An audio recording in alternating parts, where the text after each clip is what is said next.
Alone and forsaken by fate and by man. Oh Lord, if you hear me, please hold my hand. Oh my God, we're live. Sorry. All right. Ladies and gentlemen, welcome to the season 6 premiere of the Losers Lounge podcast. Oh my, been doing this since 2018, folks, and this is absolutely insane. And we are going to be discussing WrestleMania weekend, because it's that time of the year again. Boy, this is honestly my favorite time to do a podcast, because when it comes to WrestleMania week, there's always a lot to talk about. Now, before we get into the guests, we have 3 guests here, but first, we can't have a Losers Lounge podcast without perhaps the guy who's been the most consistent guy on the Losers Lounge, shockingly not me. Ladies and gentlemen, 2-time Losers Lounge Member of the Year, and optimistic Hall of Famer, the heelest of Balors. Well, first of all, thank you for that lovely introduction, Brother Maracle. But come on now.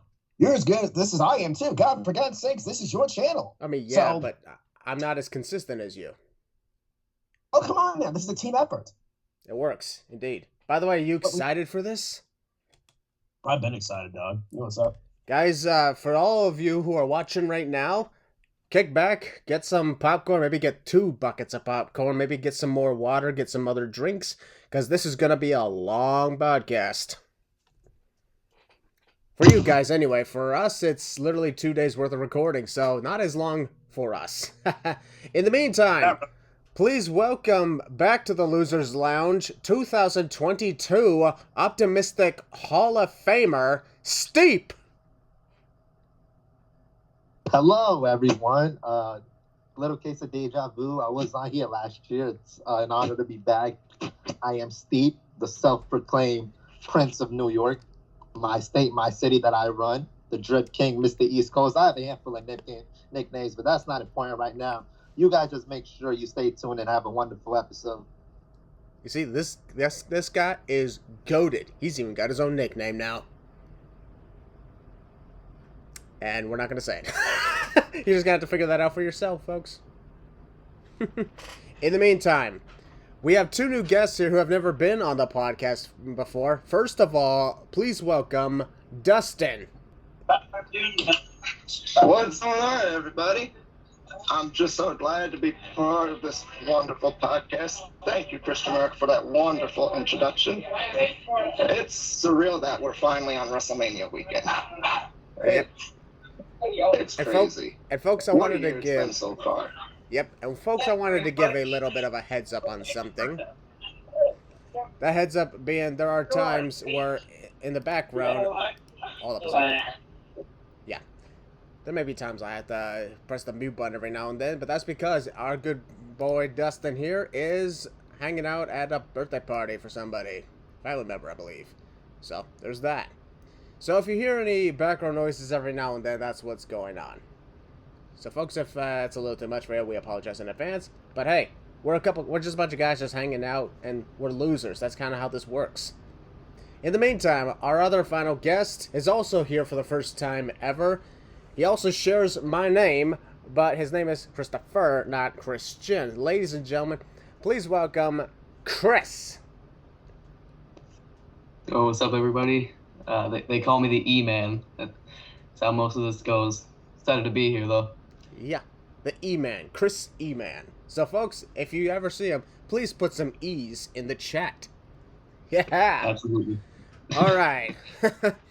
Folks, we have a number of things to be talking about, whether it's the 2 nights of WrestleMania, NXT Stand Deliver at the WWE Hall of Fame, which, by the way, is shorter this year than most, so that may not last as long, especially since The Undertaker ain't in here, and we ain't talking about him for an hour this time. That was some good times last year. Very good times. However, before we get started on any of that, first of all, Willie, I wanted to ask you, man, what do you think about WrestleMania going back to Hollywood? Well, for the first time since 2005, it's crazy that they're going back. And not only that, they're going into a big stadium as well, SoFi. It's going to be interesting. I'm just excited to see what's going to look like. Yeah. How the fans react, how the wrestlers are going to do in there. It's going to be fun. I really am excited. Yeah, fun fact about this, the SoFi Stadium is the most expensive stadium on the entire planet. I believe it took about $5 billion cost. Yes, it is. Yep. That's like, you could buy like WWE twice. Just kidding. But if anyone's interested in loaning me some money so I can purchase the WWE, please feel free to do that. Yeah, I have millions of dollars to do that, but go ahead, throw your name in the hat. Hell, I'll do it right now to buy the WWE. Yeah, we'll make the WWE sale happen, except it's being owned by the Losers Lounge. That'll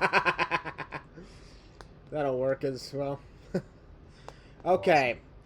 Now, for everybody here, I want to say once again, thank you guys for being here. And also, we're going to get started not on the Hall of Fame, not on NXT, not on WrestleMania, but we're going to quickly start on SmackDown for only one reason, and that one reason is the Andre the Giant Memorial Battle Royal. And the reason we're starting with that is because, let's be perfectly honest, I don't know what the hell we're doing with this. And there's been numerous rumors about several things taking place of this said Battle Royal.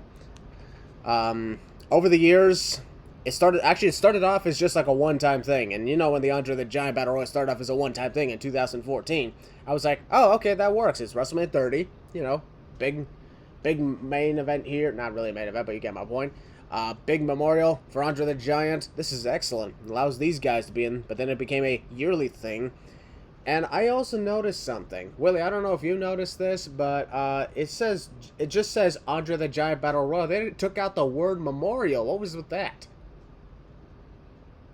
I don't know. I actually thought they weren't going to have it this year.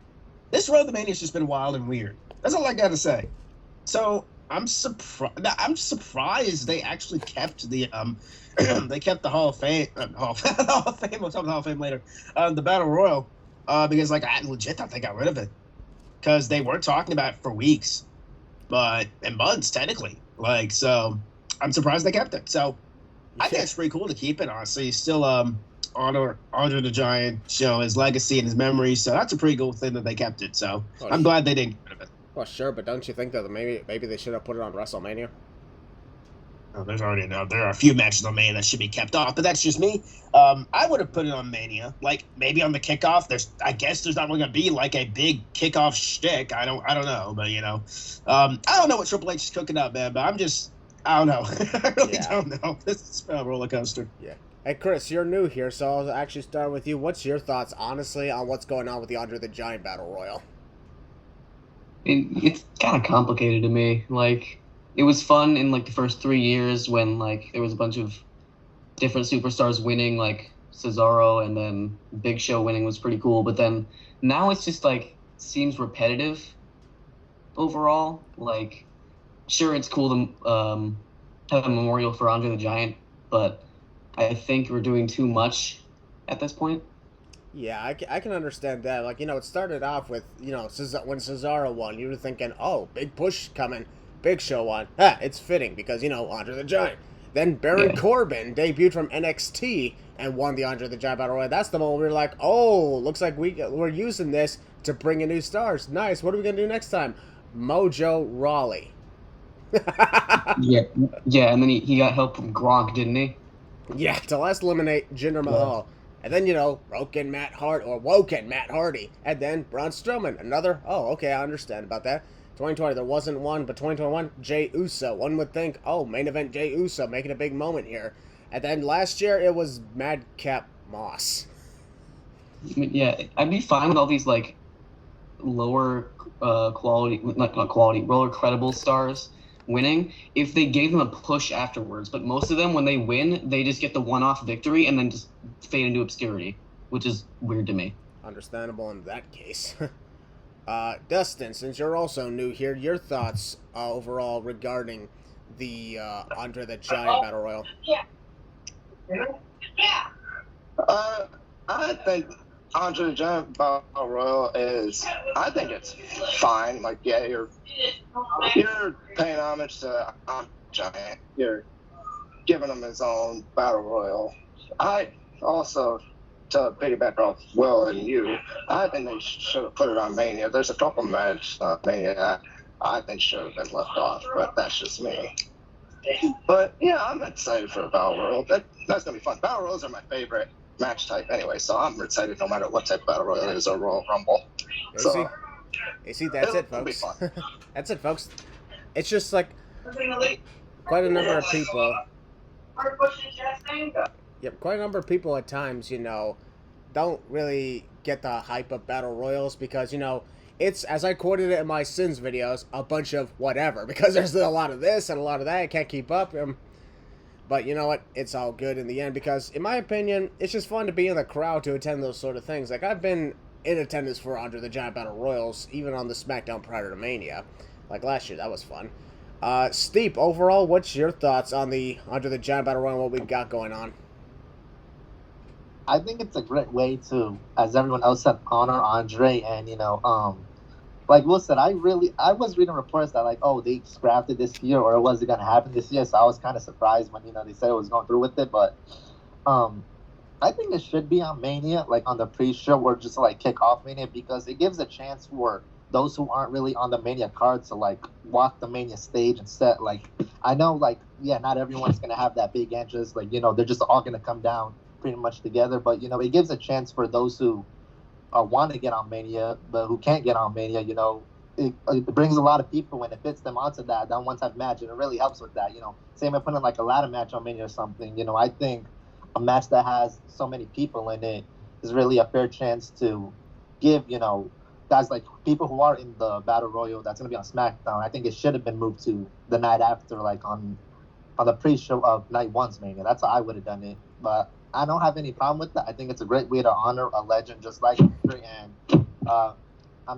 knowing the new regime, maybe, the winner of this Battle Royal, maybe they will go on and, exceed the lanes that previous winners didn't. But Steve, people have been saying that Vince McMahon is back in charge. We're not in the new regime anymore. Yeah, okay. You must be living under a rock. Please, right? As if we are in a new regime, y'all. People are just in denial because they just want an excuse to be hating on something. Isn't that what wrestling fans do, Christian? I mean, kind of, yeah, that's kind of the point. However, there's another thing I always wondered. I mean, yeah, I get it. We're still doing the Andre the Giant Battle Royal, but whatever the hell happened to the Women's Battle Royal? That happened like twice, and then even after the pandemic ended, we're still not doing it. I always wonder what because they forgot about it. It was originally supposed to be named, the Fabulous Moolah Battle Royal. That got criticism, then they just called it WrestleMania Women's Battle Royal. Shouldn't they really call it the China Memorial? I mean, I'd like that. Yeah, exactly. I mean, I'd like to have something. Now, the reason we also wanted to talk about this Andre the Giant Battle Royal is because there's a number of wrestlers in there that has stirred up a little bit of anger from people on social media. Names like Johnny Gargano, Karrion Kross, Bobby Lashley, and L.A. Knight are in there. Yeah. Yeah. Everybody give me your yes. Yeah. Yeah. Yeah. Yeah. Yeah. All right. Let me talk to you. Yeah. Well, let me talk to ya. When I say that, I get it. People like LA Knight. He's been trying to find a WrestleMania moment. He's kind of a little bit like this year's Seth Rollins last year, right? Trying to get himself onto the WrestleMania card, and then keeps failing over and over. Only this time, he hasn't burst into, like, let's say, Triple H's office, been given a mystery opponent and started dancing on the table. There's a difference. Just do what John Cena did at WrestleMania 34. Just sit in the crowd with the fans and wait for your right opportune moment to jump in the ring. Honestly, I wouldn't mind that. That actually sounds entertaining. Oh, wow. I was making a joke there. Yeah, it actually does. But then, of course, you also got Bobby Lashley, who's in the match after it's been reported on and off. Is he going to face Bray Wyatt? Is he not going to face Bray Wyatt? And then, the whole thing about Bray Wyatt is he out because of creative disputes? Is he walking out of the company like Sasha Banks did? Or is he sick? Is he hurt? The worst part about this is people instantly buy into the he walked out because of Vince crap. Can we drop Vince crap? I swear people nowadays. Yeah, I'll be honest. I don't get any of that. But then, of course, you got other people in the Battle Royal that nobody's going to blink twice at, most notably Hit Row. You notice a lot of the people that Triple H brought back are in this match. Like Bronson Reed and Hit Row and who the hell else?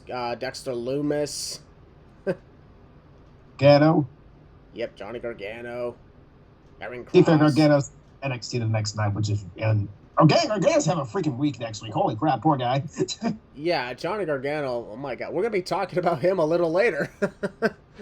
And I know Steve's going to be talking about that a little later, too. Trust us, folks. You're going to want to tune in for that. But in the meantime, I'll go through each of you, and since there's not really much else to say about the Andre the Giant Battle Royal, aside from the fact that it should really be on WrestleMania, and also maybe give someone a future title shot on, like, the Raw after Mania, something like that. But I'm going to go through each of you and ask who you think could win it. First of all, Dustin, I'll start with you. Who do you think could win the Andre the Giant Battle Royal? There's a lot of different winners you can pick from this year. I'm going with my man Karrion Kross. I think he's the one that really needs something to catapult him into like that main event scene that I think he should be in. So I'm gonna go Karrion Kross in this match. All right, Karrion Kross, not bad.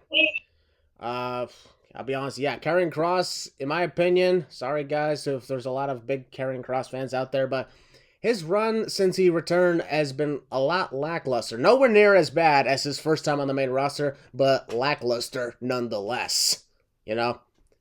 Let's just put him in, he's in a spot right between the main roster run and the NXT run. He's in a spot right between it, and unfortunately, it ain't that good. There were times his NXT run was a little questionable at times, but, you know, it is what it is. Chris, who do you think could win the Andre the Giant Battle Royal? Yeah, like, pretty much anyone could win this because it's the Andre Battle Royal, but I'm also going to go with Karrion Kross because, like you said, his run has been lackluster so far, and he needs a win. He needs pretty much anything to get back into the spotlight, and I think this match could just be that. That's a really good point on that one. The other thing I also hope for is that Top Dollar doesn't go sailing over the top rope again. Boy, that would be a great spectacle to look at again. And although, I will be honest, it's getting a little annoying that Michael Cole brings it up literally every week, and it's been like, what, 3 months since it happened? Like, we get it. Top Dollar failed us a dive over the top rope. It was funny the first few weeks. Steve, who do you think could win the Andre the Giant Battle Royal? Honestly, my initial pick was going to be LA Knight, but now that I think about it, I feel like, you know, the way Cross has been booked hasn't been, you know, what everyone has been expecting. You know, it wasn't like his first time around in NXT, so I think he really needs this to start somewhere before he goes on his way up to, I think, you know, being a future contender for the Universal title. So I think this is the perfect way to catapult to him going down the right path. I gotta say, some really good analogies here. That's the other reason why I love these podcasts. You know, we ask a couple of questions, get some nice detailed analogies, and wow, it just works out in the end. And finally, Willie, who do you think could win the Andre the Giant Battle Royal? I'm going to piggyback off what these gentlemen say. I really do think Cross needs this win more than anybody in this match. I know people are saying LA Knight, Bobby Lashley, Gargano. Honestly, the way they've been booking Karrion Kross since his return hasn't been the worst. Like, I've seen way worse booking than this, honestly. It's just he really hasn't gotten anything to, like, sink his teeth into. Like, it's just he's just there. He's just another body on the roster. And, you know, giving him something like a battle royal, especially, like, if Triple H is going to treat this with much respect, like, as I think he might, you know, down the road, like if he's going to get a future title shot, if he's going to like do something else with the battle royal, I don't freaking know. But I'm going to say what these guys say. I think Karrion Kross, you know, needs the win more than anybody. Like, and that's not because I'm a big Kross fan. I freaking love Kross. But I just think, you know, he could benefit a lot from winning this match, and giving him the win would make me very happy, and I'm sure everybody else as well. So yeah, Karrion Kross. Oh, we pretty much got a Karrion Kross landslide here on the predictions. Me, I'm going somewhere else. I'm going to someone whose name you probably didn't even think about. I'm not saying Karrion Kross. I ain't saying LA Knight. I ain't saying Bobby Lashley, Johnny Gargano, Baron Corbin, Bronson Reed, or anything like that. I'm I'm going Mustafa Ali. The guy who's been trying to get some sort of moment left and right, up and down, even diagonally, who's been failing over and over to the point where it's just not funny anymore. Having some on and off thing with Dolph Ziggler going on. Could you imagine if it's actually him who gets this win and he takes that as an opportunity to say, oh my god, I got this done. That means I really am supposed to get an opportunity and work things out and actually get a championship match. And oh, I just got beat again. So that's why I'm thinking it could be someone like that, because the Andre the Giant Battle Royal has been known to have winners who you would not normally would think would be like a big win in this case. Like we mentioned before, Madcap Moss or a Mojo Rawley. Shit like that.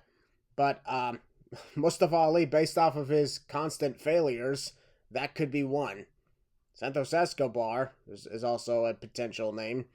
Aside from that, I'd probably say, like, a lot of people are pointing toward, like, someone like Karrion Kross or an LA Knight, a Johnny Gargano, a Bobby Lashley, but I'm saying potentially a Mustafa Ali because of what his current gimmick is. A big fat failure. I mean, he's not fat. I mean, he's a big skinny failure, and that did not work out the way I thought it was going to go, but you get my point. You get my point. All right. With that being said, folks, we're going to start. Wow, that start is not even a word. What the hell's wrong with me today? Come on. This is season 6. Whew. Season, Brother Miracle. Yeah, I am rain today. Yeah, I am just trying to take it easy. It is raining today, by the way. It's raining. Well, not really. It's going to be raining tomorrow. Yeah. Okay, folks, we're going to move on now to the WWE Hall of Fame. And before we get started on talking about any of the inductees, I wanted to take this moment and say, this, without a doubt, is the smallest Hall of Fame class I've ever seen, next to the time when Andre the Giant had his own solo inductee. And that was, the first time ever. But this case, it took literally, like, the last 3 weeks before WrestleMania before anybody finally said anything about Hall of Fame inductions. And normally, at the latest, is February, whenever they start announcing inductees. But usually they do it in January before the Royal Rumble because, they want to sell those tickets. In this case, well, the Hall of Fame is literally connected with SmackDown, so those who bought tickets are pretty much getting a 2-for-1 deal here.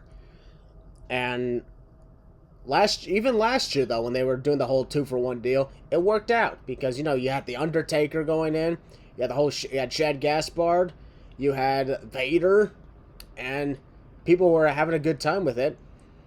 And the only reason I understood it was a little short is because, The Undertaker was going in. I'm like, you had to give him as much time as possible. It's the freaking Undertaker. But this time, it's a little different. We got 3 inductees.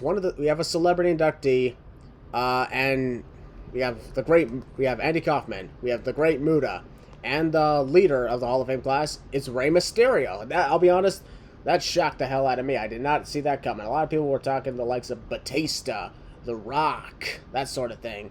But then, nope, Rey Mysterio. So that surprised me. And folks, I just want to take this moment and say, Balor and our guests here don't exactly have much insights on the likes of the Great Muta or Andy Kaufman. And that's understandable, let's be honest. Not a lot of people do, because for one thing, the Great Muta never had a WWE match.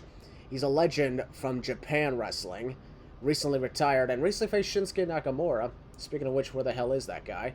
And Andy Kaufman, well, he kind of died in 1984, around the time Vince McMahon actually became in charge of the then Worldwide Wrestling Federation.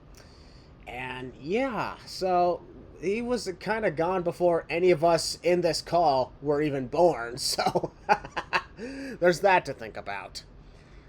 So it's understandable, but I'm going to give some insights on the Great Muta and Andy Kaufman. I'm going to start things off with Andy Kaufman, and the reason I'm starting with that is, like, a lot of people, when they saw that, they were like, wait, who? And I get it, you never heard of the guy. He died in 1984. Or supposedly, because he's kind of the guy who's been known to, fake his death or something? There was, like, those whole rumors. Maybe he faked his death, and he'll reveal himself 30 years later. I read about that somewhere. But when it came to the likes of his appearances in wrestling, the thing is, he he was practically one of the first. Actually, I'm just gonna say he was the first celebrity performer in wrestling history. He's the guy who made future celebrities realize, oh my god, he did this. We could definitely get involved with a thing or two, maybe a segment or two, maybe a match or two. And if I'll be honest, if we didn't have Andy Kaufman doing that stuff with Jerry the King Lawler, then I don't think we would have had moments like, like Mike Tyson or Bad Bunny, Logan Paul, or Snooki. Why the fuck did I bring her up? Why the fuck am I bringing her up? So it's understandable that you don't know much about Andy Kaufman, but that's the impact that Andy put on pro wrestling, because that's the inspiration for having celebrity performers. So it makes sense that we have him as this year's Celebrity Wing Hall of Famer. In that case, since I just gave some insight, I'll actually ask each of you what your thoughts on that insight. Chris, what do you think about what I just said? I mean, it's pretty cool, I think. It's okay if you don't have much to say, because, well, I just told you everything that needs to be known. Yeah, don't really have much to say other than congratulations, you win. And rest in peace. And rest in peace, assuming you really are dead. Yeah, sure. I still find it funny, like, people all these years later still believe the potential that, oh, maybe he faked his death. Willie, what do you think overall about what I just put out? I mean, I'm going to piggyback off what Chris said. Yeah, congrats. Honestly, that's all I can really say. Like, that's all I can really say. Next person, I guess? This is funny as shit. Steep, I'm assuming you're going to piggyback? Like a big question mark in my head right now, but what I will say is that when I saw Wait, what? Wait, hold up a second. What happened here, Mike? You were suddenly muted? Oh, sorry. Can you hear me now? Yeah, you're good. Yeah, my hand was covering my mic. I didn't notice. Whoopsie. When I first saw people like, the Great Muta and Andy Kaufman they were getting inducted, even though I'm not familiar with them, the amount of like positive, feedback and response that I have seen from people, seeing that, those who do know them, like how they talk highly of them, and, it made for me to see that I guess, this is well deserved, and, a big congratulations to them. Even though I'm not familiar with them, I did take the time to see like what others have to say about them, whether that be the comments or a YouTube video, or even see clips of what they've done, and just seeing how people are taking this in and the way it is being celebrated. Well deserved congrats to them. Even though I didn't know them personally, but seeing how everyone else highly praises them, it is well deserved. If these people really did make an impact on other people's lives and the business themselves. You see, folks, just like that. That is awesome. That is amazing stuff. Thus then, after everything you just heard, I'm pretty sure like you're probably like, what they said, right?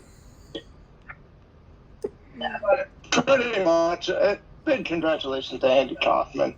It's well deserved with all the stuff that he did with Jerry Lawler back in the day. It's cool to see that he gets his flowers and is in the Hall of Fame. Absolutely. Okay, folks. Gonna move on to the next one. The next one is the Great Muta, and before I get to Great Muta, first off, I want to say, folks, speaking of Jerry the King Lawler, I've heard he's gonna be the one who's gonna induct Andy Kaufman, because let's be honest, nobody else could actually do it, because he's most well known for that amazing feud on the David Letterman show. But prayers out to Jerry the King Lawler, because as you guys know, about in February he suffered a stroke, and well, that freaked us all out. But the good thing is, he's recovering well, and he's going to be alright. He's going to make a full recovery, and we're all thankful. I'm pretty sure y'all are thankful for that. Thank God for that. Alright, we're going to move on to the Great Muta. The Great Muta was in pro wrestling from 1984. Wow, literally just months after Andy Kaufman died. That's kind of ironic. I just now realized that. Up from 1984 up until 2023. And the thing is, as you guys know, the Great Muta was never in WWE because, well, you know, he was in WCW for a while, but he was mostly known for Japan, and that's understandable. Like a lot of the best wrestlers, honestly, are from Japan wrestling, because they just have a. Sorry, I just dropped something. That was my fault. I always drop shit. Anyways, people in Japan always have, like, you know, a different style of not just wrestling, but how they go about the business. And it's honestly very inspiring to see. Speaking of Japan, folks, on AEW, New Japan Pro Wrestling, doing another crossover Forbidden Door event, except this time it's in my kingdom of Toronto, and your boy got some really good VIP tickets. Woo! So you're going to jump your kid and take the championship from MJF? Yeah, pretty much. All right, have fun with that. Folks, who wants to see MJF Christian Miracle AEW World Title Match? Y'all cheering for me? Stu raised his hand. That works.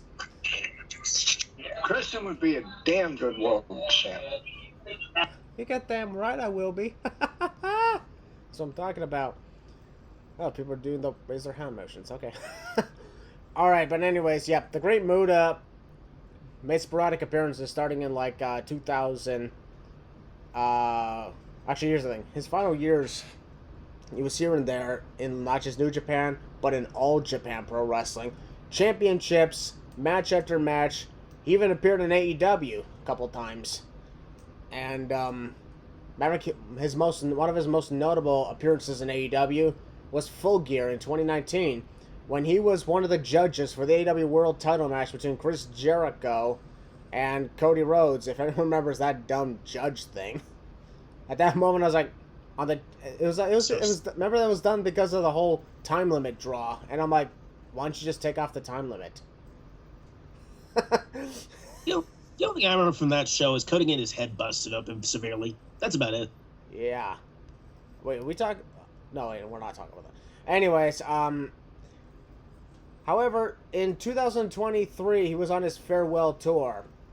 And, if we all see, it was announced that at the start of January, literally on the 1st of January in 2023, he took on Shinsuke Nakamura, who was, you know, still under contract with WWE, still today. The only question we have is, where the hell is Shinsuke Nakamura? I don't know. I bet we miss NXT version of Shinsuke, huh? I legit forgot he was in NXT, last year. Remember that? Yeah, briefly. Exactly. But, I think it was awesome to have the Great Muta take on Shinsuke Nakamura while Shinsuke was under contract with the WWE, because, it was one of the first times that, WWE would allow this sort of thing to happen. I mean, they got Carl Anderson and Luke Gallows showing up in WWE while, Carl Anderson was the never openweight champ of New Japan, so there was that to think about. But it's just good to know that under this new regime with Triple H, that some wrestlers are allowed to compete in other promotions and vice versa. Just makes you realize we're all in this together. We're not supposed to be some separate entity. This is professional wrestling in the end. Sports entertainment as well. We're all one big universe. We're not in multiple universes. It's all one, just a couple different planets. And we're allowed to travel from planet to planet like it's a galaxy. That sort of thing. But yeah, the Great Muta never exactly had a WWE career. But then again, neither did Antonio Inoki. I mean, he was once briefly WWE champion, but that's literally not even on the records, apparently. But as a result of all this, the Great Muta is going to be in the WWE Hall of Fame class of 2023, and he will be inducted by none other than the Nature Boy, Ric Flair. Everybody give me your woos! Woo!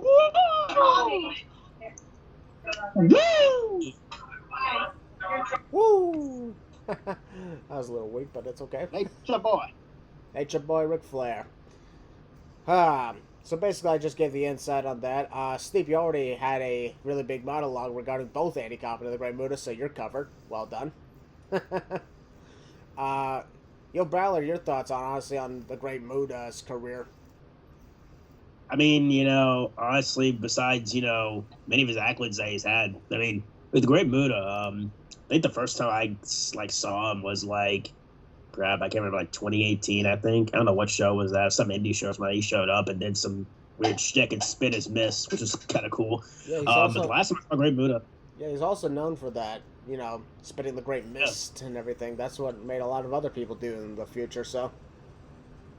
Yeah. The mist, fun fact, those mist actually had meaning behind them. There's actually meaning behind the mist and the color of them. It's pretty cool. Oh, really? Care to give some insight? I mean, crap, if I can remember. All right, hang on. I think I can pull it up. Let somebody else go. Let me pull this up, actually. Some insight in the mist. Okay, that's fine. Some mist insight. All right, keep going. Yeah, all right. Chris, overall, what do you think about what I described about the Great Muta? Yeah, he's pretty iconic from what I've seen and heard so far. Definitely deserving of the Hall of Fame spot. Not really much to say because I don't really know much about him, but yeah. Yeah, folks, and for the record, you're probably going to say that we're just casuals. Well, you know what? If we're casuals, then we're casuals. We're just enjoying life. We don't exactly keep up with every last thing that's going on, but we do our best. We do our best. Yeah, also I have other stuff going on. I can't watch wrestling 24/7, so yeah. Yeah, that's the other thing. We have this thing called a life, except for me. I don't have a life. Just kidding. I don't either. I have half a life. Well, it's understandable. Your letter is E. I found. Okay, you found it. You found it. Good. I found it. All right. The history of the mist and the meaning behind them. Green, the commonly used mist, which is said to obscure the opponent's vision. Okay. Red, it's going to burn the eyes. That's what red does.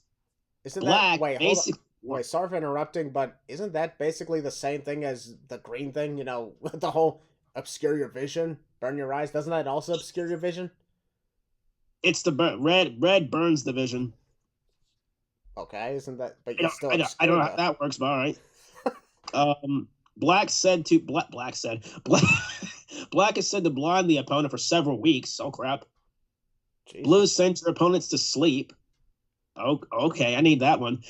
Yellow paralyzes their opponent. I need that one. Oh my god. What is this, Pokemon? That's right. That's one good way of putting it. Well, the sleep. I'll be honest, the moment you said yellow paralyzes somebody, I honestly responded with, I would hate to be a Simpson. Bro, there you go, for real. It wouldn't work on them because they're already yellow. And purple causes memory loss. That's messed up. What? How the hell does that work? Oh, wait, so what color is Asuka's mist again? Green? I think so, yeah. What do we got? Actually, did we see blue or something? Blue, let me see. So she basically has put, okay, Yeah, apparently it's just put Bianca to sleep, I guess. How come Bianca's not asleep yet? Okay, that's, I guess. All right, and Dustin, Anyway, overall, what do you think about Great Muta? It's the Great Muta, legend in Japan, legend in wrestling, period. I think it's well deserved to be in the Hall of Fame, even though he hasn't had much of a WWE career, or if any at all. It'll be cool to see him get inducted. I'm happy for him. Yeah. In the end, though, that's what it's all about, folks. It's all about respecting the legends of the wrestling industry, and even going beyond the WWE itself. You gotta do what you gotta do for respecting the industry. That's what it's all about. And now, folks, we are going to talk about the guy who's headlining the Hall of Fame. I guarantee everybody here has a little bit of something to say about this guy. The leader of the Hall of Fame class is the master of the 619. Booyaka! It's Rey Mysterio. Woohoo! And funny enough, this is not going to be the first time we're talking about Rey Mysterio on this podcast. But what I will say is, for now, we're not going to go into his feud with Dominik Mysterio until much later. For now, we're just talking about Rey Mysterio and his Hall of Fame career. And now when it comes to the likes of Rey, this is the second time that I can remember that, we have somebody who's headlining the Hall of Fame class, but he's still kind of an active competitor. The first one being Ric Flair in 2008. Because I get it. He retired the following night against Shawn Michaels, so actually for temporarily, but you get my point. The fact of the matter is, though, that Ric Flair was kind of an active participant up until the match with Shawn. So in this case, now we got Rey Mysterio. He's being inducted into the Hall of Fame while he's still an active competitor, and this does make us wonder whether or not this could be the end of Rey's career, or if the end is in sight. Catch my drift? Debuted in 1989, and it's been going on ever since. Not just in WWE. Started off in, in Lucha Libre and AAA. Went to ECW for a little bit. Then he was in WCW for many years. Finally showing up in WWE. He was there for over 10 years. Then briefly returned to AAA. Made an appearance at the All In event. Was in Lucha Underground and a couple appearances in New Japan. And then finally returned to WWE in 2018. He's been there ever since. So Rey Mysterio. There's a lot to say about Rey Mysterio. Perhaps the greatest lucha wrestler, or the most famous lucha wrestler of all time. And even the name sounds awesome. It's Rey Mysterio. I mean, you hear that name, and you're like, that sounds awesome, like a masked superhero. And yeah, he kind of is. That's kind of the point. So what I'm going to do is I'm going to go through each of y'all and ask your thoughts about Rey Mysterio, his career, and some of your favorite moments. And you can take all the time you need in that case. Steep, I'll start with you. Your overall thoughts, and also your reaction when you found out that Rey was going in the Hall of Fame. Honestly, there's so much that can be said of Rey. He is a true trailblazer, and the impact he had on everyone, someone who was really able to defy the odds, the biggest little man, someone who really showed that, your size and height didn't matter if you wanted to accomplish something in life. And, he achieved so much in his career, and he's been touching hearts of everybody worldwide. And, when I saw that he was going in, I was really caught by surprise. I was honestly thinking they were going to announce the Great Muta first, because I saw a report about that, a rumor about that, or someone like Batista first. But then when they showed the commercial, when I saw the mask, I was like, what? It really caught me off guard. But this was well-deserved and earned. And, there are, a lot of people out there right now who watched him growing up, who was really inspired, and who he was a childhood hero to literally everybody. So it was coming, it was hard earned, and it's indescribable. I can't really put it into sentences the way I feel about it, because, he was one of the people who showed me growing up, not to give up and to keep trying. And because, the obstacles are against you, and even when your back is against the wall, there's always going to be a way out of that. And Rey was really one of the first people who taught me that in life. So, watching him, one of my childhood heroes going in, it's a very heartfelt, special moment. Nice. I'm pretty sure you grew up with Rey Mysterio, right? So, I'll ask you, man, do you have, a favorite moment of Rey's career that you watched? Honestly, it's hard for me to decide. I would have to, think about it a little bit, but any time there was really that underdog story of him overcoming something, I would have to go back and really see which what I'm referring to and all. But it was really whenever Rey was put in a story against someone that was bigger than him, anytime like that, how Rey, he had a lot of courage and he was able to stand up to it. I think that was a moment that that was the biggest moment that I connected to. That's a really good one. Dustin, I'll ask you, what was your thoughts on Rey's induction?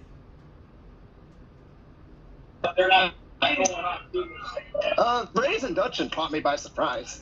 I was, like Steve said, I was expecting a Batista or possibly The Rock, or hell, even the Great Muta get put in first. But no, it was Rey Mysterio, and I was very happy for him. He definitely deserved it. It was well earned.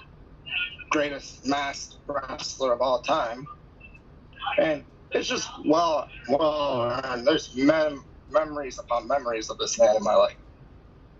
Heck, I even have a coworker that's the biggest fan of Rey Mysterio. Oh, really? So I told him that, and he was very happy. That's awesome. So, Like, do you got like as for do you got like a favorite moment that you've seen in Rey's career? I wasn't watching wrestling at the time, but I did like go back and watch this. His Royal Rumble performance in 2006. That to me was like the greatest moment of his career, in my opinion, at least. And then he went on to win the world title at Mania. That's just legendary. And doing it in Eddie's honor, it's amazing to me. I loved that story. Alrighty, that's really good stuff indeed. Because, well, yeah, the whole thing about Rey's 62-minute Rumble performance, followed by his World Heavyweight Championship win at WrestleMania 22 in Chicago, man. Great memories, legendary stuff. Chris, honestly, what was your initial thoughts on Rey Mysterio's induction, and what do you think overall of Rey's career? Yeah, like, when I first saw what was happening, I was stuck between It's About Time and he hasn't retired yet. This is crazy. But overall, his career has been iconic. Like, he has overcome the odds countless times, and he continues to do that to this day. So, him being in the Hall of Fame was 100% deserved. It's about time, honestly. Yep. There is, however, one downside that I think we can all agree on, and that was him being WWE Champion for less than 2 hours. Oh yeah, that was stupid. Like, why give him the title if you're just gonna have him drop it to Cena the same night? Like, that's just stupid. Yeah, that was that was very controversial. Even 12 years later, he still has not won back the championship, which is unfortunate. Yeah. He is former multiple-time Intercontinental Champion and U.S. Champion, has won tag titles as well, and, you know, has been involved with great feuds. And honestly, one of my favorite feuds that he was in, aside from the one with Eddie Guerrero, was, I'll be honest, I'll bet not a lot of people remember this, his 2009 feud with Chris Jericho. That was amazing. Which involved, of course, Chris trying to get the mask off of him and several others. And, they had great match after great match for the Intercontinental Championship, which included Jericho winning his 9th and, as of right now, his last. And it was just great to see. Like, they had great chemistry. Like, even in WCW, they had great chemistry. When you have great chemistry with wrestlers, you know you're about to see an amazing performance like no other. And, his wins of the World Heavyweight Championship in 2006, and he also briefly won it in 2010, before losing it a month later to Kane. Although the one thing I always found funny is anytime he was World Heavyweight Champion, they literally renamed the title the World Championship because they thought it would be weird to say World Heavyweight Champion Rey Mysterio. Even though, in my opinion, that doesn't sound that bad at all. I get it. He's like, what, $175, and it's called World Heavyweight Championship. But let's be honest, no, the WWE doesn't even pay attention to the term heavyweight when it comes to their titles. Even though, let's be perfectly honest, I really think they should. Because, like, if it's a heavyweight title, then it should be given to a heavyweight. Just like it is in boxing. There's welterweight, there's cruiserweight. Hell, there even was a WWE Cruiserweight title. I'm surprised there hasn't been Big Show being the Cruiserweight champion at some point. Since they don't care to, you know, pay attention to that. Overall, though, Chris, I'll also ask you, do you have a favorite moment from Rey's career? I'm gonna have to say him winning the Rumble from 2. Like, just as hard as winning it from 1, because you're going in at the same time. So, him winning the Rumble from 2 was iconic to me. Yep. It just goes to show Rey Mysterio really is iconic. Whether he's, like, starting a Rumble, winning the Rumble, or just hanging in there for, like, 50 damn minutes.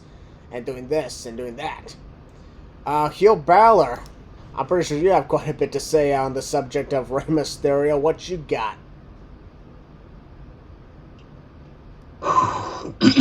Well, this man right here, Rey Mysterio, is one of these. Well, he's actually my second, wrestler I saw on TV. The first one is what I thought was going to be in the Hall of Fame this year, Batista, and But Rey Mysterio has been a huge part of my life as a wrestling fan. He has had a legendary career, former WWE champion, World Heavyweight champion, United States champion, Intercontinental champion, Royal Rumble winner. You all know the freaking wrestler Rey Mysterio. His career is just one of the most incredible runs, in my opinion, professional wrestling in the last many years, for God's sakes. And he went out there and proved that, size doesn't matter in wrestling. It doesn't matter how big you are, how small you are. If you can accomplish anything in life, that's all that matters. And he went out there and did that. And the fact that he's still going at his age, he's in his 40s, he's going to be going to the Hall of Fame. He's going to soon be talking about his match with Dominik, all that kind of stuff. Everything that Rey Mysterio has done is just legendary. One of my personal favorite, rivalries, with Rey Mysterio was his feud with, first I was with Batista in 2009. I love that feud. Love when they teamed up. Like I said, those two are legit my childhood heroes growing up. Those two are inseparable for me. But my second favorite rivalry of Rey Mysterio's is his rivalry with CM Punk in 2010. A lot of people were like, oh, well, that's shocking. That rivalry was actually pretty bad. I mean, that's fine. I personally enjoyed it. I thought it was very cool. It was just entertaining to see CM Punk, brainwashed in the Mysterio family and stuff like that. And also another one, I'll throw this in here, is rivalry with Eddie Guerrero in 2005. That is one of the most underrated rivalries of Rey Mysterio's career, in my opinion. And just the stuff that him and Eddie did, on the mic, in the ring, that legendary ladder match at SummerSlam 2005 that year. Just so many things to talk about the Rey Mysterio. I remember, when they turned on the TV, I was 12 years old, or actually 11. And watching Rey Mysterio for the first time, I was like, this is like the real-life superhero right here. And, it's just amazing that he's going in finally. And about freaking time, first of all. And do I think his career's coming to an end? I mean, maybe. But maybe it's probably just one of those things where it's like, hey, we can give you this, and let's see where we go with it. A thank you or something like that. But I'm pretty surprised because, I was expecting my man to show up on the screen. But, the fact that Rey's going in, it warms my heart to see one of my childhood heroes going in. And it's amazing. It's going to be great. And I can't wait. And, And congratulations to Rey. You deserve it. I do think he should have held the WWE Championship a lot longer than he did. Plus, he also won a replica title, mind you. Yeah, that was a replica. That was not the real thing. That was not the real thing. He won a replica title, mind you. So I hope one day he maybe gets another title shot. I don't think it's going to happen. I think his career is winding down at this point. And he's at his point in his career. He wants to put people over. And he's doing that right now with the many wrestlers that he's faced over these past few years. And he's been on many companies all over the world. He was a legend in he's a legend here, there, and everywhere, man. He's done it all. And congratulations to Rey Mysterio. Just, very happy for him. Very happy, honestly, for him. It's great. Perhaps indeed Rey Mysterio is one of the greatest luchadors ever. And there is a lot of luchadors out there today. And a lot of them, a lot of the present-day luchadors, I guarantee, were inspired by the likes of Rey Mysterio. I don't think that's undeniable at all. So, this is why I can't wait to be at the Hall of Fame with my bro Long Neck Josh. That's right, my bro Long Neck Josh and I finally, seriously, finally, going to WrestleMania together after we were supposed to go in 2020. So that didn't end up working out, but now it is going to work out. I think. Nah, folks, it'll be fine. At the time of release... At the time of release, today is technically Monday, March the 27th. So, that means tomorrow, folks, is when I'm leaving off for Virginia and then heading off to Los Angeles. We're recording this through the weekend, though.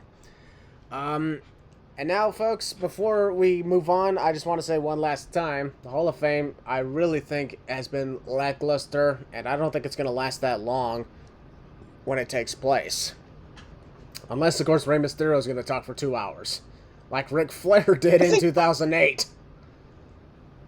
I think also it's because, there were a few inductees that couldn't make it. Batista was rumored to go in. Yeah, that's the other thing.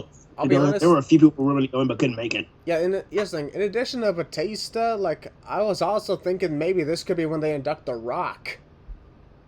Know what I mean? That's why I was thinking Batista and The Rock going in. Yeah, I wouldn't see them going at the same time, but you catch my drift. Either one of them going in. So Batista right now, he's actually in Africa. Yep, he's filming a movie. So. He's filming the sequel. He's filming the sequel to My Spy, folks. If any, Good movie. if any of you have seen that movie, it's pretty funny. If you haven't seen it, I think you would enjoy it. But Batista, here's another thing I want to quickly say. Like, this may be debatable for some, but probably not for others. In my opinion, Batista is a better actor than The Rock and John Cena. Is that controversial to you guys? Dude, that's my freaking hero. So I don't have any debates about that. You can talk about that with these guys, but yeah, that's my guy. So nothing to debate. Any of the three is great. I'll take any of the three as an actor. Yeah, it's just what they do. It's just, to me, at times The Rock feels like he's playing the same guy. You know, same mannerisms, same characteristics each movie, even if he has a different occupation. That sort of thing. Yeah, I think I'd probably take Batista and Cena over Rock. Yeah, unfortunate. Steve, what about you? Which one's the better actors?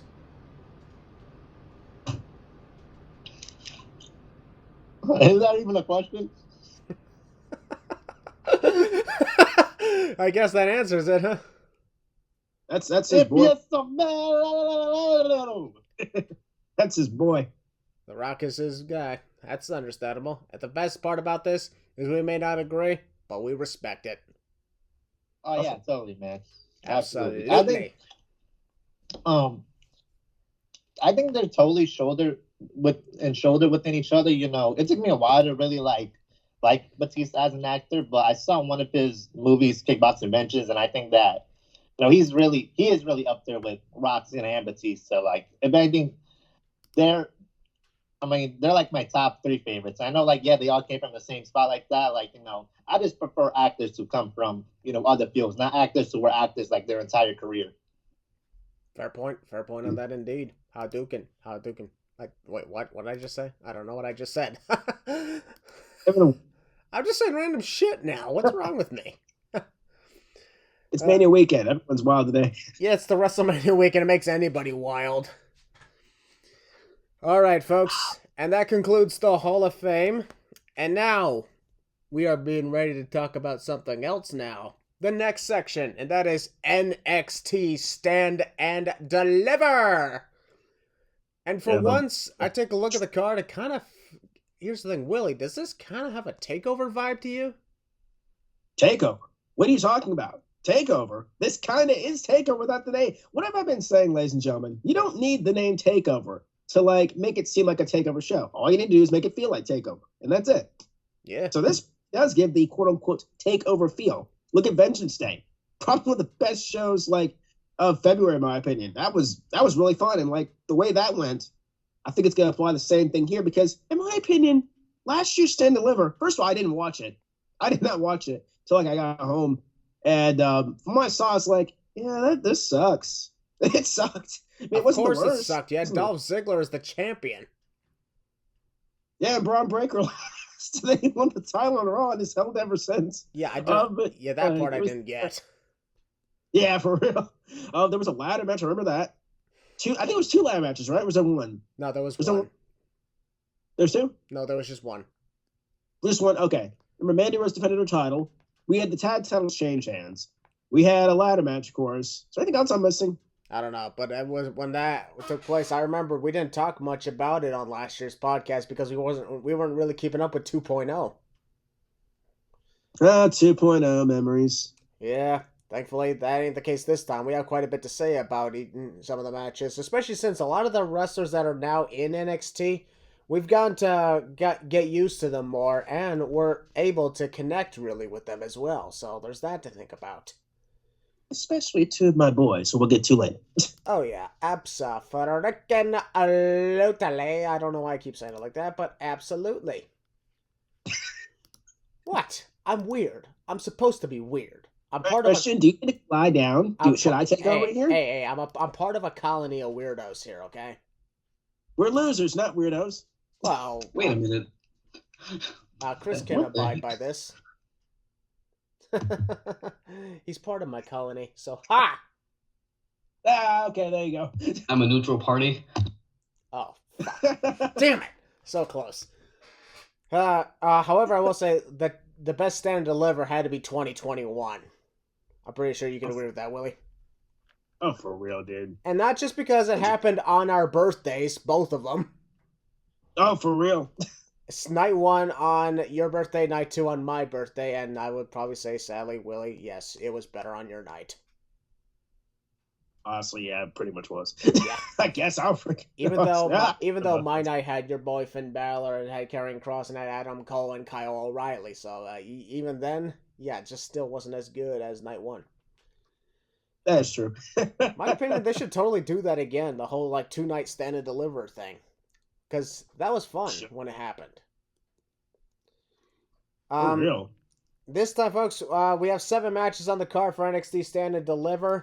And it's going to be taking place literally, this is just like last year, on the day of night 1 of WrestleMania at the Crypto.com Arena in Los Angeles. And considering the fact that it's taking place on the West Coast, folks, the show starts at 10 o'clock in the morning over there. Wait, I have to wake up early again? Dang it. Yeah, yes, you have to wake up early, unfortunately. Let's wake up early for this. God, I don't wake up until 8 o'clock. No joke. Okay, well, here's the thing. Willie, for your case, you don't have to worry. You're in Central Time. Yeah, I'm actually on the West Coast. Yeah, and I'm going to be on the West Coast because I will be in Los Angeles. I will not be attending the show. I'll probably watch it at the hotel while enjoying, I don't know, freaking IHOP or something. IHOP freaking rules. Enough said. But I did make a joke once saying, hey, don't you think that maybe, for the arena... so for Stand Deliver at the concessions, they should serve breakfast like bacon, eggs, that sort of shit. Dude, for real? Yeah, it's a freaking morning wrestling event. This is the literal Saturday morning slam. Please don't talk about that. Saturday morning slam. It's Willie's favorite show. Oh god. Well, outside of the very, very game show NXT, I despise Saturday morning slam. Really? I thought you enjoyed it. Chris, did you enjoy Saturday morning slam? Oh, I despise it. I don't know. I'll take that as a yes. Sure. I don't. Okay, I'll be honest.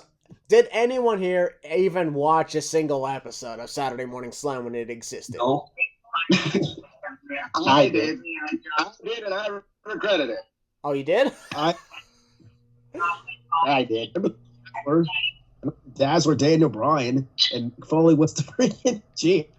Oh yeah, I remember that. I would watch it after I got out of Saturday school tutoring. I would come home and watch it. Oh. And I was a kid, so I pretty much was amused by anything you put in front of me. Okay, that's fair, I guess. But me, I never did. But you can watch it on the WWE Network. Oh wait, you guys don't have the WWE Network. Yeah, we don't have that. Yeah. You don't have the luxury that I do. That's true. Okay, you guys gonna kick my ass into the podcast now, aren't you? I can't do that because I'll get fired. Wait, hold up a second. I could have done that the whole time? Yes, you could have done that the entire time. How many times have you abused me on here? And you're telling me now that I could have just fired you from the start? Plot twist. No. This man says plot twist. No. I'm saying that you could have fired yourself from the very beginning of the show that we've been doing it for the past few years. Oh. Well, then I'm fired. Because you own this shit. You own this. I don't own this. You invited me into this stuff. Okay, fair point on that. Heel Balor, you're done. Just kidding. No, we can't get rid of you. You're too popular amongst the losers. Yeah, there you go. You're too popular here. All right, folks, we have 7 matches on the card for the NXT Stand and Deliver. And boy, no disrespect to anyone attending the show, but I feel bad for you. All right, got your point. Loud and clear. Yeah, folks, Steve just had to send a quick message, but I will also say, I feel bad because, for one thing, the traffic in LA sucks, from what I've read. And it's in the morning, so you're literally going from an arena to a stadium right after that. You have almost little to no time to rest in between shows because the traffic ain't going to allow you to get to anywhere to rest in time before you have to get moving again. And considering the match card for Stand and Deliver is stacked from top to bottom, I guarantee there's going to be people who are going to be so exhausted by the time night 1 of WrestleMania begins. I don't know if that was the case for last year in Dallas, but I heard there were a number of people who were tired in between. I did not go to Stand Deliver last year, and I'm not going this year. Because I'm like, I'm going to this. I'd rather just save my energy for this. Thank you very much. Yeah, it's LA traffic for you. Yeah. Yeah, Chris, you live nearby LA. I'm pretty sure you've seen it. Yeah, I have seen it many times. It's very annoying. Yeah, unfortunately. Yeah, folks, for those who did not know, this guy is a West Coast baby. Yeah. Like, technically, I am too. I was born in the West Coast. I was born in Vancouver, Canada. So I'm kind of a West Coast guy, even though I only stayed there for like a month after I was born, and then I moved up to Toronto, and then yeah. West Coast popping over there. Get it? West Coast pop. Never mind. Yeah, West Coast pop. Yeah, go sit in the corner. All right, the 7 matches we got. We're gonna start by talking the non-title stuff, and then we're gonna go to the championships. And how this works for those who are new here is we'll go through each one and give your thoughts on the match. Then get your predictions on such. Balor, since I know you've been the guy who's mostly been able to keep up with what's been going on with NXT, you'll definitely help me out with a lot of this too. So that's why we're gonna kick things off with this. It's an 8-person mixed tag match, and it is for the 8-person tag team championship. I'm just kidding. No, there's no such thing as an 8-person tag team titles. Don't give them ideas. Yeah, I'd rather not. Trios titles exist, but actually, if it was 4, we'd call it the Squads title or something. I don't know. Make it like Fortnite. Fortnite. Hey, who wants to play Fortnite after this? Just kidding. No, I don't play Fortnite. Neither do I. Nope. I stopped playing that a long time ago. Good. You grew up.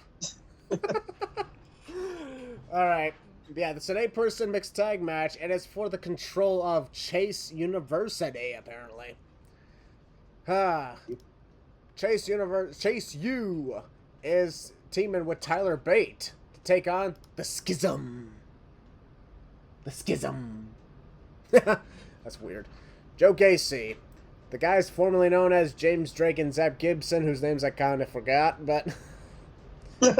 And this is where things get interesting, folks. The female partner for them is Ava. In other words, the daughter of The Rock. This may not seem like a big match, but it kind of does have like a big deal to it. This is a person who's the daughter of the freaking Great One. And she's a 4th-generation wrestler. There's still, right now in this day and age, very few 4th generations out there. So she's on a very small list. And this could be very nerve-wracking for her. It's her first match on NXT, and practically the first time anybody has seen her compete at all. And it's going to be on the stage like Stand and Deliver in Los Angeles. You got to admit, this has got to be a big deal. It's one of those moments where like, all right, you're the daughter of The Rock, but I get you're doing your own thing, which is good. However, let's see what you can do in the ring. Are you as good as your predecessors, or are you going a new route here? And at the same time, are you going to be able to impress the audience? Because just because you're the daughter of somebody doesn't mean you're automatically the best. I'm looking at you, Charlotte. Anyways. Yeah. So this is for the control of Chase University. And however, some people have been saying that Tyler Bate should not be in this match, that he should be actually competing for the North American title as well. I wonder. Like, I don't know if this would be make much of a difference because, hey, at least he's on the card, and this means there's extra spots for other people, and this just means there's endless name after endless name, and it's fun. It's good to look at. So, Heel Balor, I'll start with you. Overall, what's your thoughts on this 8-person mixed tag and the build-up? I mean, honestly, the build-up's just been there. I'm not a big Chase U fan because I just find them just Wait, corny. what? You don't like Chase U? What's wrong with you? Get it? No. Get it? Get it? What's wrong with you? You know what? No. Because you better run away because I'm gonna chase you. Okay, I get it. Honestly, I don't know. Chase U, like, they're just I don't know. I don't hate them. I just find the gimmick a little bit too corny for my taste. So, Give me a C. hold on. C, Give me an H. H, Give me an A. A, Give me an S. S, Give me an E. E, Give me a U. Y, O, U. Damn it. Give me a U. Y, O, U. Oh my god. Whatever. What does that spell? Chase U. Yay! That's how it goes. Yo, Balor, I am so pissed off at you right now. But Chris, that was awesome with the E. I had to. You know I had to. That was perfect. Perfect timing. That was good. It didn't even cross my mind that he would do that, actually. And then I remembered, oh crap, he's the E-Man. I forgot about that. That's my whole gimmick. Yep. Just like I know his favorite football team is the Eagles. They're not. I'm a Saints fan. What are you talking about? Wait, you're a Saints fan? Who the frick is a Saints fan? Your own brother. Oh, yeah. Dang. And me. And I am too. What the fuck? Yeah. Whoopsie. All right, but anyways, I interrupted. You were saying regarding Chase U again? I mean, honestly, it's just one of those matches where I am very interested in it. I am interested. It's just the build-up has just been there. Again, I'm not a big Chase U fan, but yeah, I think it's gonna be a very fun contest. Seeing Ava Raine in there, it's gonna be very fun to see her do what she does. Being a big fan of Joe Gacy for a very long time, so just seeing him on a pretty big stage as well is gonna be great. And Tyler Bate, I mean, I know people like myself, I'm a little bit disappointed Tyler Bate's not in a title match, but at least he's on the card, so that's not really that big of a deal that he's not in a title match as long as he's on the card. And plus his little gimmick of, like, I guess being Chase U's, like, guidance counselor or somebody like that. He's doing meditation and stuff like that. That cracks me up. And Hey, but yeah. hey, pretty funny. meditation is really good for people's health. That is true, yes. So I don't get why people are complaining about this. Do you want Tyler Bate to be in endless matches with like Ilya Dragunov? I mean, I wouldn't mind that, but do you want to be endless matches? No. Because eventually, it just gets a little old. You catch my drift? Yes, I do. Yeah. I mean, yeah, it's just I'm really looking forward to it and see how they're gonna do. Who is gonna win? I don't know, honestly. Chase U, I guess. Why not? Chase U. Probably. Although, could see Schism winning because it is Ava Raine's first match. Yeah, I'm going to switch it. Yeah, Schism. I think Schism's going to win. You think Schism's going to take control of Chase U going forward? Yeah, I think so. Now that I think about it, that does pose an interesting aspect because I like it whenever, the bad guy wins and he gets this, and then the bad guy ends up winning, and, it feels like as if, man, we're slaves now. In our own creation. Pretty much. We're in our own creation. We don't know what we're doing now. We need to get our revenge. And it poses a lot more interesting thing than the simple, we win, you lost, we keep control. Sucks to be you. Plus, what is there to really happen, like, if Chase U wins this match anyways? Like, they just move on? It's like, I think there needs to be more storytelling on this. I think the heels winning would be a lot more interesting than the faces this time, so I got Schism winning. All right. Steve, welcome back. What's your thoughts overall on the 8-person mixed tag for the control of Chase U, and also the debut of The Rock's daughter, Ava? Yeah, I'm excited to see what Ava does. I'm a big fan of her father, and I want to see, what she's capable of. I know that now it's, I've been seeing this thing all around. People are upset that she's not wrestling under the Johnson last name, or she's not part of the bloodline. I'm kind of happy that she's following her own path, and it's a thing where The Rock's not here, she is, and she has to carve her own path because people want to be more than just a last name or more than just a lineage. So I'm really happy on the route that she's taking, with Schism and all that. I love Chase too. I wish Andre Chase was my college professor. I wish I was taking his class.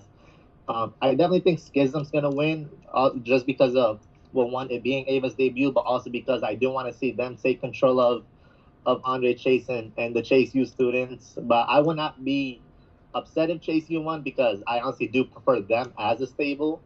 But no, I definitely think Schism's gonna take this one. That's another good point on that one. You also brought up a good point. It's a good thing that Ava is going about her own thing rather than just being a Charlotte Flair to Ric Flair. I mean, we wouldn't want to just be hearing constantly, if you smell what the rain is falling. Wouldn't work. Plus, why would you smell that? Wouldn't you be here or feeling something? I don't know. Yeah, absolutely not.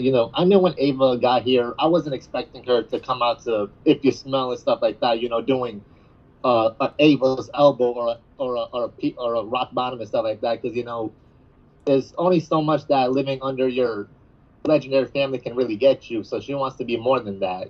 She's her own character. This is her own path. When The Rock had his time, when her uncles and grandfather, they had their time. It's her turn to be, opposite of them, a different branch of what the family is. I mean, yeah, it's continuing, more Samoan family members being in the company, but she's not gonna live under the characters and gimmicks that they did. Yeah, I get it as well because you wouldn't want to just be doing the same thing that everybody else is. Like, just because you're in a way, it's the family business doesn't mean you got to do it exactly as the family did it. Like, yeah, example, Erwin R. Shyster. His sons are literally Bray Wyatt and Bo Dallas. They're nowhere near like tax attorneys, so they make their own thing going on. So it works out. So I'm really hoping that Ava Rain does really good in that case. Dustin, overall, what's your thoughts on this match? I'm, I'm looking forward to seeing where the story goes from here. Like the promos, the backstage stuff, Thea Hale getting freaking scared to death by Ava is I think one of the best stories in NXT right now. I've been enjoying this entire story, and people onto the Tyler Bate topic. I'm fine with Tyler Bate being in this match. Yes, I would have loved for him to be in the North American title match, but I'm totally fine as long as he's on the card. I'm happy. Now, as for who I got winning, I'm actually gonna go Chase U on this one because the story of how Schism can take over Chase U is intriguing. I don't know. So when Joe Gacy got that win over Andre Chase, I think that had me thinking, I think Chase U's going to get the win on the big stage. And yeah, I know Ava's having her first match, and it's in a big stage like Stand and Deliver. I'm not sure. I'm not too tempted to go Schism on this one. I'm going to go Chase U. All right. Not bad, not bad. And finally, Chris, what's your thoughts on this match? All right, so I'm gonna be honest. I haven't been able to keep up with NXT at all, like with the build up and anything, because of like other stuff going on. Plus, I can't really watch the weekly shows until like 3 hours after you guys, because West Coast problems. So yeah, haven't really been able to keep up with the product, unfortunately. But based off of what we described overall, what do you think? Yeah, based off of what y'all described, I think I'm gonna agree with Theo Balor and say like, yeah, it's gonna be the story should continue. It shouldn't just be the faces win, haha, we move on. I think Schism should win this match then, if we're gonna keep going with that. And what would you have rather preferred, Tyler Bate to be in this match or the North American title match? I mean, I think I'm fine with him being in this match. Because he does good no matter what he does. Yeah, exactly. So they can easily find another guy to fill in the spot for the North American title. Yeah, no worries at all. All right, we got 3 for Schism, 1 for Chase U. I honestly am also gonna go with Schism. So 4-1. Sorry, Dustin, you're the odd person out, but hey, that just means you'll have the advantage over us if you win. So hey, I'll take it. Yep. Okay. Folks are going to move on to the next match, and this one is interesting very much. It's an unsanctioned match. Boy, we've had unsanctioned matches on the NXT pay-per-view prior to WrestleMania several times, and this is the second time it involves Johnny Gargano. Yep, it's Johnny Gargano versus Grayson Waller. And I won't lie, I did not see any of that coming. When I saw the whole thing going on with Grayson Waller and Shawn Michaels, I figured one of two things are going to happen. Shawn Michaels is going to stupidly come out of retirement and face Grayson Waller, or Shawn's going to have the debuting Dragon Lee show up and face Grayson Waller at Stand and Deliver. But none of those happened. Instead, we got something I did not even think about. That's Johnny Gargano making his return to NXT to take on Grayson Waller because he has unfinished business after what happened the last time Johnny was on NXT in late 2021. Willie, I'm pretty sure you remember that. I sure do. The whole thing with War Games and then after that. Yes, sir. But I like this idea to have Johnny Gargano take on Grayson Waller to settle the feud because let's be honest, Grayson Waller has been one of the best guys in NXT today. He's practically the top heel over there, and he's got a lot of promise heading into the future. I think he could even do well on the main roster as soon as he does a couple years down in NXT. Just like, we've had others. But then again, we got to take it easy, one step at a time. A lot of people even went as far as saying he should have beaten Braun Breaker to win the NXT title. And personally, I disagree with that. But we'll talk about Braun in a moment, a little later. But I like what they got going on with Johnny Gargano and Grayson Waller. Especially since, you see Johnny on the main roster since he came back in August in Toronto. That was nice. And you're thinking, all right, Johnny Gargano's on the main roster now, so he's just going to do his thing there. So it didn't even cross anybody's mind that he would return briefly to NXT to have his thing going on with Grayson Waller. And I got to admire something. I got to admire Johnny Gargano with his determination. Not only has he been appearing on Raw, he's made occasional appearances on SmackDown, and now he's appearing on NXT. And yep, he's been appearing on NXT and doing all that while he's also every now and then going to see his baby wrestling. So I gotta admit, the dude is really good. Sorry, what was that, Willie? I thought you were talking about his baby mama. Candace. No, the other baby. Oh, baby wrestling. Okay, yeah, so baby wrestling. So imagine going through all those 3 shows while also trying to make time for your kid. That is amazing dedication by Johnny Wrestling. And for the record, folks, don't call me a hypocrite on this. I'm not exactly saying this because he kind of put me in his Gargano escape last year at WrestleCon. Shut up. Man, I still feel that. You kind of deserved it, though. What? Oh, wow. A year later, you're still saying I deserved it? Yes. You kept talking crap. Oh, come on. At the time, he was Johnny Ow, my neck. I can't even say because it hurts my neck. Willie has a point there. Oh, come on, Dustin. You too? Chris, you're my friend. You won't say I deserved it. That was assault. Steve, what the hell? I inducted you in the Hall of Fame! What? No, I was saying you do not deserve that. Oh. No, what he did was assault and harassment. You deserve better than that, Christian. Thank you. God, you deserve a second induction for that. Chris, we need Chris's input, though. I have no idea what's going on. Okay, you're my friend, right? Did I deserve what happened when Johnny Gargano put me in that freaking Gargano escape? Yesn't. Oh my God, he's a mix. He's a mix. Oh my God. You know what, Johnny Gargano? I challenge you to a match at WrestleMania 40. All right. Have fun. Oh my God. For the If love you of... lose, And this time, I'm not tapping out to him. I can see it coming. All right? Trust me. I have a plan this time. I can last maybe 2 minutes. I don't know. Anyways, the last 5 in the ring. But anyways, jokes aside, however, I will admit, yeah, Johnny Gargano, great guy. And I'll even take this moment to say he's a cool guy and he understood. He knew who I was and he I had even legitimately apologized for the times I made those remarks about him being Johnny Failure over the years. And he was a cool guy, unblocked me from Twitter after I came up with this idea, and he even thought it was very clever that, you know, I came up to him at WrestleCon, and when I met him, I said, to show that I'm also really sorry, put me in the Gargano escape for the picture. So, you know, it worked. Really cool guy, and he put me in the Gargano escape.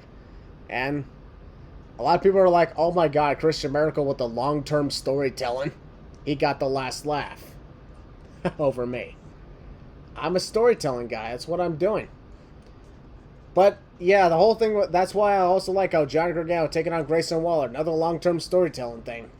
Grayson Waller really began to start his path of dominance ever since Johnny left. So, that's interesting to think about. So, Dustin, I'm actually going to go first, have you go first for this one. What is your thoughts overall on Johnny Gargano versus Grayson Waller in the unsanctioned match? I've been really enjoying Grayson Waller and Johnny Gargano's work in this feud. Great long-term storytelling. Not gonna lie, I was expecting Dragon Lee to be the one to face Grayson Waller. Johnny Gargano was not even in my mind at the time when they announced this match was happening. And to find out that it's going to be unsanctioned, oh boy, that makes it 10 times better. And but I'm really torn on who should win this match, because there's a lot of different paths you could go down here.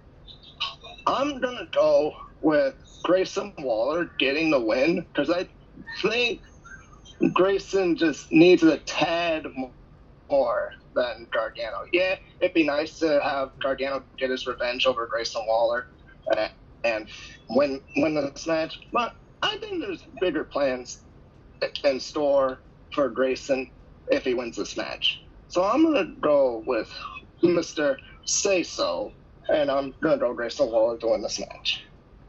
Alrighty. When it comes to unsanctioned, we all remember the one thing involving Johnny Gargano and the word unsanctioned, and that is his epic feud with Tommaso Ciampa in 2018. My god. You know, we could still look back on that match and think, what the hell is going on? How the hell did they manage to make almost one match be better than the entirety of WrestleMania 34 that year? Then again, that wasn't exactly the best of Manias.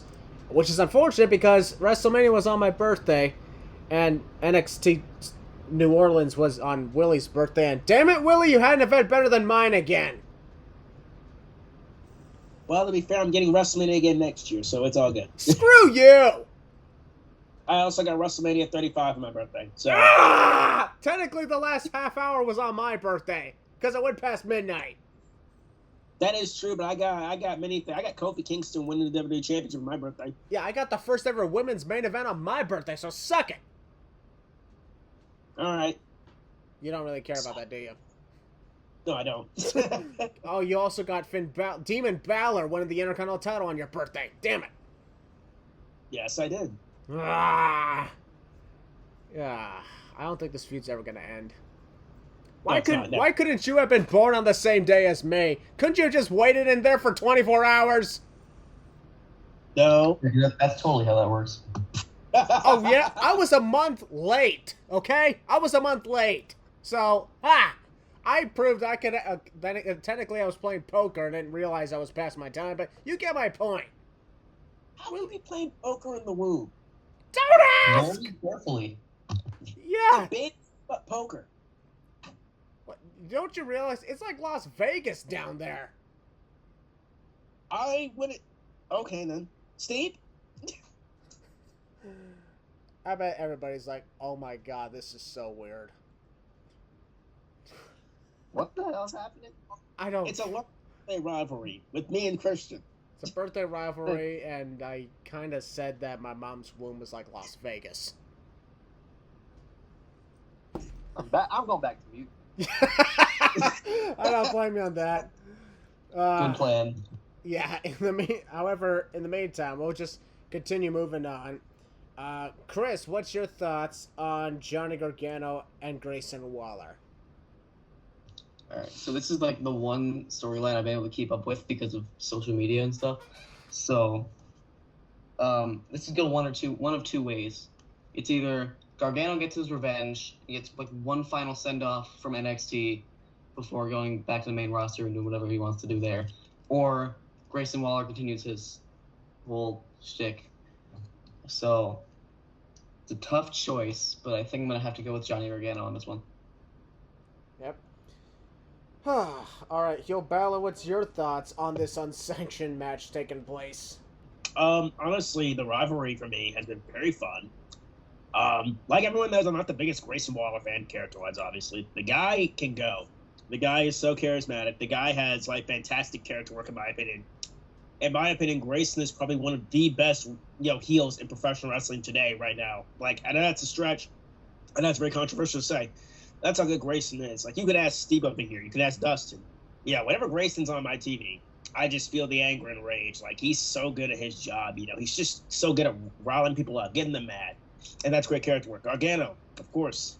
He's the second best king in NXT. We already know the first one, who the king of NXT is. Or should I say Prince? Anyways, Gargano, he's done everything in NXT. And for him to come back again, he, going there with the story, another good storyline, which again, you hit on the nail, Christian. All of you guys hit on the nail on the head. Long-term storytelling. Going into it, I actually thought it was going to be Dragon Lee. And then I thought Shawn Michaels was going to come out of retirement, just like everybody else was. So when Gargano came, I was like, okay, long-term storytelling. Good stuff. And it's just been a fantastic ride. And unsanctioned makes it a lot more fun, too. No rules, everything's thrown out the door. And it's just going to be insane. Who do I think? No, Steve, I do not. Anyways. That's true anyways. But yeah, I do like Grayson Waller behind the scenes. He's cool. He's a cool guy. Anyways, who do I think's going to win? I don't know. This is going to be wild. I'm going to go with Grayson Waller to win. And I know, why should he get his win if he's getting sent up to the main roster? I don't know. I mean, I think it'd be fun. I think it'd be out of nowhere to do. And plus, I think, Chris hit the nail on the head there, and so did Dustin. Grayson, there's more storytelling with him winning than with him losing. Because if Gargano wins, he gets his revenge. If Grayson wins, there's more storytelling right there. I know it's like the man tortured him in front of his family, he gets his revenge. You can do that, you can do that. You could have that happen. But I prefer, Grayson to win. Will he win? He might not win. That's totally fine. But I am going to pick him to win just for that. Because I got Grayson Waller winning. All righty. And at the request of everybody, Steep is to go last. So, Steep, take it away on your thoughts. Waller gonna beat the piss out of Johnny Dollar Store. Shout out Hill Battle for giving me that nickname. Okay, but I honestly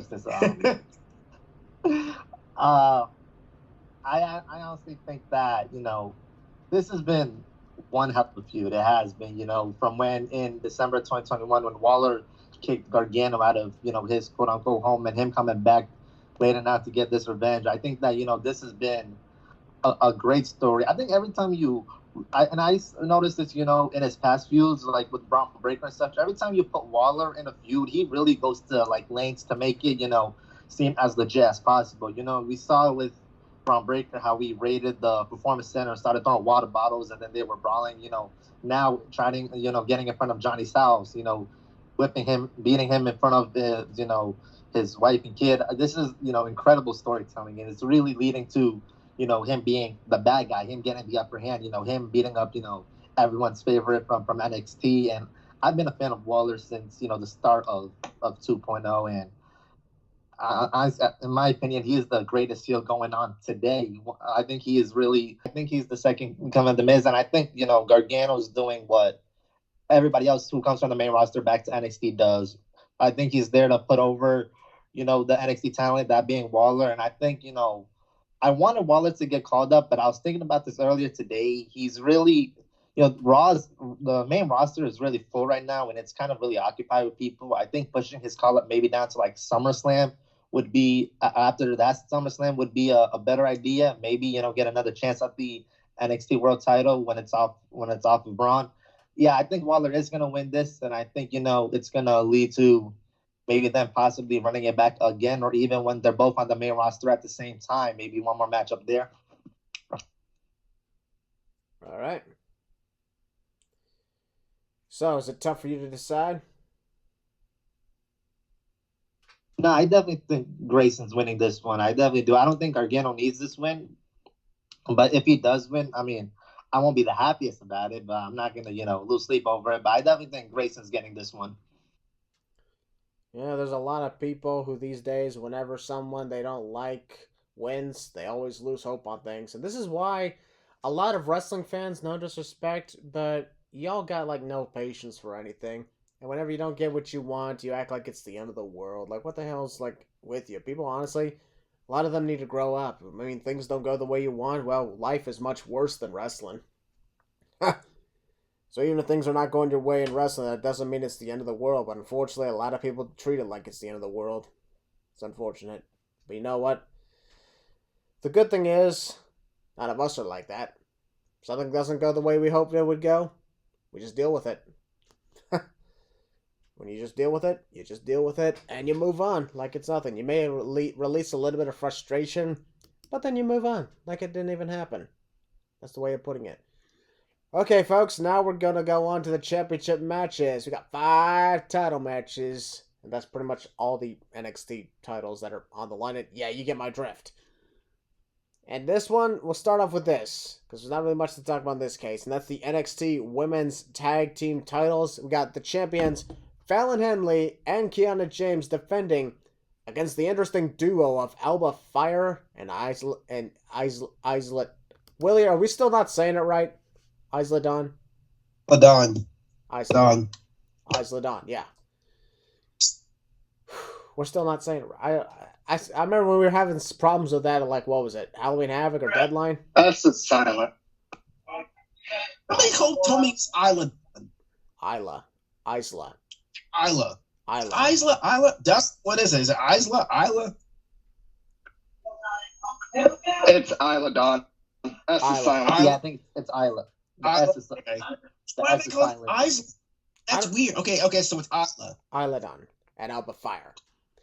And, they had a matchup at Deadline, and I remember at the time, I was like, could you imagine if they... I remember asking you, Willie, do you imagine if they team up later and win the tag titles, so let's say Stand and Deliver? And then we had a laugh, and now, oh my god, that's on the way.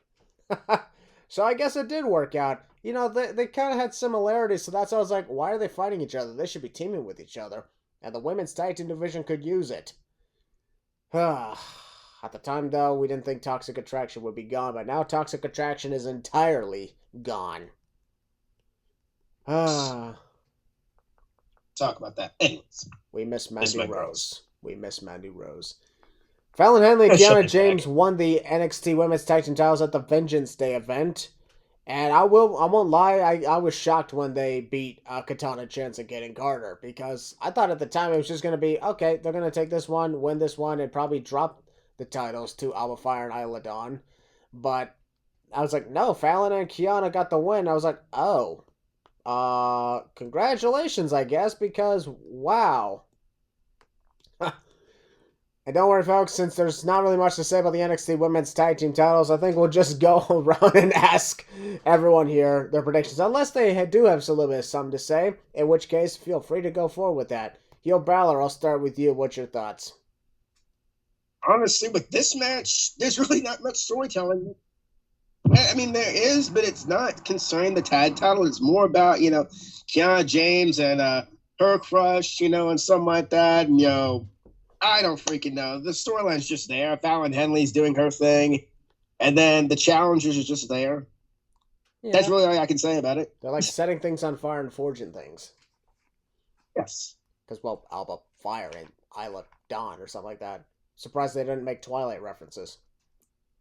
God, Twilight, we don't talk about that movie. Ugh. Anyways. It wasn't that bad. I mean, my friends in one of my Discord servers kind of forced me to watch the series, and I ended up loving it.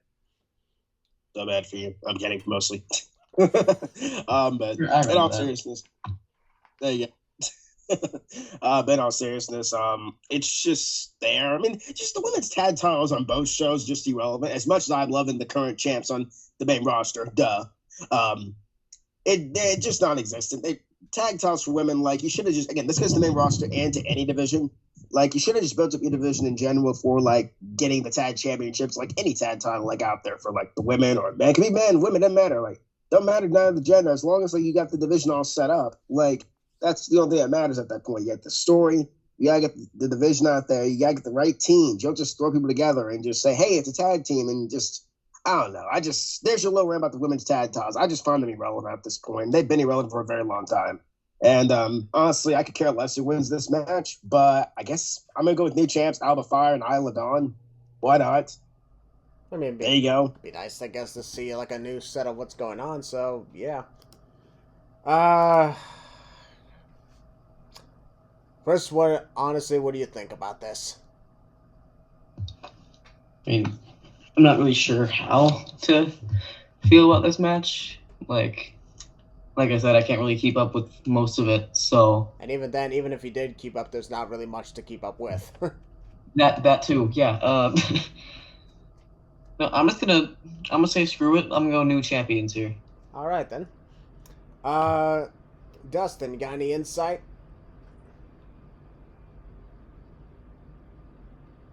Grab your popcorn, it's girl. If I can unmute, thank you. There's not really much into this feud. As much as I can't stand the one that's outside of this whole match, Mr. Brooks Jensen.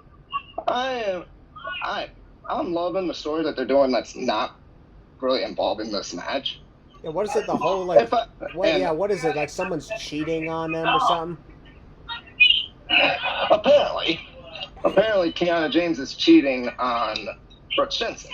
Apparently, I don't know. Oh, wow. But as Steve and Will know, I'm like the biggest Colin Henley fan in the whole car. Trust me, folks. Please. But yeah.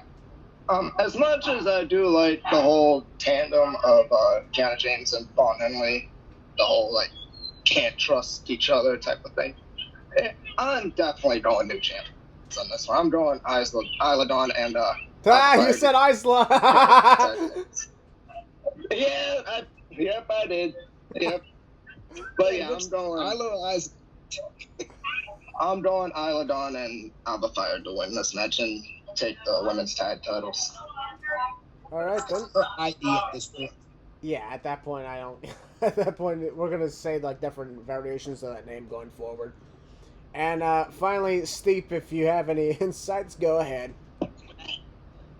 Definitely see new champs, Isla Dawn, Alba Fire, and honestly, there's a lot of story with this match itself, but I am liking what's going on with Kiana James, Fallon Henley, and Brooks Jensen. Now, Kiana James has just been using Brooks Jensen and Fallon Henley like, she was right from the beginning, but, they didn't really want to believe her because Kiana, put them under their trap. I think this is basically every, high school story that we see in, those, over-dramatized TV shows. So this is my type of thing, and I really like that little, I guess, love triangle going on or whatever that's, in between them, and definitely them losing the tag titles is going to be where, Fallon Henley is going to expose Kiana for, who she really is and what she's been doing from the start. Yeah, I'll be honest, I don't have much to say on this at all, but I'm also going to say new champions, Isla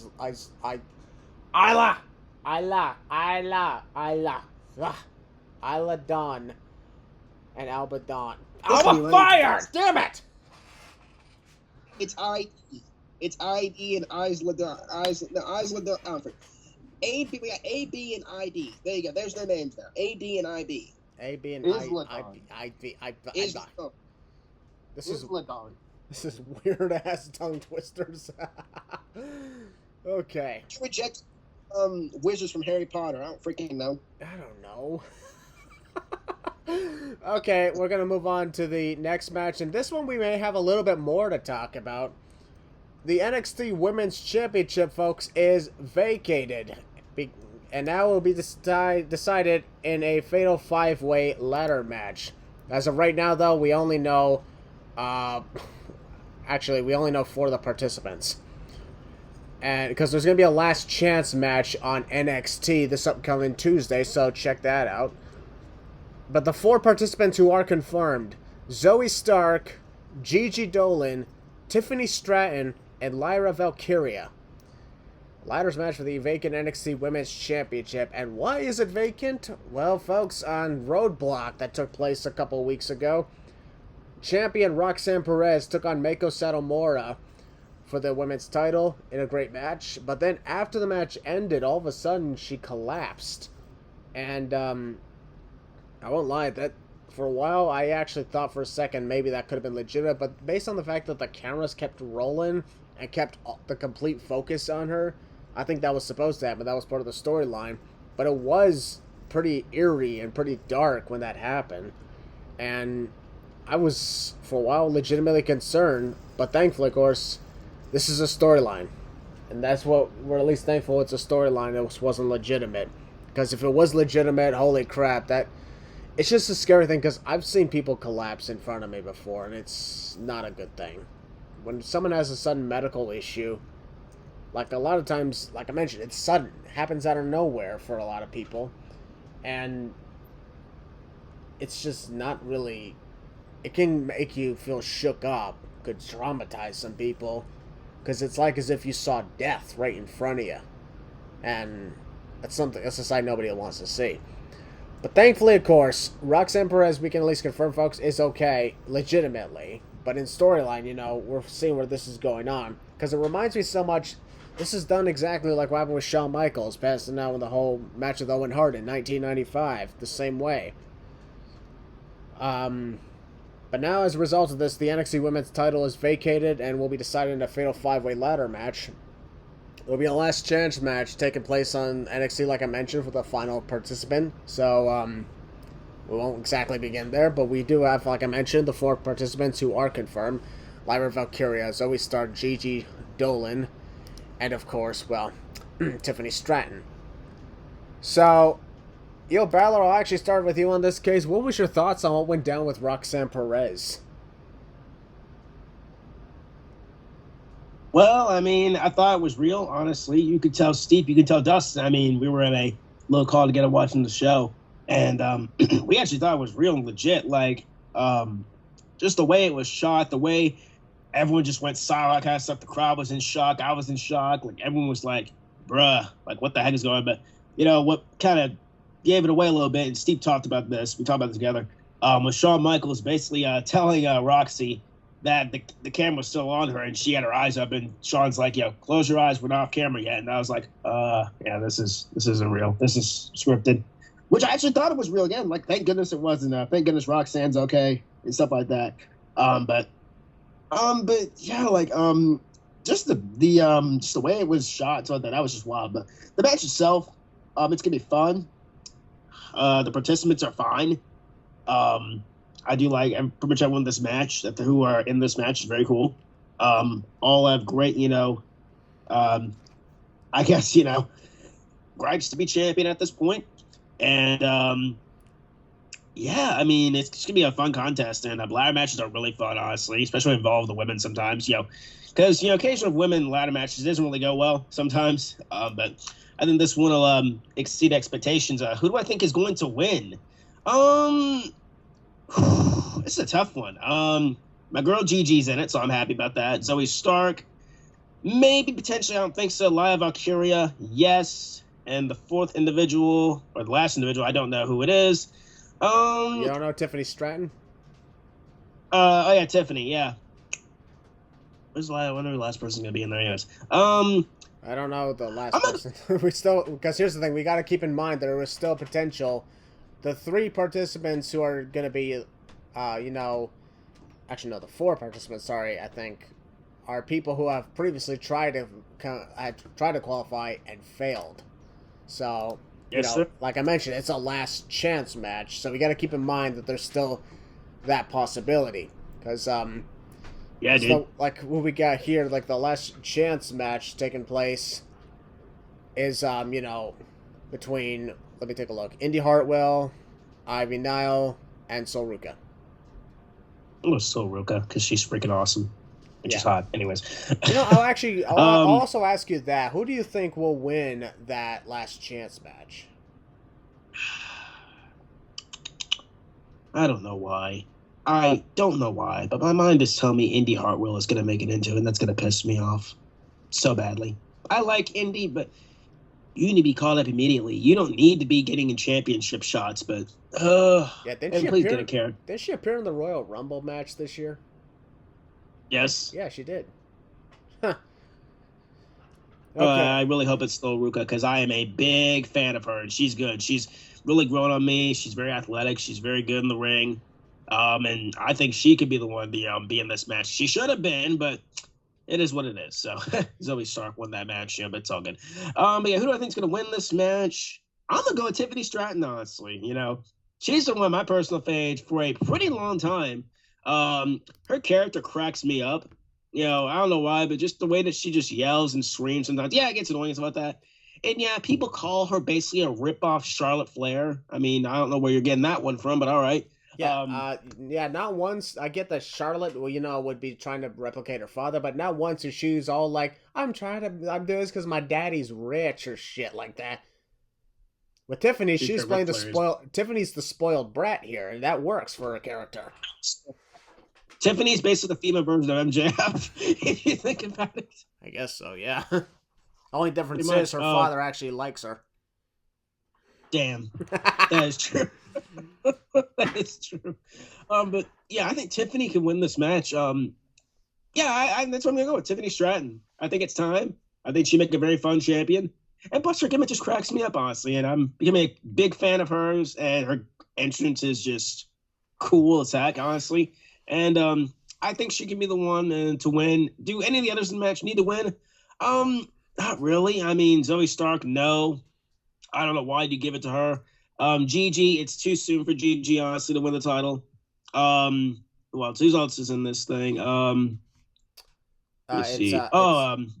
It's Lyra Valkyria. Valkyria. Too soon. I like her too, but too soon for that. So yeah, give it to Tiffany. Yeah. That's what I'm picking. Tiffany Stratton, champion. Yeah. And I'm going to mark out. Okay. Yeah. Tiffany Stratton.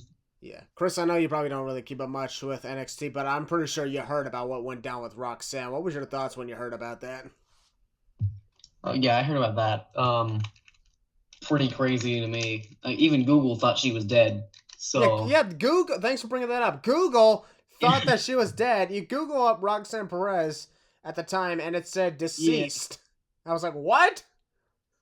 Yeah. Steve PRs who for Dustin. Which one of you boys? We actually started that whole thing on social media. Wait, you guys are responsible for that? I was the one that pointed it out. Oh my god. Tell Dustin. So we're just scrolling through social media, just like the usual, and all of a sudden Will just brings up Roxanne, and we're just about to scroll past the thing, and all of a sudden I'm like, wait, date of death? What? When did that happen? And then the others just start losing their minds. And we were all concerned. I was scared and freaking out like he's dead. Okay, yeah, it's understandable to be concerned in that case. I would understand it if it was Wikipedia, though, if that said she died, because anybody can put that in there. But it was on Google. That's when you're like, wait, what? I mean, most of the time, Google gets it from Wikipedia, so, like, I don't know. I don't think I've ever seen Wikipedia even reference a death on Roxanne. Nope. They did. I don't think it did, but, like, still. Usually Google gets their information from Wikipedia when you Google, like, a person or something like that. Yep. Yeah. But again, Chris, you got interrupted. So you were saying regarding the whole thing? Yeah, so it was crazy. Even Google thought she was dead, which was hilarious to me. But with the match, I don't know what to think because there's still an open spot. Anyone of the three of them can get in. I'm probably just going to go with Tiffany Stratton, too, because screw it. I don't really care anymore. That's okay. Yeah. I can't really say much because, like I said, I can't keep up with the product as much as everybody else can. But yeah, No worries, man. No worries. It's all good. Um, Dustin, your overall thoughts on what's going on with the NXT Women's Title? My thoughts on the whole Roxanne situation. Yeah, it scared the living daylights out of me. I was very concerned on the whole Roxanne collapsing thing. I thought that was legitimate as well. Like, but thankfully it was all storyline, and she's okay. And as far as the ladder match is concerned, I'm a big fan of ladder matches too, as much as I am battle royal. So ladder matches are always fun. As for the last chance, I want it to be Sol Ruka, but I have this feeling that they are going to give it to Indy Hartwell, and like Will has said, it's going to piss me off as well. So I won't be happy about if Indy wins that.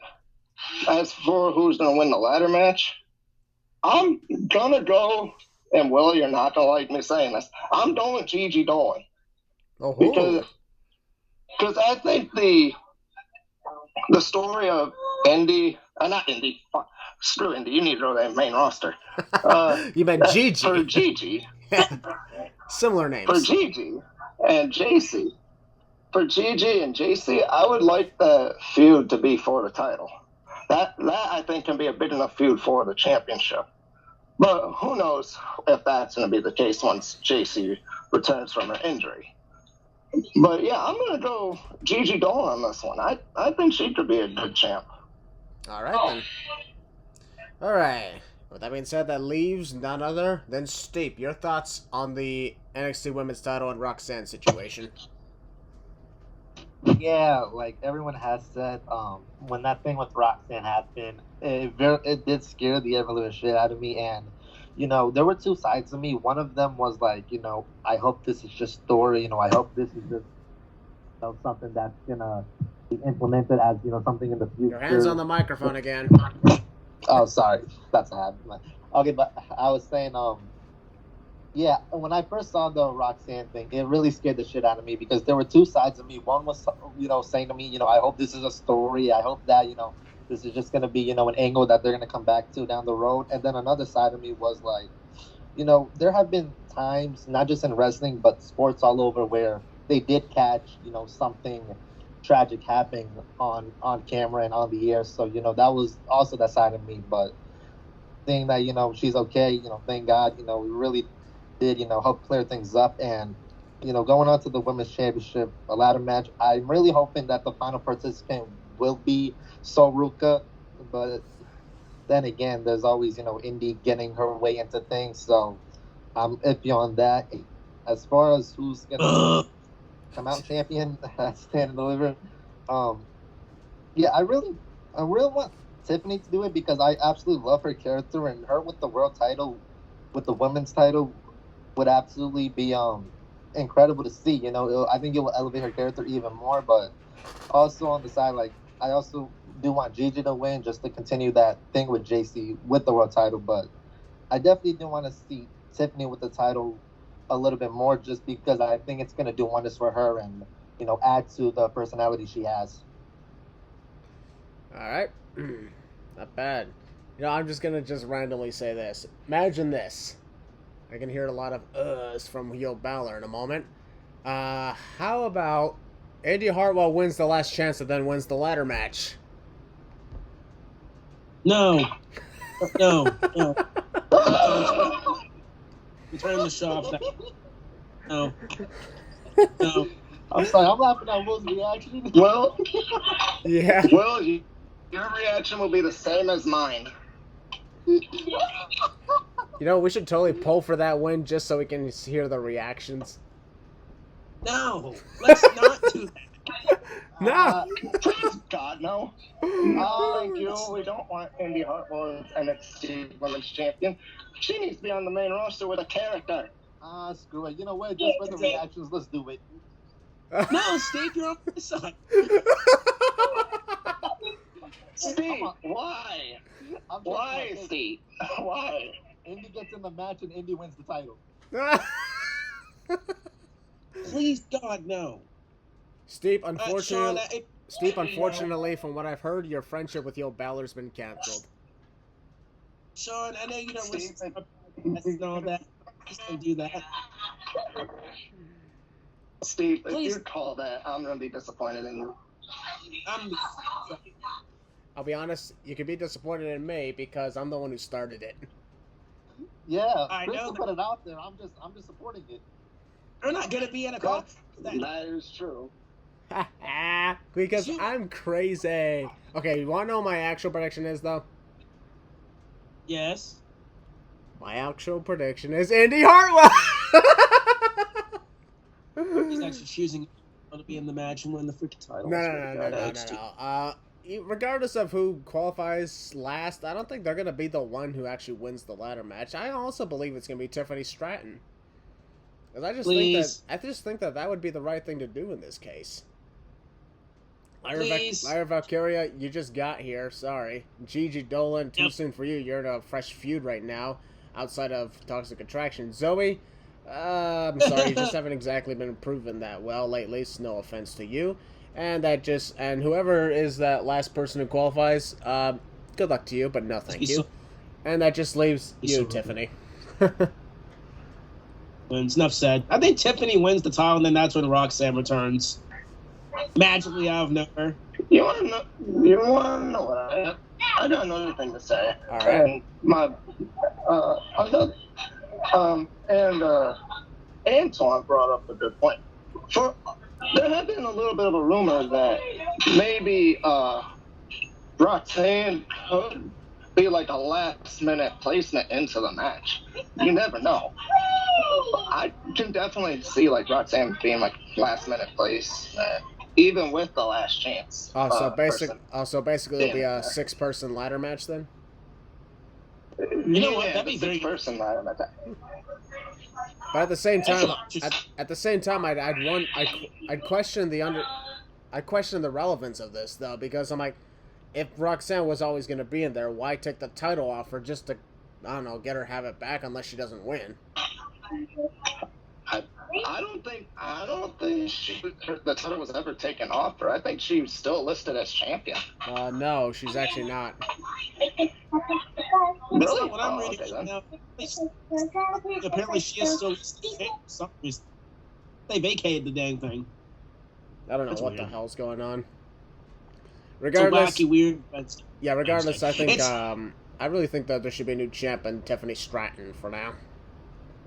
Some people think this is their way of getting the title off Roxanne before she gets moved up. I'm like, no, she needs to lose it in a match. Like, this is not how you do it. And then Indy Hartwell.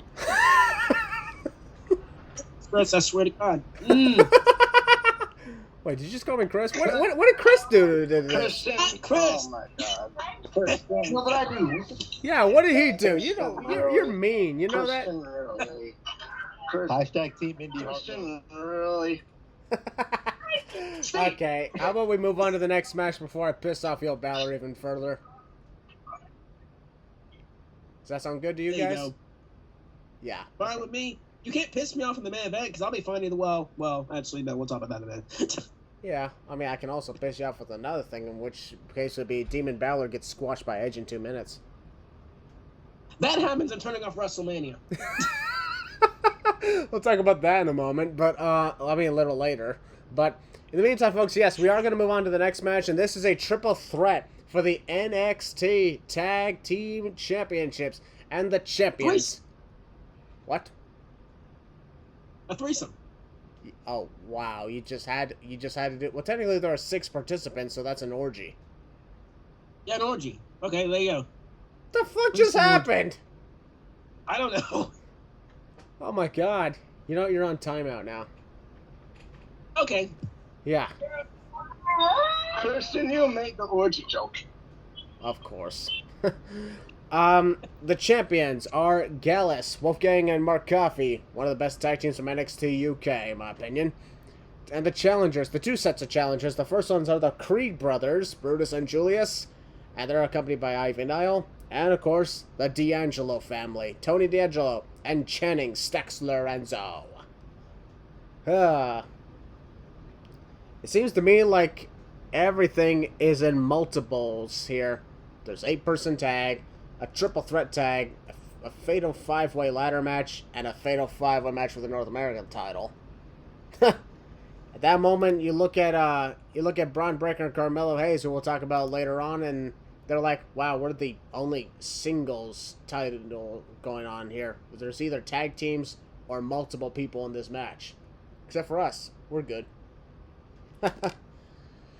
I will say, I'm looking forward to NXT. And so this tag team title match, the tag team title matches are always fun to watch when it comes to NXT, especially in the takeover days. You know, remember the good old days of the Undisputed Era, always winning these tag team title matches? And I miss those days. Yeah, DIY always went. Oh wait, they always lost. Sorry. The Revival, who could be potentially coming back. Yep. Maybe. Probably not. No. And now in this case, yeah, Gallus, the longest reigning NXT UK tag team champs, thanks to the pandemic shutting them down. And now they're NXT tag team champions. One of them also had Vengeance Day. By the way, there was some idiot who was commenting on my Twitter feed who he actually thought New Day were still the champs. Nope. I didn't get that either. In this case, Steve, I'll start with you. What's your thoughts on the NXT tag team titles situation? I think Gallus retains. I don't really have an explanation to that. Understandable. Just like the women's tag team titles, there just doesn't seem like much to talk about because there just doesn't seem like much going on here. Yeah, I don't see the title changing hands. I think it's going to stay on Gallus. Yeah. I won't lie, I'll be honest, if Chase U wasn't defending their literal university, I would have had them take on Gallus because they've been over with the audience. Like, I think that could have been good. Alright, so you got Gallus going on. Dustin, what's your thoughts?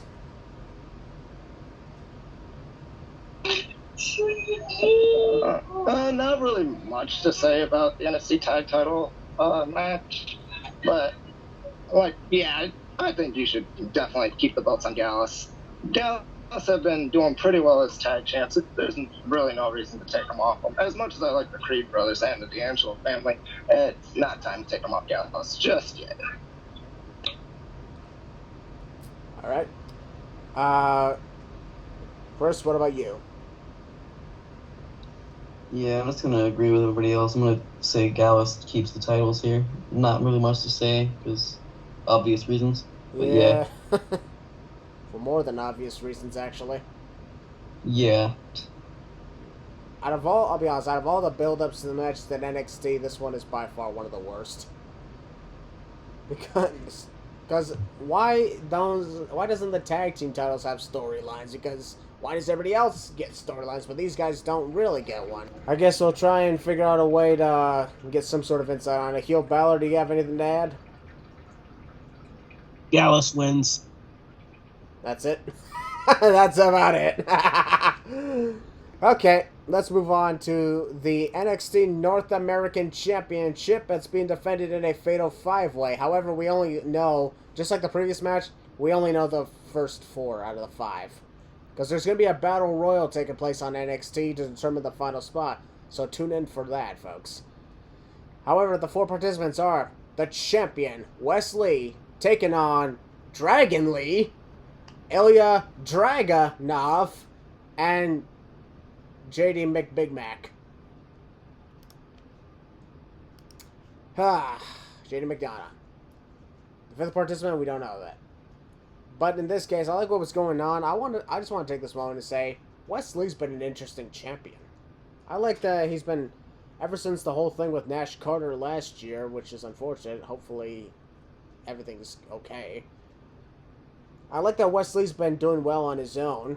Won the NXT North American title at the Halloween Havoc event, I believe, and held on to it ever since. Has been defending pretty good, especially in a great match with Dijak back at Vengeance Day. My God, what a match that was. So, I do ask myself sometimes, like, Do they always do these multiple men matches because, you know, you want to have as many people on the card as possible? Because I'm like, not everything has to be that way.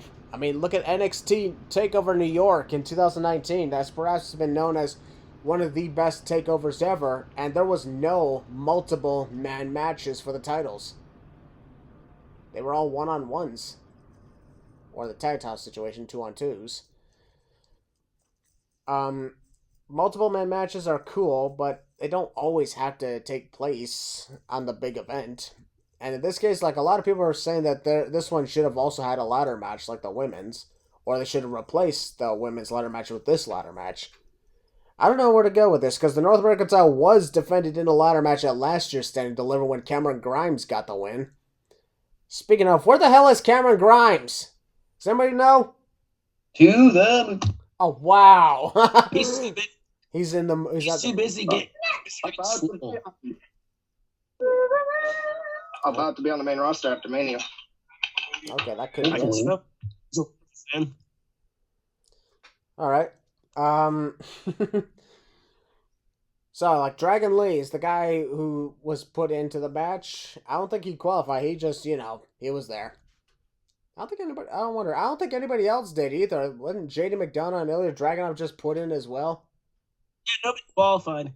Literally, nobody qualified. They were just thrown in there. So only the last person who's competing in this battle royal gets to qualify? Wait. Back it up. To be fair, Wes Lee did select his opponents. He was allowed to select. Okay, why didn't he select a fifth one then?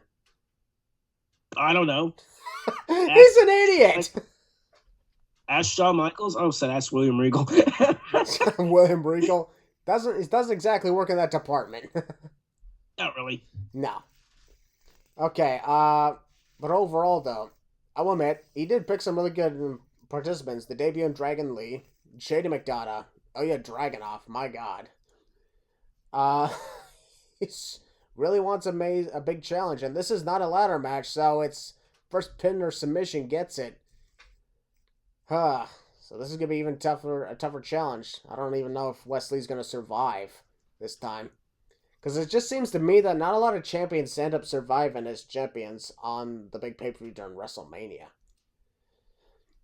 So, Chris, I'll actually start with you this time. What's your thoughts on the 4 participants, and who do you think has the better chance of winning? I mean, it's weird to me, especially with me not keeping up with it because I can't. It's all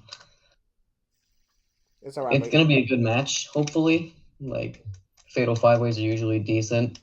Depends on who's in it. Yeah. Then we have no idea who the fifth member of the match could possibly be. Yep. So even at the time of release, folks, if you're listening to this podcast right now, it's Monday. You still don't know who it's gonna be. Yeah, find out tomorrow. Yep. Tune into NXT, folks. But anyways, like, out of the confirmed participants, who do you think has the better chance to win? I mean, I wouldn't hate to see Wesley retain.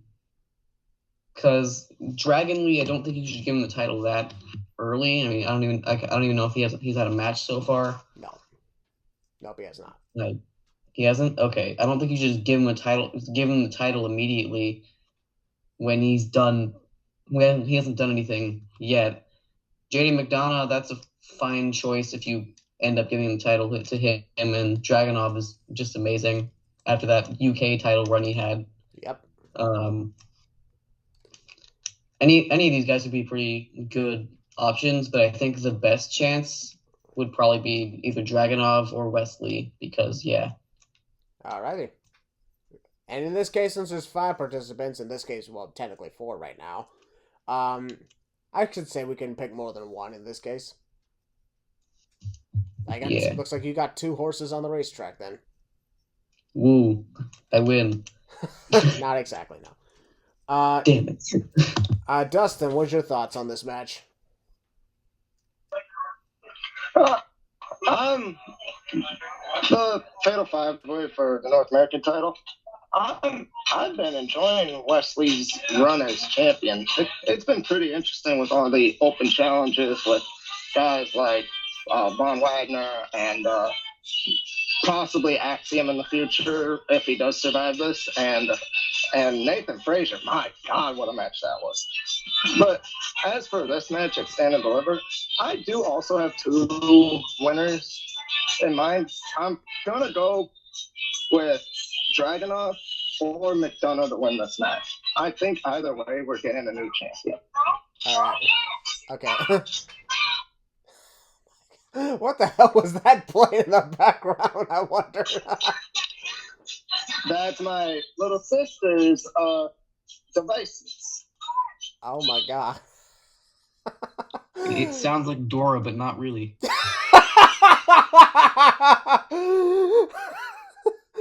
Oh my god. Thanks, Chris. You may want I to at least mute because that could be copyrighted music. Thanks a lot. I got taken down by somebody's sister. Thank God. Why would you do this to me? What the hell's wrong with me? Okay, Steve, I'll ask you next. What's your thoughts on this Fatal 5-Way, as of right now, Fatal 4-Way? I love what Wesley has been doing with the open challenges and then the brawls and then everyone really trying to get to the ring to accept it. And he's had some pretty credible challengers, in his past matches. I'm torn between either Wesley retaining, and if not, if the title were to change hands, I definitely think it's gonna be to the last person that qualifies into the match from that battle royal. But as far as right now, who is in the match, if it were to change hands, I definitely can see it going to my most likely pick would be to JD McDonough. All right. Because I will admit, Ilya Dragunov, that's the guy that people said hopefully would be in the NXT Championship picture, and maybe also others said he should have won, when he was challenging the title at the Halloween Havoc event. But at the same time, got JD McDonough, who's been here for the longest time. He was the longest reigning cruiserweight champion when that was going around. Dragon Lee, like we mentioned, he just got here, so absolutely not. He's gonna put on a good performance and say, hey, I'm here now. But no, I don't see him winning because I don't think that'd be the right choice. And then there's Wesley, who I've been very impressed with in his singles action, and he's also been willing to take risks and go through challenge after challenge, and he's done it very well, so there's also that to consider. So I'd probably say, I'll be honest, if it's not Wesley, I'm going to go JD McDonough as well. And finally, Heel Balor. What's your thoughts on this? I think pretty much everyone hit the nail on the head with this one as well. First of all, Wesley's been an amazing champion so far. I'm surprised he's held the title for this long. And the challenges in there are pretty much all ready to go, and I like every single one of them. And honestly, I would be fine with either person winning this match. Who do I think is going to win? I'm gonna go with JD McDonough. I've been saying McDonough should have been a champion for a pretty long time now.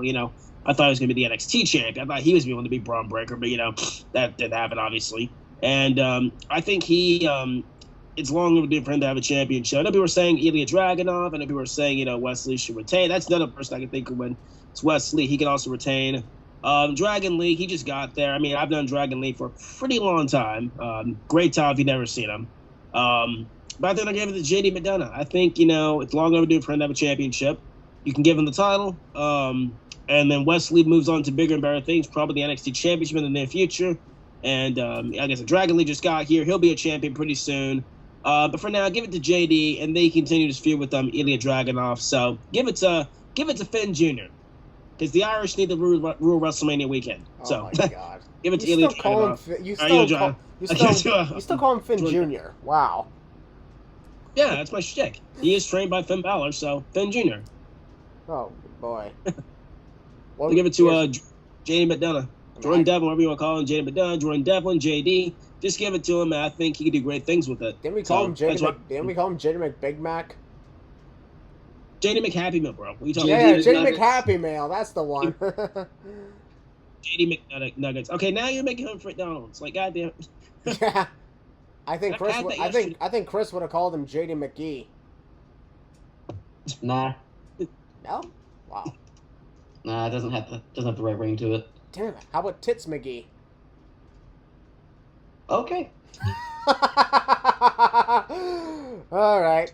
Folks, we're now moving on to the main event of NXT Stand Deliver. The match I've been hoping to see for the longest time in NXT, and the match I said is destiny to be the main event of Stand Deliver. That is the NXT Championship between Braun Breaker and Carmelo Hayes. And you gotta admit, this is NXT's biggest pay-per-view, and this is perhaps the biggest match they can offer. Why wouldn't you have this be the match? Carmelo Hayes and Braun Breaker, let's be honest, are the top two guys of NXT since the 2.0 era. Got a Braun Breaker. Guy's been dominant NXT champion. In combined days, he's held the championship only second to Finn Balor in combined days. Who he's not beating, by the way. Anyway. However, I'll be perfectly honest, he should have never lost the title to Dolph Ziggler. And let's be honest, if he never did, he would have already beaten Adam Cole's record by now. As a matter of fact, he's been champion about as long as Jade Cargill has been the AEW TBS champion. To be fair, let's be honest, Christian. At least Braun Breaker's on television is actually being booked relatively strong. Yeah, Jade Cargill, oh my god, is pathetic. Make of that what you will, folks. And then you got Carmelo Hayes, who's been practically the best NXT North American champion in recent memory. I'd even argue as to say all the time. Because I get it. We had some great champions of NXT, the NXT North American title, but Carmelo Hayes took it to levels that were amazing in two different reigns. He's the only guy to have it for multiple times, but in all of them, they were long and amazing. Then you got Johnny Gargano. He's a 3-time champ, but it was only his third reign that was actually good, because his first two, well, the first one lasted 4 days, the second one 14 days. And then again, you know what? I think Leon Ruff was the best NXT North American champion. What do you think, Willie? I'm not forgetting that night ever, laughing in Sock Monkey Mike's face. Love you, Mike, if you're watching this. Oh my god, that was weird. I still don't get what was going on there, but that was weird. I don't care. I still find it hilarious that he actually beat Gargano. Yeah. And it was still fun. It was just out of nowhere. Yeah. The NXT North American Championship debuted in 2018 during WrestleMania week. And seen a lot of great champions, but like I mentioned, Carmelo Hayes, he is him. That's what he says now. I'm him. Nobody says, it's like, there's always, I'm the man, or I'm the one, I'm number one, I'm the guy. In this case, he's like, nope, I'm him. Him. In other words, the guy you always talk about. I'm him. And that works. His entrance at NXT Vengeance Days, he took on Apollo Crews in that 2 out of 3 falls match, was outstanding. Braun Breaker, when you take a look at that guy, I will admit, there are some people who are, let's just say, a little bit done with his title reign. Some called it stale. In my personal opinion, I don't find it stale at all. The only thing that was weird about his title reign was the time he was going fishing and watching The Wizard of Oz with Apollo Crews. But go back and watch that, because that shtick was so fun. That was so weird. And see the wizard, the wonderful wizard. And I'm gonna legit went and watch The Wizard of Oz afterwards. Yeah, you did. I remember. Because why the fuck not? As good as that. Yep.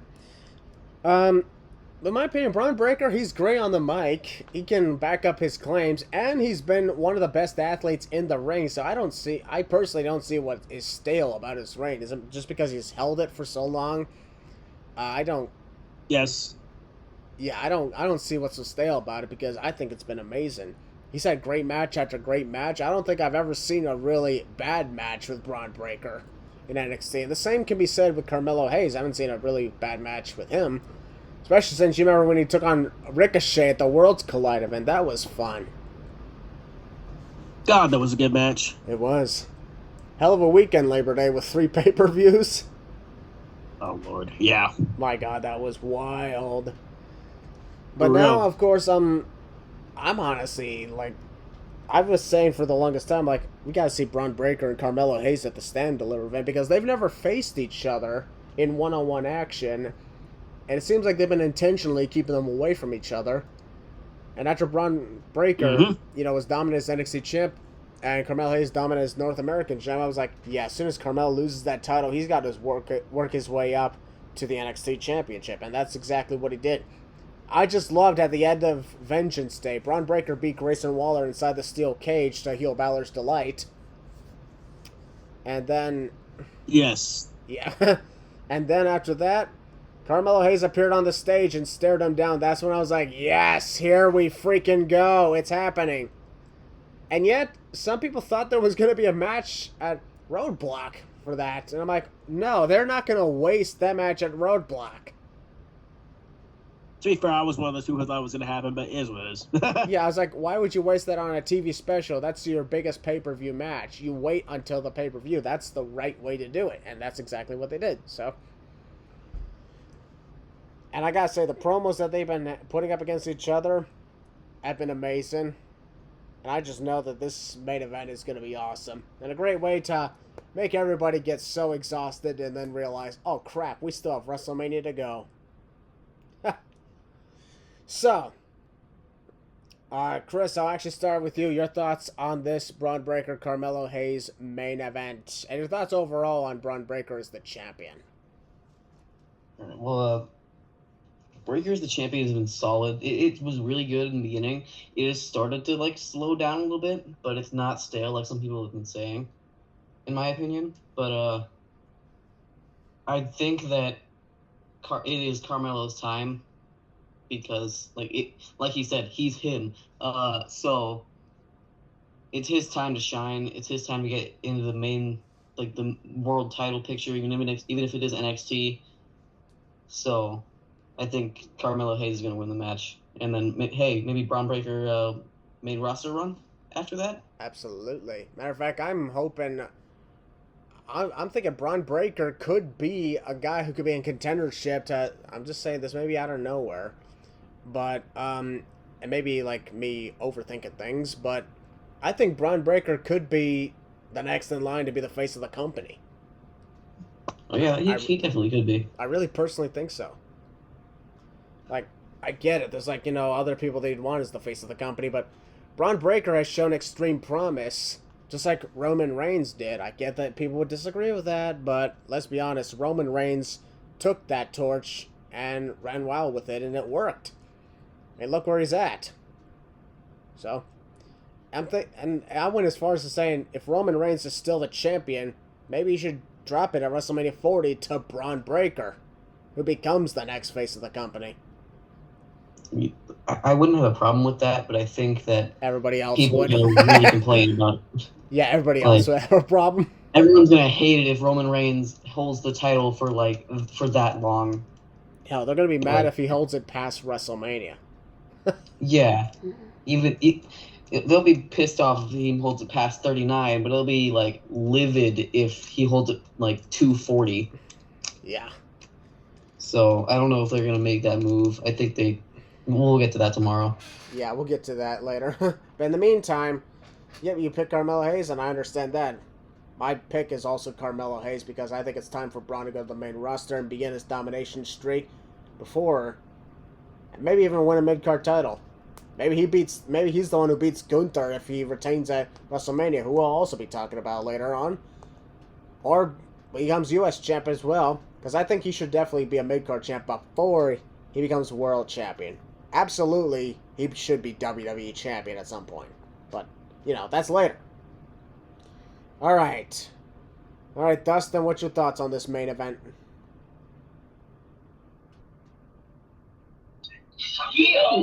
My thoughts on NXT title match. The build has been pretty solid. I've been loving the promos that Braun and Melo have been putting on each other. And Yeah, I think it's definitely time for Braun Breaker to go to the main roster and start his Dominik run. So yeah, I would give the NXT title to Carmelo Hayes, and Melo don't miss on the big stage. Booyah. Short, sweet, to the point. That's what it's all about. Huh. Steve, what's your thoughts on this main event? Yeah, it's an incredible main event. It's going to be a great showcase of, honestly, the top two stars in NXT. And I definitely think it is time for Melo to get the world title and for Braun to get that Mania call up on the Raw after. All right. And heel Balor. Well, these are my two favorites of NXT, honestly. These are my boys. The main reason I watch NXT. And, I love Braun. I do. But it's time for you to lose, honestly. You've held that title for a pretty long time. And people are getting tired of him. That's one of the main reasons why some portions of the crowd are turning on him, because they're tired of his long reign. Again, that's where people like Roman Reigns come in, which is what we're going to talk about a little bit later. He's held it for a pretty long time. I think it's Melo's time. It's been a long time coming for Melo to be champ. Two-time North American champ already. It's time for him to get the NXT championship. If Melo doesn't win, I'm going to be very devastated, first of all. And second of all, I feel bad for Braun Breaker because, again, he'll be getting more backlash, stuff like that. This is not under his control. He's doing, obviously, what he's told, and the bookers, that kind of stuff. So blame Shawn Michaels, if Braun Breaker freaking retains the NXT championship. But I don't think he is. Melo's getting the title. I do think Melo is getting called up sometime this year, probably around SummerSlam. So I don't think he's staying around for that long. He's going to get his token due. He's going to get the NXT championship. And that'll be it. Braun, get called up to the main roster. And I actually pitched the idea of him beating Gunther for the Intercontinental Championship if Gunther retains at WrestleMania. Or he could be the U.S. champ or something like that. Braun Breaker is the future. So is Melo. So we'll just have to see. But for now, Melo's going to win. And that's pretty much fine with me because I love Melo. So I can't wait for the guy to be champ. And again, it's a long time coming. So yeah, Melo for the win. I guess you could say Melo is money. Yeah, because unlike some Mellows, he's actually money.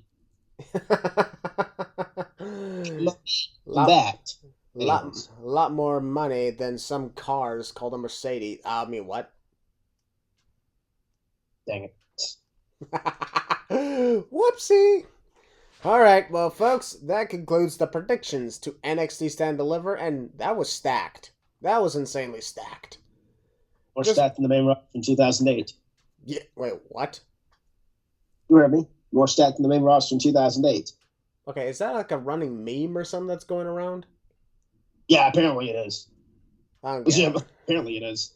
I will admit the roster was stacked in 08.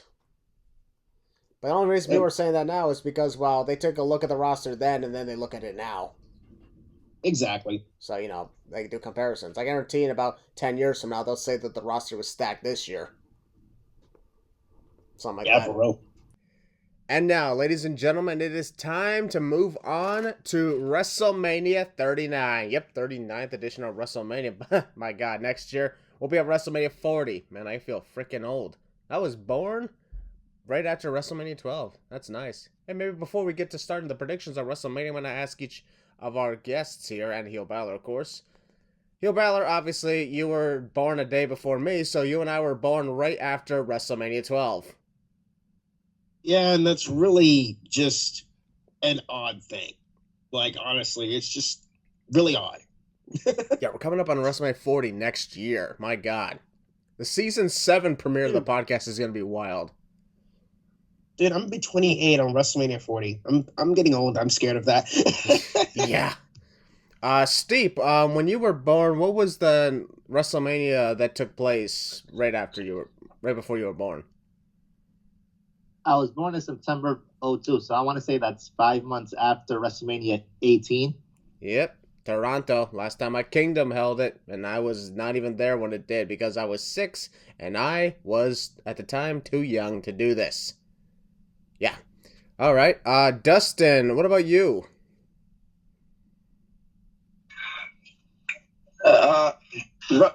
WrestleMania, when I was born before this Mania. February 03.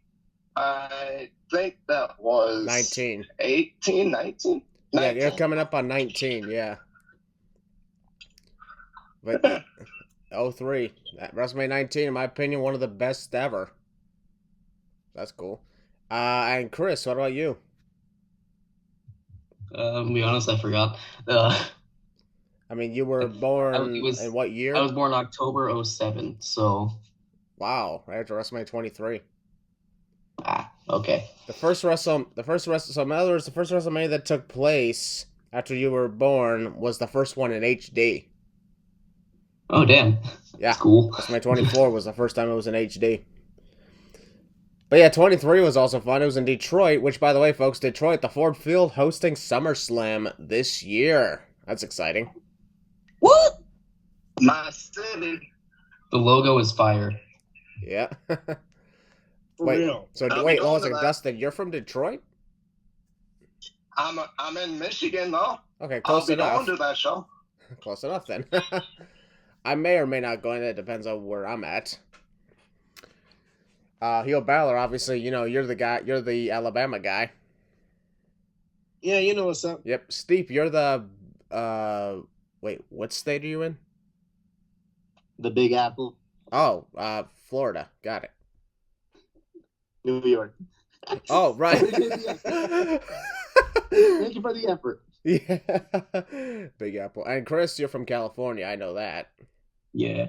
All right, and I'm from Ontario, which is in Canada. It's all good. Now that I think about it, we got people in so many different time zones. There's only one that's not in a different time zone, and that's, nobody here is in Mountain Time. So, everybody else is in either Central, Eastern, or Western. Okay, folks, WrestleMania is taking place in Los Angeles at the SoFi Stadium, and here's an interesting fun fact about it. The SoFi Stadium is the most expensive stadium to ever have been built. Took over, $5 billion. $5 billion, my God, that is absolutely crazy. And I've seen pictures, I've seen videos of the SoFi Stadium over the years. I even watched the Mr. Beast videos where he was at the SoFi Stadium. That was actually pretty cool. And it's absolutely mind-blowing the way it's designed. It's kind of like a mixture of an indoor and an outdoor. You don't know if you're in, don't know if you're out, but hey, you're in for a good time. All the amazing stuff that you see all over the stadium, whether it's on the inside of it or on the outside of it, there's always something awesome to be looking at. So that's why I'm excited to see how WrestleMania is going to look like this weekend with that. I'm absolutely excited for this. The last time WrestleMania was in Hollywood was in 2005, and it was not even at a stadium. It was at the Staples Center, which is now known as the Crypto.com Arena. But this case, it looks pretty awesome. I'm honored to actually be there, and I'm glad I'm going with my little brother, Longneck Josh. But that's gonna be awesome. And throughout this week, folks, if you're fans of Wheel of Fortune, tune in. You're actually gonna see WWE themed weeks. That's gonna be fun. Whether it's wrestlers, I think being contestants, I think that's what's going on here. I don't know if it's that or if it's wrestling themed categories. I like Wheel of Fortune. It's fun. Celebrity involvements this year. We got singers Becky G and Jimmy Allen, who will be doing America the Beautiful on nights 1 and 2. Don't know who either of them are, but they must be some sort of big deal. Something like that. I don't know. The first one is. The second one, I have no idea who that is. And of course, well, here's the thing. WrestleMania Access, from what I heard, is just the WrestleMania Superstore, and it's at the convention center right across the street from the Crypto.com Arena. So if anybody's going to any of the events of those area, well, go ahead and check that store out while you get the chance. It'd be nice. The Undertaker doing his One Dead Man show as well on the night before WrestleMania. So I guess, on the night before WrestleMania, there's Ring of Honor Supercard of... Wait a minute. Willie, at one point, weren't we supposed to talk about that show? Yeah, we were, but yeah, let's be honest. I don't know if anybody's been watching that show. I won't. No. It looks good. It does look good, and even then, we don't exactly keep up that much with Ring of Honor, no disrespect. No respect to ROH, I just don't watch it. So I stopped watching that show in 2016. So basically, at the same time, there's that There's that Ring of Honor show, there's the SmackDown the Hall of Fame, and there's the Undertaker show at the same time. Don't forget Dynamite this week. Oh, yeah, never mind. It's not about them this week. No offense, AEW. Wow. Oh, God. What the hell happened to us? All right, folks. With that being said, we're excited, but I'm also going to go through each of you guys about this. Steve, I'll actually start with you in this case. What did you think about WWE at the SoFi Stadium taking place? What do you think about that SoFi Stadium? I think it's a beautiful stadium. You know, it's a gigantic stadium, and the set that's being built so far, you know, I've seen clips and videos of it. You know, this is where the Super Bowl was in last year in 2022. So I got a glimpse of what the stadium looks like, and the stage is going to be huge. You know, the entrances are going to be dope, and I'm really looking forward to, you know, what's going to happen there. And, you know, considering it's in, you know, Los Angeles, the unconfirmed celebrity appearance that, you know, could show up for like backstage segments or even just being out in the audience, you know, Mania is going to be an unpredictable show, and, you know, what a better place to hold it than somewhere just like SoFi Stadium. Yeah, that's one way of putting it. Here's actually another question I'll have for you. If it were up to you, what would you actually think about putting on the WrestleMania stage? Honestly, I would do something like I don't know the best way to describe it, but basically anything movie theater like, and like, you know, something that's very shows up something cinematic. I'm not talking about, you know, just like a big, you know, screen, because we got that like 35 when it was just a TV on the stage. But no, I was thinking maybe like the ramp going to the ring could be like a Hollywood Walk of Fame, when it could be like the superstars that are competing, their names on it, just like how they have the stars on Hollywood.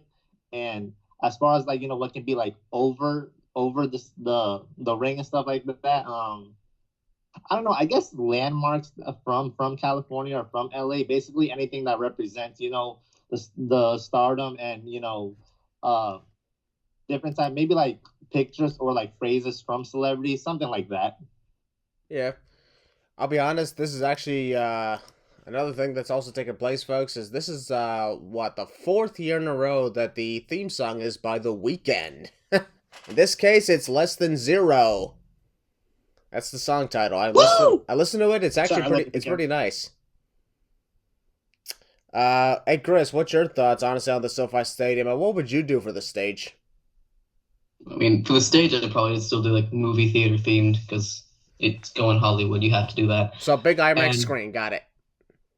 Sure. It's the same exact stage as Raw and SmackDown. Yeah, that'll totally work.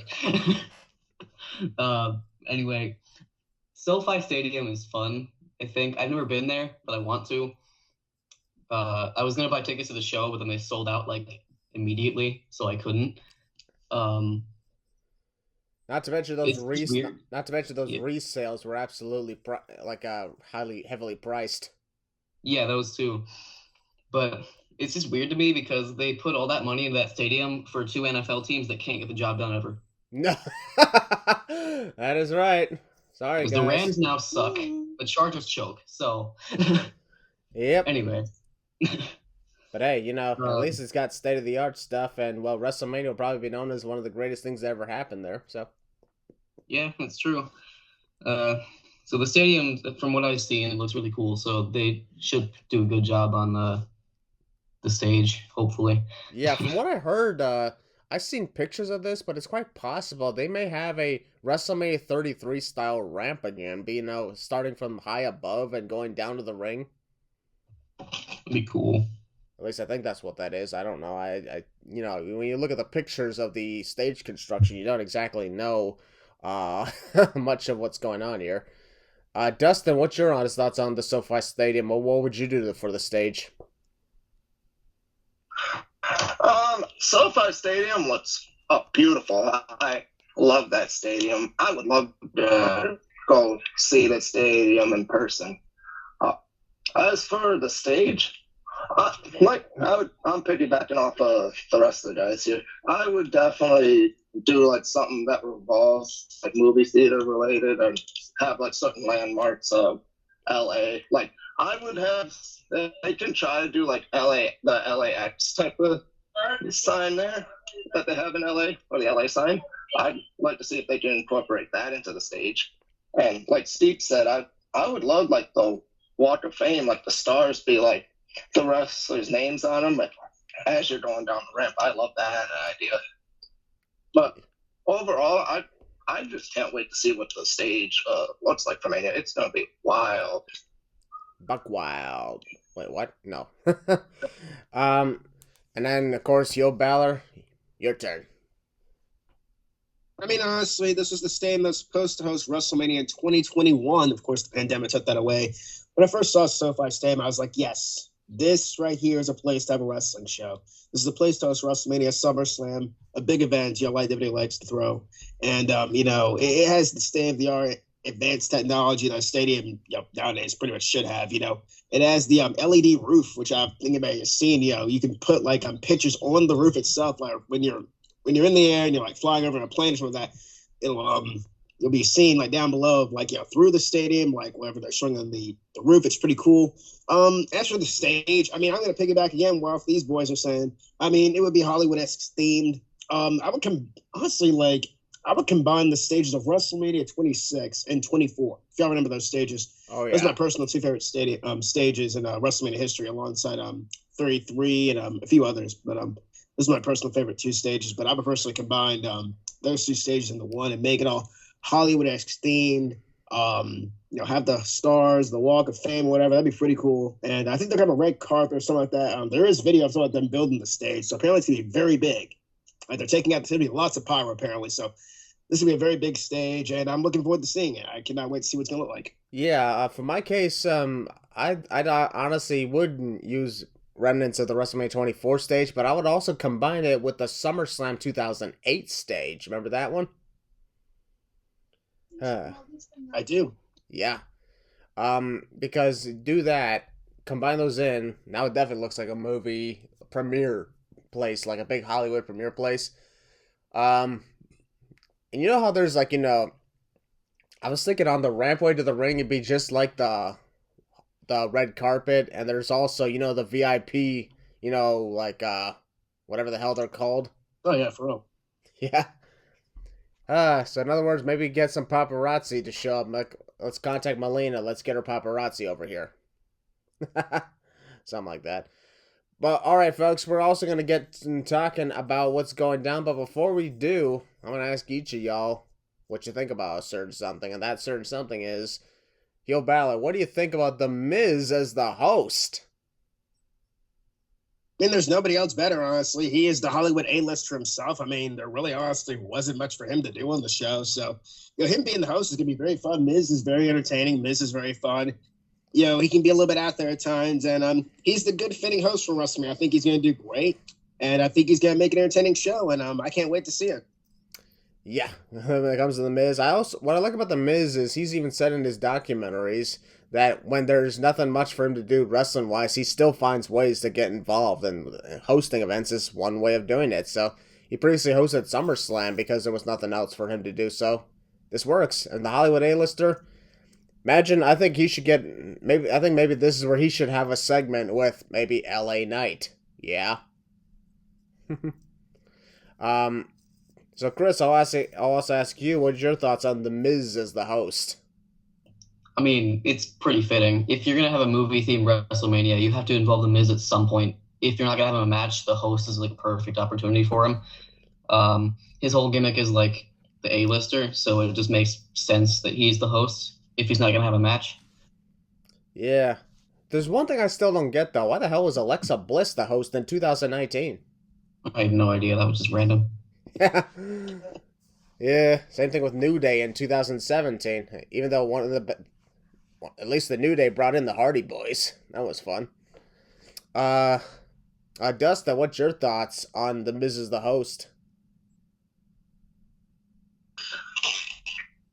Miz as host, it's pretty fitting since you're in LA. He is the Hollywood A-lister after all. If you're not going to have him in a match, you might as well have him as the host. If he's funny, he can be charismatic. He has all the tools to be a really good host for Mania. I'm liking this role for him. Yep. And of course, Steve, what's your thoughts?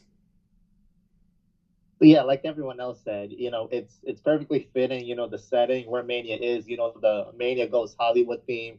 He is the A-lister. He's awesome. He comes out to the whole quiet on the set, thing, just like as they were filming the movie. So, I mean, Miz has made a name for himself in Hollywood. He's had a handful of movies that I've seen. So I think it's the perfect thing for him to do. And like you said, when he's not, having a match there, him being the host, it's going to be very entertaining. Miz, he's a very charismatic man. So seeing him as the host, yeah, it's going to be something to look forward to. Uh-huh. All right.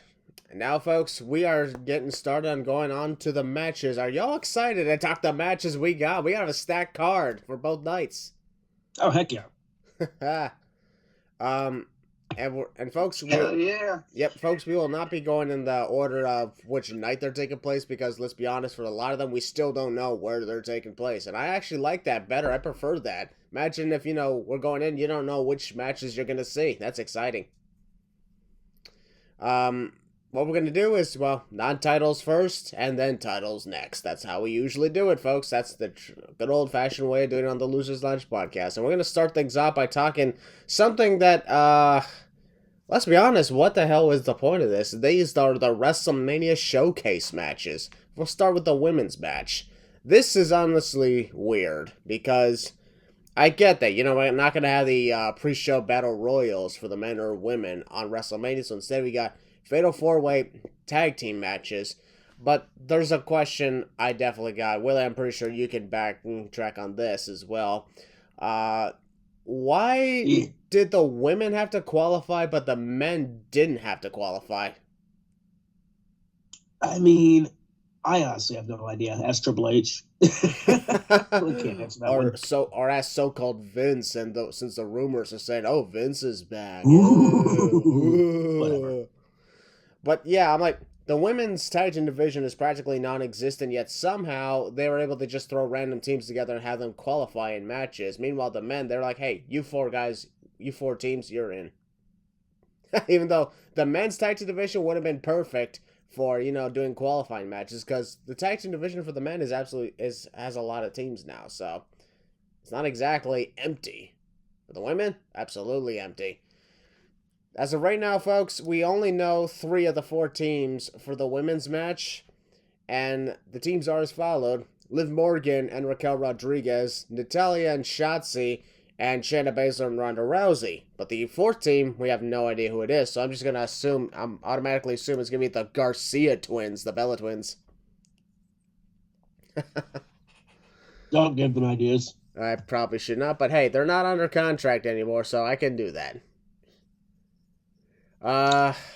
That's true. The one thing I always question, though, is what is the point of this? I mean, to me, it just translates back to the get everybody on the match card match.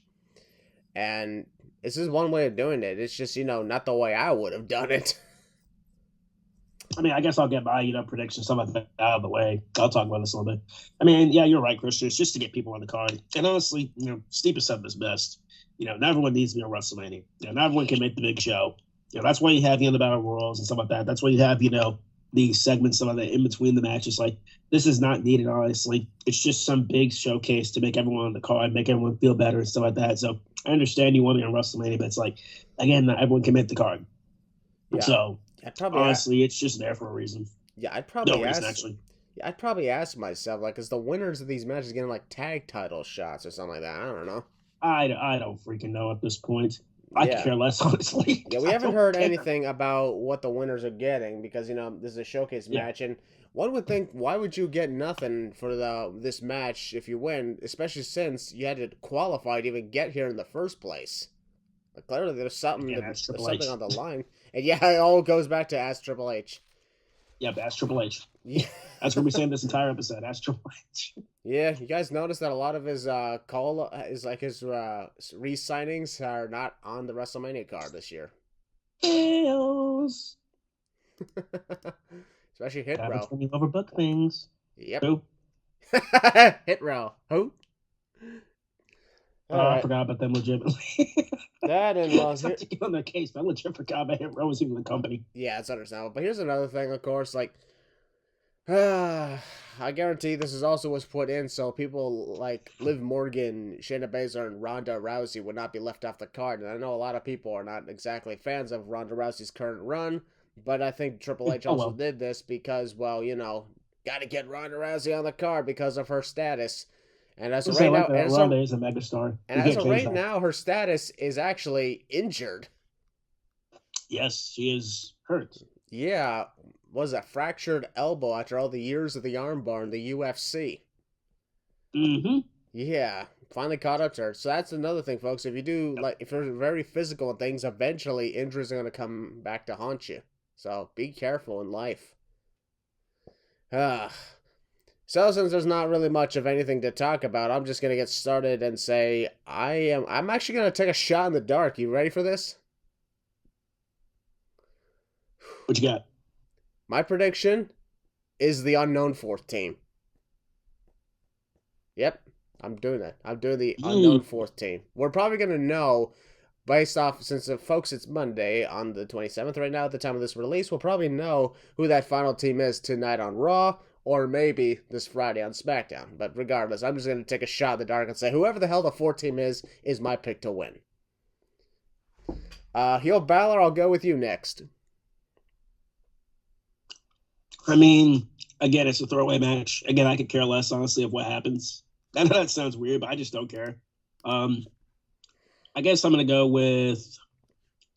I'm going with Ronda and Shayna. I don't know. Just throwing the name in the hat. Ronda and Shayna. Whatever. I don't care. All right. Steve, what about you? What's your thoughts on this? I'm also going to go with Ronda and Shayna. And this goes back to what we were saying earlier on in this episode. It's the same thing that's going on with NXT.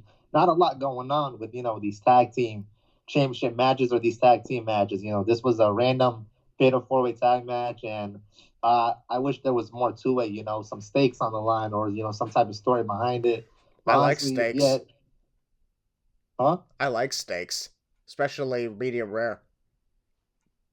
Yeah, same here. But honestly, I wish there was just more behind this. I know, they started doing that, but, with the amount of time you have left, there isn't much to really, build anything onto this match, going into Mania. So, yeah, I just say Ronda and Shayna, I'm not really looking forward to that match, honestly. Yeah, I don't think the crowd is either. That'll probably be the time they'll go to the concessions or stuff like that, which is a shame. And also, speaking of, Ronda and Shayna, they were the only ones who did not exactly qualify. Whoever this fourth team is definitely will be qualified, but they are the only team that did not qualify. Probably because, they ran out of people to face. So, Chris, what is your thoughts overall on this? I mean, yeah, I'm the same as heel Balor here. I could care less about this match, but I'm just gonna, you know what? I'm gonna be the odd man out on purpose. I'm gonna pick Liv and Raquel because why not? All right, I know for a fact a good friend of ours is gonna be cheering for you now. Yeah, because he's a massive Liv and stan. I'm gonna call the simp. Yeah. By the way, that's another thing. Is it just me, or are the Liv Morgan stands starting to become almost as annoying as the Sasha stands now? Yeah, they're getting there. I they're mean, not as bad. But they've been they went as far as to say that she should have beaten Rhea Ripley in those singles matches they had and be added to the SmackDown Women's Title match. I'm like, what? No. No. No way. That'd just be stupid. It would have been. All right, so you're going for Liv and Raquel. And finally, Dustin, your thoughts overall on this showcase match? Could really care less about either one of the showcase matches, especially the women's one. I'll just say Ronda and Shayna for the win. Hey, man, that is sexist. You can't say that. At least that's how people... Come at me in the comments. I don't care. Yeah, don't worry. Everybody else would probably agree with you, but it's just weird that, say one bad thing and they automatically assume you're sexist. That's life these days, folks.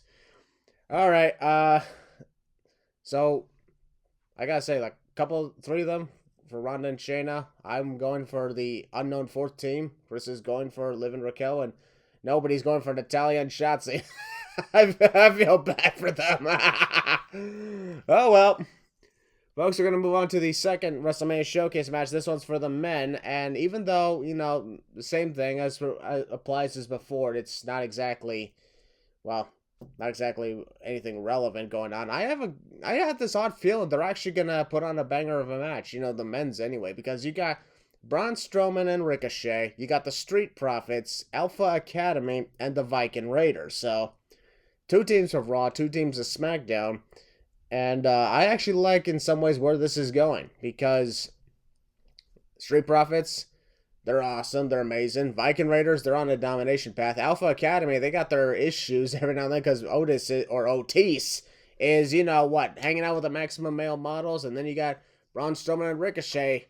Basically, the male... To be fair, the maximum male models are cool. I'm just saying. Okay, yeah, I get that and everything. But, yeah... Braun Strowman and Ricochet, is it just me, or is that just, a male version of Braun's team with Alexa Bliss, Little Big? Kind of. I just got the image in my head I don't want to have. Little Big. Ricochet, Braun Strowman. Hey, it worked. In a ways, though, Ricochet does look like Braun Strowman if you put him in a dryer. So... He does. Say Braun Strowman flipped, which he doesn't, so I don't freaking know. So I'm once again going to ask each of y'all about this match. I'm pretty sure since, the build-up, absolutely nothing, and none of these teams had to even qualify. But Chris, I'll start with you. What's your thoughts on the men's participants, at least? I mean, at least they have more star power here in this match, so it should be a better one, but... No, I'm going to give the Viking Raiders the win here. Because, Alpha Academy, they're dealing with, Otis is dealing with the models. Strowman and Ricochet, I don't know if they're going to do anything. And then the Profits are already good. That's actually an interesting question to put in.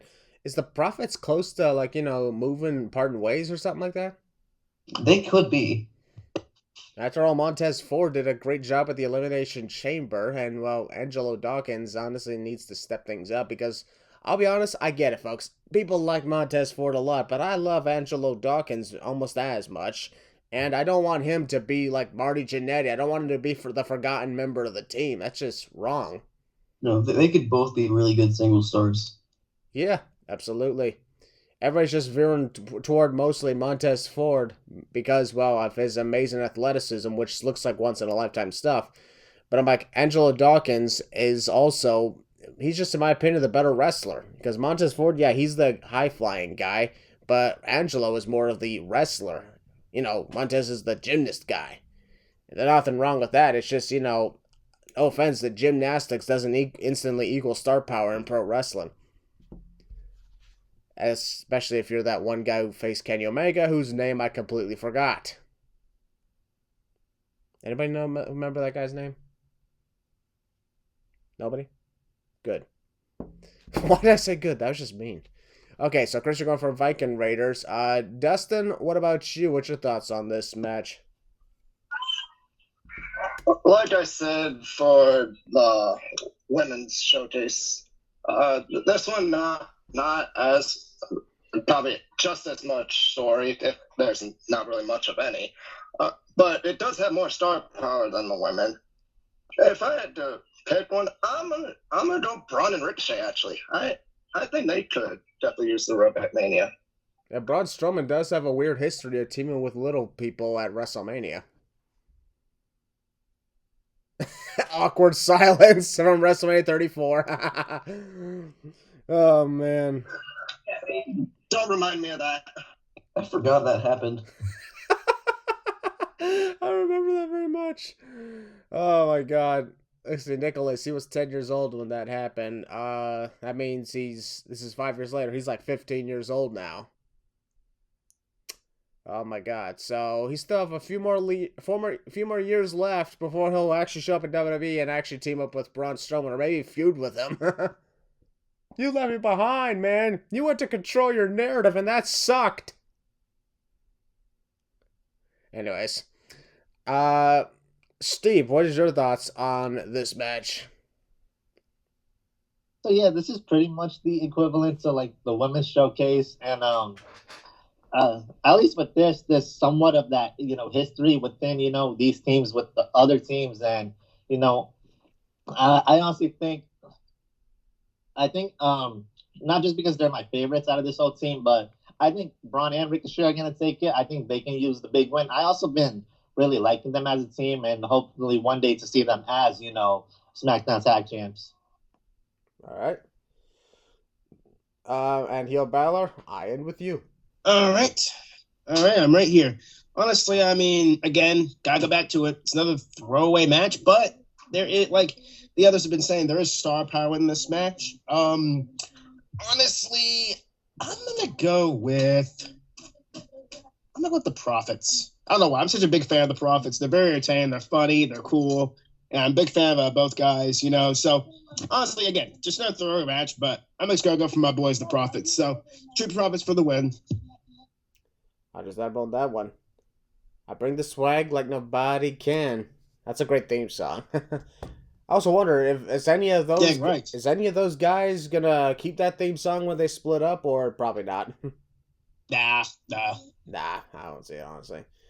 All right, folks, we're going to move on to the next match. We got more tag team action coming your way, and in the form of a 6-woman tag team match, and that is between the 3 members of Damage Control, Bayley, Io Sky, and Dakota Kai, taking on the team of Trish Stratus and the WWE Women's Tag Team Champions, Lita and Becky Lynch. And I'll be perfectly honest, it surprised me when Lita and Becky won the tag team titles a few weeks ago on Raw, because I did not think that was going to be happening. This does have me think, oh my god, even after WrestleMania, they're going to stay for a little bit and defend those titles, because, well, they got to kind of do that. Normally when the legends compete at WrestleMania, then they're gone almost immediately afterward, because they're like, alright, I did my match, I'm out, bye-bye. In this case, not so much. So, and honestly, Damage Control, I'm sorry, has been a fail lately. An absolute fail. That's sad, but it just is. Because I would say Bayley losing to Bianca Belair like 3 to 4 times in a row kind of damaged that. No pun intended. Damage Control losing the tag titles to Alexa Bliss and Asuka just to win them back a couple of days later. And that was just weird. I still don't understand the point of that to this day. Losing matches after losing matches after losing matches. It's just unfortunate, I get that, the whole give it time, but we gave it time. It's been over half a year, and they've been constantly losing and losing and losing and losing most of the time.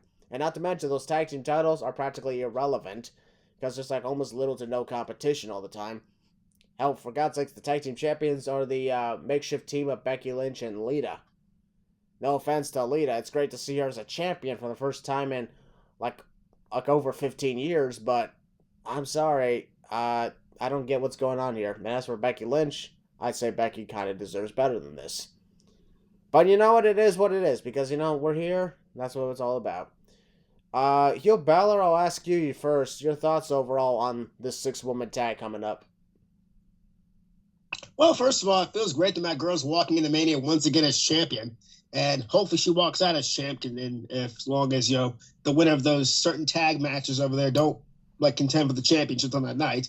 But besides that, I'm very excited. The storyline has been very fun. I've been saying it for a pretty long while now. Damage Control, whatever I'll call them, have been a failure for a good while ever since Extreme Rules, where Bianca Belair basically destroyed them on her own.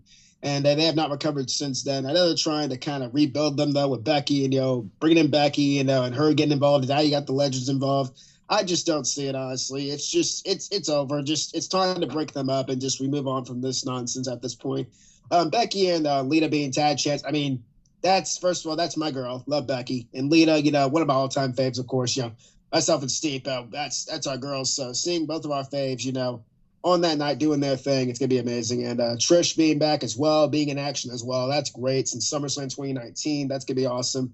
And honestly, I got the faces going over. I'm sorry, Control. You have worn out your welcome at this point. And that's just pretty much it. I feel bad for them.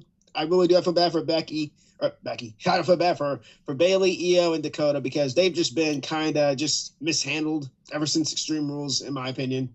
And there's really, I know, like Christian said best, like, yeah, we gave it a chance. And, it's just time to let go at this point, Maybe Vince was right. Maybe Vince was right about the stable. Maybe it should have been created, but they gave it a plan. They did what they did with it.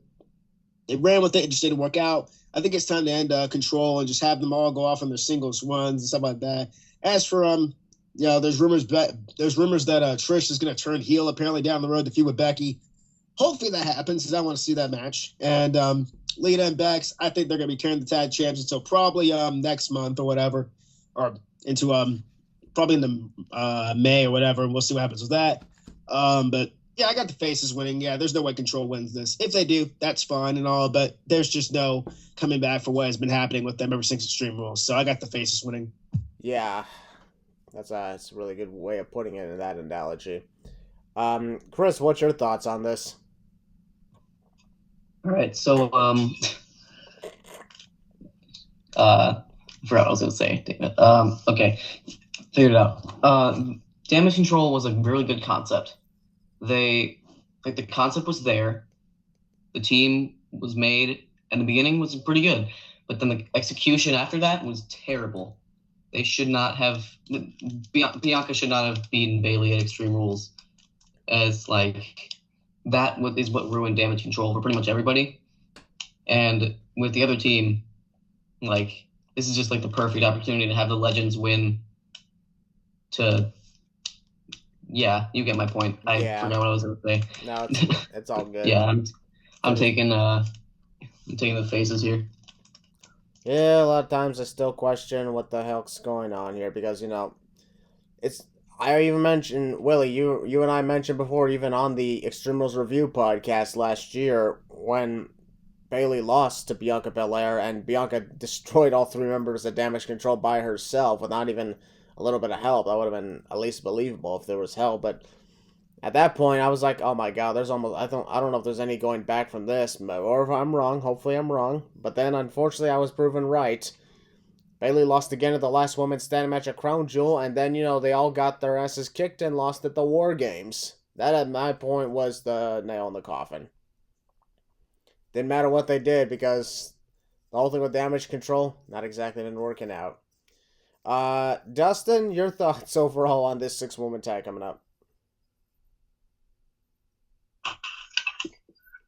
The 6-woman tag, I'm actually really excited for this match. My current fave on the roster, the leader of Damage Control, Bayley, on one side, and my all-time fave, Trish on the other side with the Legends.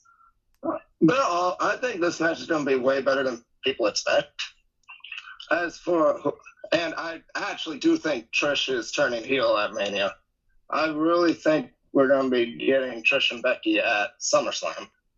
And I think that's why I'm going to give the win to Damage Control. I know you probably can't do much with Damage Control after this, even if they do win.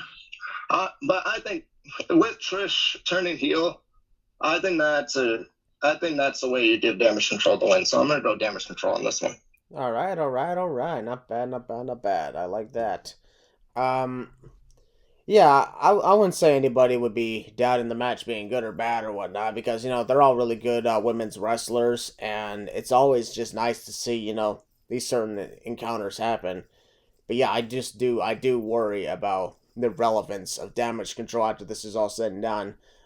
Steep, you're last. What about you? I don't want to say with Lita being my favorite of all time. I'm happy that she's back, as a champion. And with this match, I know a lot of people have given up on Damage Control. It has been underwhelming. And, there's a lot of people who are just really over the stable right now. But I honestly think, giving them this win is going to be able to help them at least try to rebuild something. I know, that's been said for the past several months now, but I'm not really giving up on them just yet. So, yeah, I'm going with Damage Control. All right. As for me, I am going Trish Stratus, Lita, and Becky Lynch because WrestleMania loves to have the good guys win. And When the bad guys win, there's usually because there's going to be like some sort of turn. So I do believe a heel turn could still happen with Trish. My only question is, how would they implement that? Because, well, I could probably think, oh, Becky chose Lita instead of Trish as her tag team partner. And Lita and Trish have been known to be perhaps one of the greatest women's rivalries of all time. So there's probably the jealousy factor. But at the same time, like I do like where they could go with that, because Becky and Trish at SummerSlam, that'd be a killer match. That'd be something I definitely would want to go to. And Damage Control, I think if they lose at WrestleMania, they're definitely splitting up on Raw afterwards. And that'd be nice because Io Sky, great singles performer on NXT, and Dakota Kai, I didn't exactly see much of her time as a single star in NXT, because regardless of what she was doing, she was always with somebody. And then you got Bayley, who, let's be honest, she had a plan since coming back at SummerSlam, and it didn't work out, so she's got to reinvent herself again. And when people reinvent themselves, that's when things get a lot more interesting. So for now, I'm going for Trish Stratus, Lita, and Becky Lynch. With that being said, before we continue on with other stuff, there is a question I do have, and I'm pretty sure everybody else has the same question. What the hell is going on with Bobby Lashley? Pretty sure you guys could also, you're probably also asking that question. He's in the Battle Royal, I guess. Yeah, but at the same time, we've seen him tweet about how, he's going to be at WrestleMania itself against a certain somebody. And initially, it was supposed to be Bray Wyatt. The issue is, we don't know what the hell's going on with Bray Wyatt. There's been rumors of a lot of things, but I'm thinking the one that's more prominent is him suffering from some sort of medical issue. And Bray Wyatt's been known to have these like health issues at times every now and then. I hope, honestly, he's okay. But the other rumors are saying, oh, he left because he walked out of the company. He's got to create a dispute with Vince McMahon. I'm like, Vince McMahon is not even in freaking charge. And Vince is not in power, morons. Yeah, here's the other thing that I just don't understand here.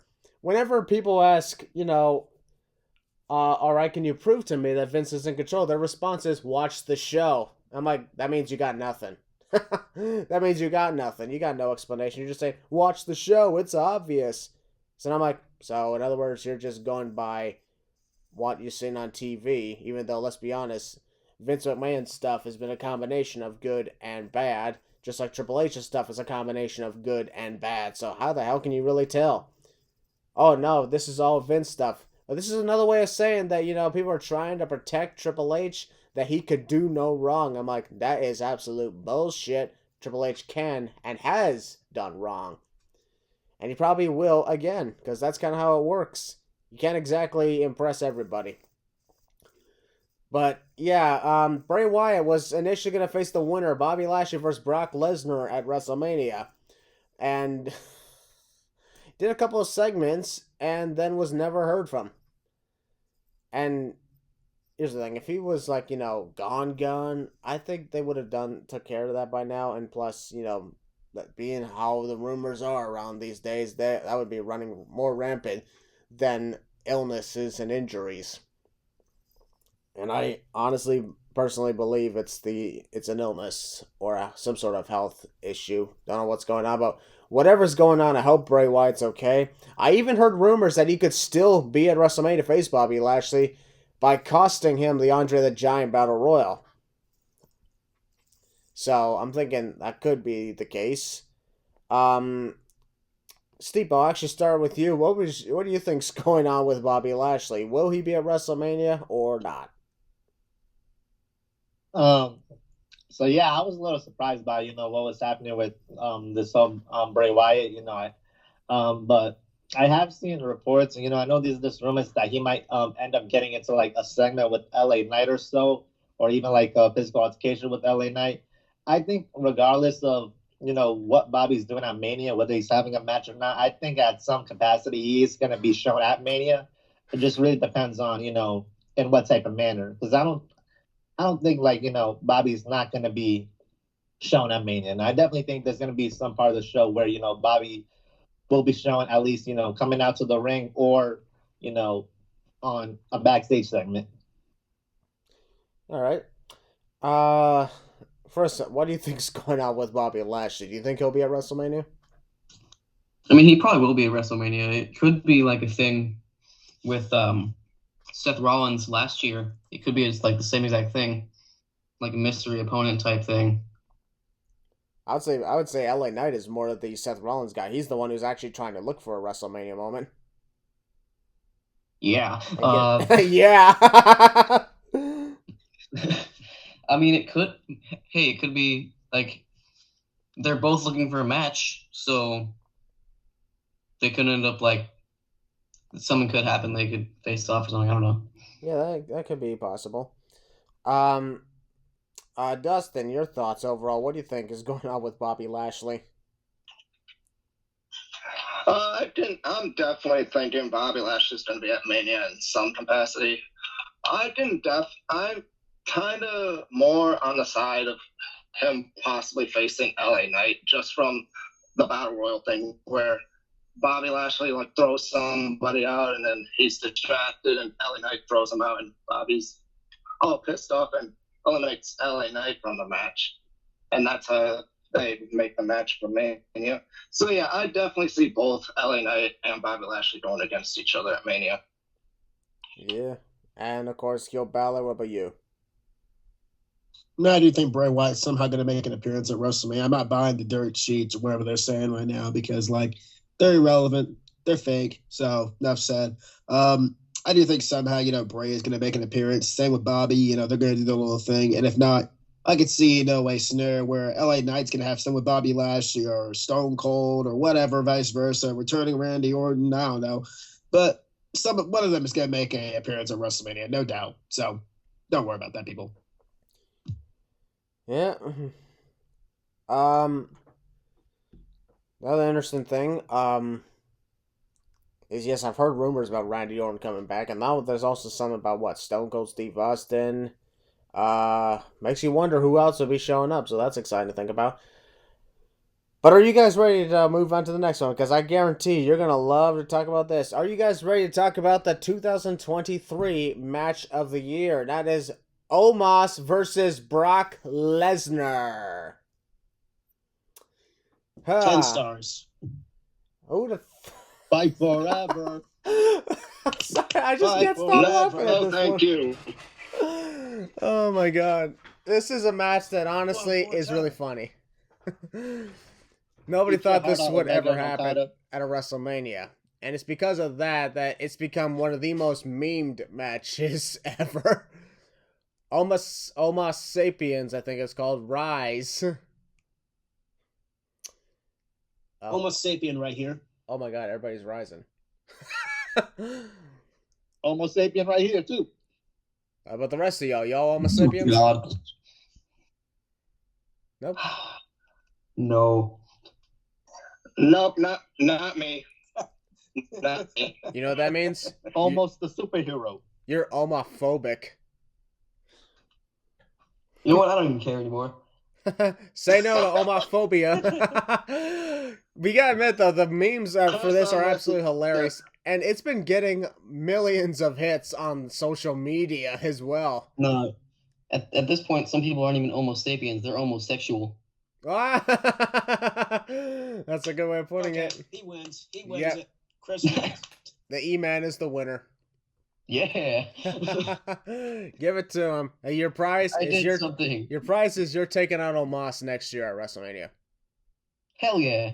I'll win that. You're gonna die. No, I'll win that. I'm too fast. that is true. But yeah, the reason this has become memed is because everybody is just having fun with it. The only people who are not having fun with it are the people who have no sense of humor, like JD from NY. Because, who the hell cares if this match is taking place? It's funny, and people are having fun with it. What's wrong with having a little bit of fun? Y'all have fun with Orange Cassidy all the time.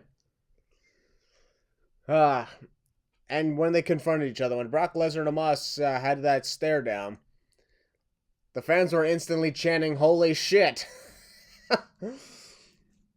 And some people tried to say, "Oh, that's just because the Brock Lesnar was there." Yeah, they chanted "Holy shit" because of that. I'm like, no, bullshit. That ain't how it's working. They chanted it because it's funny, and they're having fun. I guarantee there's probably going to be a lot of funny chants maybe at the match at WrestleMania. It's probably not going to last long, probably like 5 minutes at the max. But hey, that's the kind of match you're expecting to last that long. So, I think this is going to be funny. I think it's going to be exciting. I think people should be chanting, "This is awesome," before the bell even rings, and then fight forever, and then holy shit again. Maybe also say, "This is wrestling." That would be I'll awesome. chant that. I don't care. Oh my god, that would be awesome. But here's the thing. If you want to talk some seriousness and ask why this match is existing, well, from what I heard, Brock Lesnar's path to WrestleMania was switched so many times. From initially supposed to be facing Stone Cold Steve Austin, apparently. I don't know why the hell that would have been a thing. To taking on Bray Wyatt, to taking on Bobby Lashley again, to now taking on Omos. So he had multiple different opponents. And, truth be told, I think they've done this because, Brock Lesnar, he usually approves his opponents, so the fact that he approved Omos, he probably sees something in him. I don't know. We don't know. We'll just have to see how this works out. And here's the thing. If you're going into this match expecting like some sort of big crazy fest, you're not going to get that. You go in there expecting what you're supposed to be expecting, and you won't be disappointed. The spectacle of that F5 of Brock Lesnar on Omos, my God, don't you think that is going to be something, a hell of a thing to look at? Because that'd be like hitting an F5 on the Great Khali. I get it, he's done what Brock Lesnar's done it with the wrestlers like Big Show and Rikishi, but those guys were just big. This guy is tall. That could be a lot more difficult. But of course, well, I think nobody's denying Brock Lesnar's winning the match. But the memes all over the social media from this match is funny. And I love it very much. Dustin, I'll start with you. What's your thoughts on Brock Lesnar versus Omos?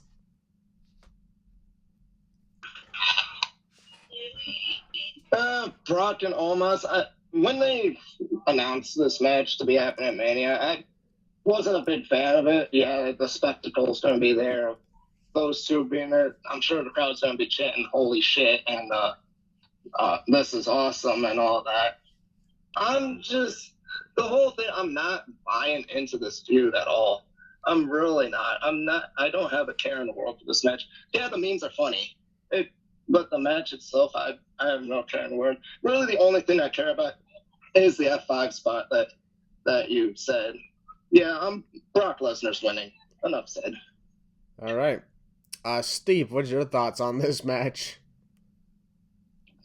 Well, I think Bromos. Wait, Bromos. What the Bromos? What the hell? Sorry, That's Bromos. That's a new meme. That's the team of Matt Riddle and Omos. Okay. I think Bromos. I think Brock and Omos. I think that people are really sleeping on this match. I mean, at first I wasn't too hyped for it, but seeing the face-off that they had and seeing how many plays that's gotten on WWE social media and seeing the video package they had when they were doing the tail of the tape and they were showing Brock's accomplishments and showing how big Omos is, it really gave that big fight feel to it, which is something I always look forward to. And I think that they have really caught my eye with this, and it's gonna really impress people, and I think people are really sleeping on this. I think that this is gonna be the match to look out to. Obviously, Brock's winning, but I think this match is gonna deliver more than people expect. Yeah, the thing, of course, is with the likes of Omos at WrestleMania. His in-ring debut was at WrestleMania 2 years ago when he teamed with AJ Styles to defeat New Day, win the Raw Tag Team titles. Following year, faced Bobby Lashley, and now this year he's facing Brock Lesnar. How interesting that he's facing people who, ever since Bobby Lashley, that were previously WWE champion at the last WrestleMania he was at. So I guess that means that next year he's facing Roman Reigns. That's possible. What the hell else am I asking? Chris, what's your thoughts on Brock Lesnar and Omos or Bromos? God damn. Okay. So it's gonna be a fun match, hopefully. It's gonna be a fun match. Did you hear what he said? Yeah, it's gonna be fun because I don't know what to expect other than the F5 spot, which is probably gonna happen. There's not much to say except for this is a memed up match. Yeah, this is my kind of match. Yeah, Memes. you're a meme guy, aren't you? Yes. So I think it's pretty obvious who you're going for, right? Omos, right? Hell nah, going Brock Lesnar. No, you're going Omos. No Nah. homophobia on the podcast. Well, too bad. I don't give a shit. I like this guy. All right. Yo, Balor, your move. We got Bromos and Brock Lesnar going to battle. You just said Big, Bromos big, and the big? Yes, Bromos and the big bad Brock. That's what I meant to say. Bromos and the big bad Brock going at it in a 10-star encounter that'll rival anything Okada and Omega have ever done. Ooh, that's controversial. Anyways, give it 5 stars. Give it 5 stars, actually. Because unlike some people out there, I'm actually not biased towards wrestling journalism. Anyways, we're going to give it like 10 stars. Anyways, off the 10 stars, off that joke. I also think it's going to be a very fun encounter. I know people are expecting like it to be a drag fest, like it's going to be bad and just insufferable. Honestly, take a look at Brock Lesnar. Well, I guess you call him kind of Brock Lesnar. Bobby Lashley last year at Omos. I mean, going into that, I was thinking like, it's just going to be all right. It was actually very fun. It was quick and painless, like a shot. So there you go. You just go in, you stick the needle in, and there you go. You get injected, and you move on with your life. I don't think we should be on the subject of needles after what went down on XPW. Oh yeah, well unlike them, WWE's actually family friendly. Doesn't do that horrible stuff. Horrible stuff. So we're not. They're not being literal when it comes to injections with needles here. We're not. For those who know what we're talking about, I'm not going to talk about period because it's disgusting in the service. Yeah, look up for yourself. Let's move on. You were saying? Moving on. The Big O, Omos, I like him. He's great. Big bad Brock Lesnar. Love the Cowboy stuff. Brock's gonna win. It's gonna be fun. I really do think it's gonna be fun. So wait, hold on. I got Brock winning. Wait, did you just say the Big O? Yeah, the Big O. Bruh, that is Kevin Owens in the New Day. He don't call himself the Big O anymore. Yeah, Omos is the Big O. but he got there first. My point is, he got there first, and I'm the one who predicted he would be called Big O. So give me some money. Give me some money. Tell Triple H that. Technically, Vince, he's the one who came up with that idea. Well, tell Vince. Give me some money, then. I'll ask him to give me some hush money. Yeah, the thing is, I'm not going to sleep on this match either. I'm going to have a lot of fun with it. I may start some chants in the crowd with Josh, and we're just going to have a fun time. Fight forever. Please legit start that chant. Yeah, I'll make sure I'm recording my vlog when that happens, just so you guys can see proof that I was doing it.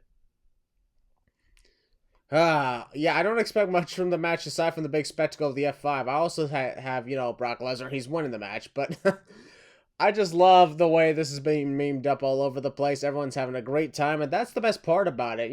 Maybe WWE had they probably had no idea that this would be memed up as much as it is.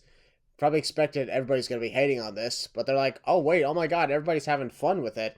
And even if it's sarcastic fun, it's still fun, and it's popular. So if it's popular, it's working. And when it's working, it's selling.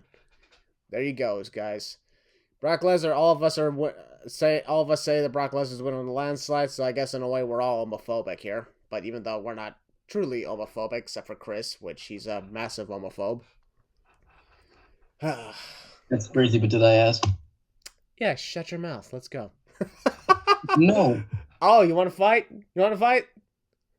Weave. Can I referee it? Yeah, sure. YouTubers having a fight. YouTubers having a fight. YouTubers having a fight. Folks, that's our next match, ladies and gentlemen. We're moving on to a match that I guarantee could be one of the show stealers. Seth freaking Rollins versus Logan Paul. Holy shit, right? I'll be honest. Yeah, Logan Paul, one of the most controversial guys in YouTube history. But at the same time, one of the best celebrity performers of all time. Because you've seen his matches. The time when he teamed up last year's Mania with The Miz to take on the Mysterios. faced The Miz at SummerSlam, and then went toe-to-toe with Roman Reigns at Crown Jewel in what I think could have been match of the year. And now, you got this with Seth freaking Rollins, who's honestly one of the best we got today, who can make magic out of any loss. So, I know for a fact this is going to be an amazing thing that he's going to have with Logan Paul. And the storyline is very awesome, because I like what they're going with it. You know, there's the hack stuff. Speaking of, Seth Rollins had his Twitter account hacked recently, and it's unknown whether that was Logan Paul or if that was a legitimate hack. But I think they may implement that a little bit into the storyline. Just let people know, hey, we're going to have some fun with this.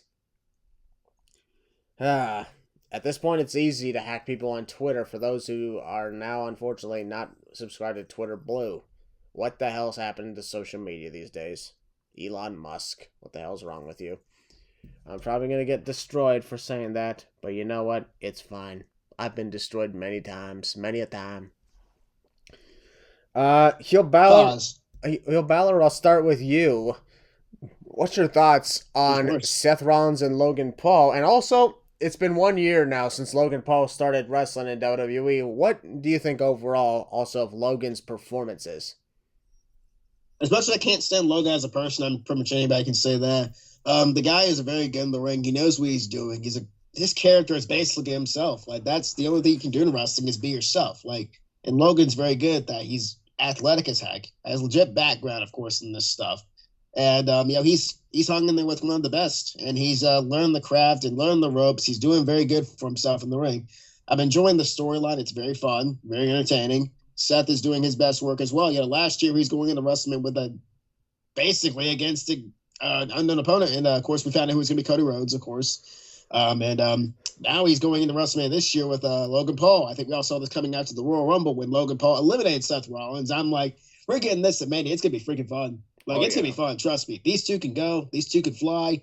And I think this can be one of my personal favorite matches. I'm a guy who likes going there and likes watching the wrestlers just do their thing, Storytelling aside, I love watching when the wrestlers go out there and just have some fun and do a few spots, and just have fun.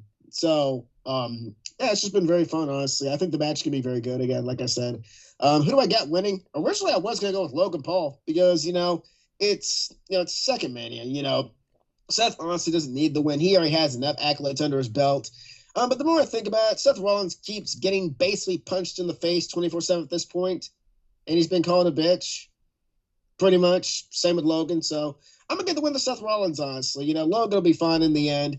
I prefer it to be Logan Paul winning because I think it'd be just fun and you continue the storyline with it. But I gotta go with Seth Rollins to win it. So I think it's gonna be fun. All right, Seth Rollins. So Sam, on that case, I originally heard original plans were to have Logan Paul take on John Cena at WrestleMania. The only reason I didn't go forward is because, let's be honest, neither one of them are there full time to really promote it. So, Anyways, excuse me. Gesundheit. Thank you. Yeah. Folks, when people sneeze, make sure to say bless you or Gesundheit or go to hell. I'm just kidding. Don't say that last part. Oh, shit. Okay, I go say I'm stealing that now. Oh my god. You're saying that now? If someone sneezes, achoo, go to hell. Yes. What the hell did I do? Folks, for the record, I want no part of the royalties. Alright. We forgot one thing we should definitely do for this case, for Seth Rollins and Logan Paul. Oh, whoa,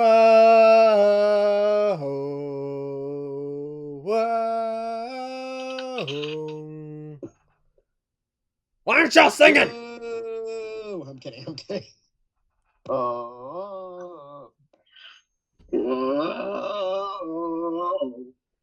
We are so offbeat. It would help if we had the music. We would get copyright struck. Yeah, now that I think about it, probably a bad idea. Let's just move on, shall we?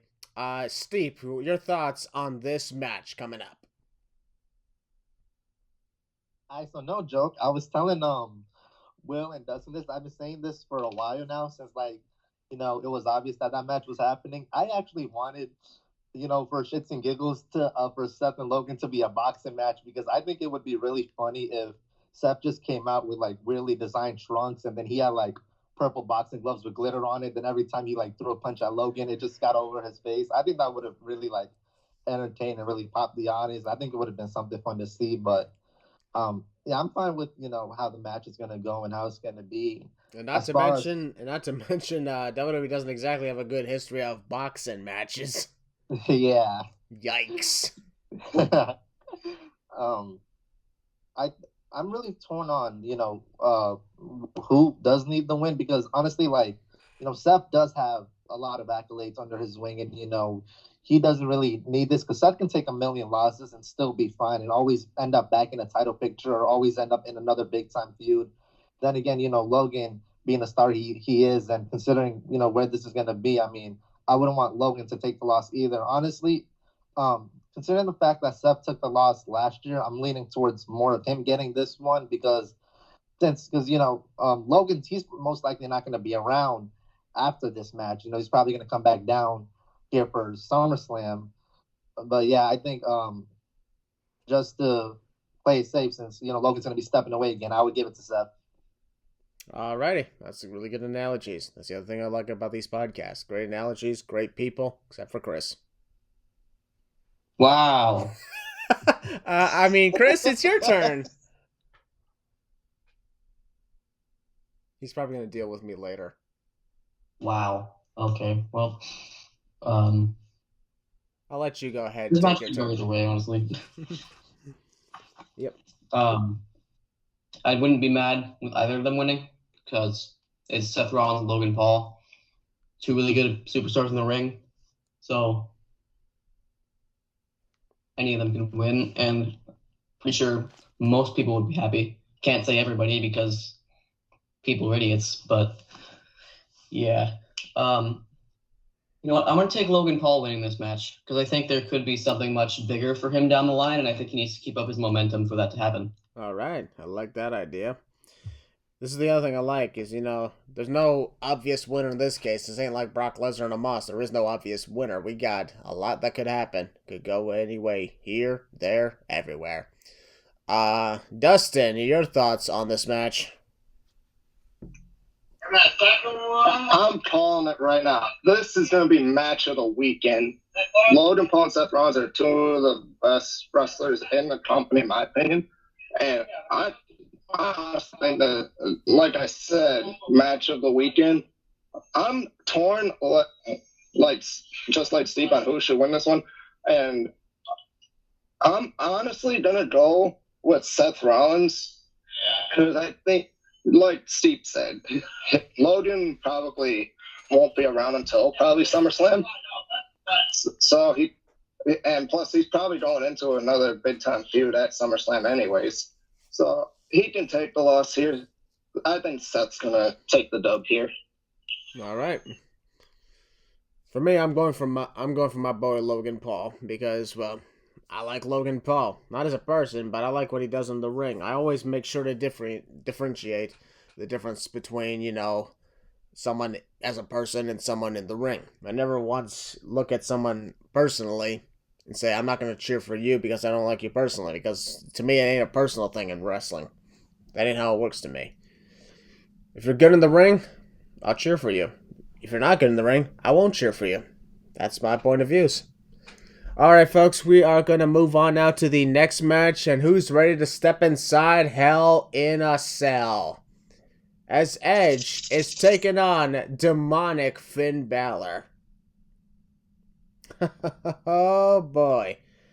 Conveniently enough, my first WrestleMania 32, involved a Hell in a Cell match. And now, my bro Josh's first WrestleMania is involving a Hell in a Cell match. And I think this is also a sign that indeed WWE is veered away from the Hell in a Cell pay-per-view, and we're now using it to culminate feuds. Here we are, folks. Edge, I'll be honest, even though his feud with Finn Balor didn't start to, conveniently, Hell in a Cell last year.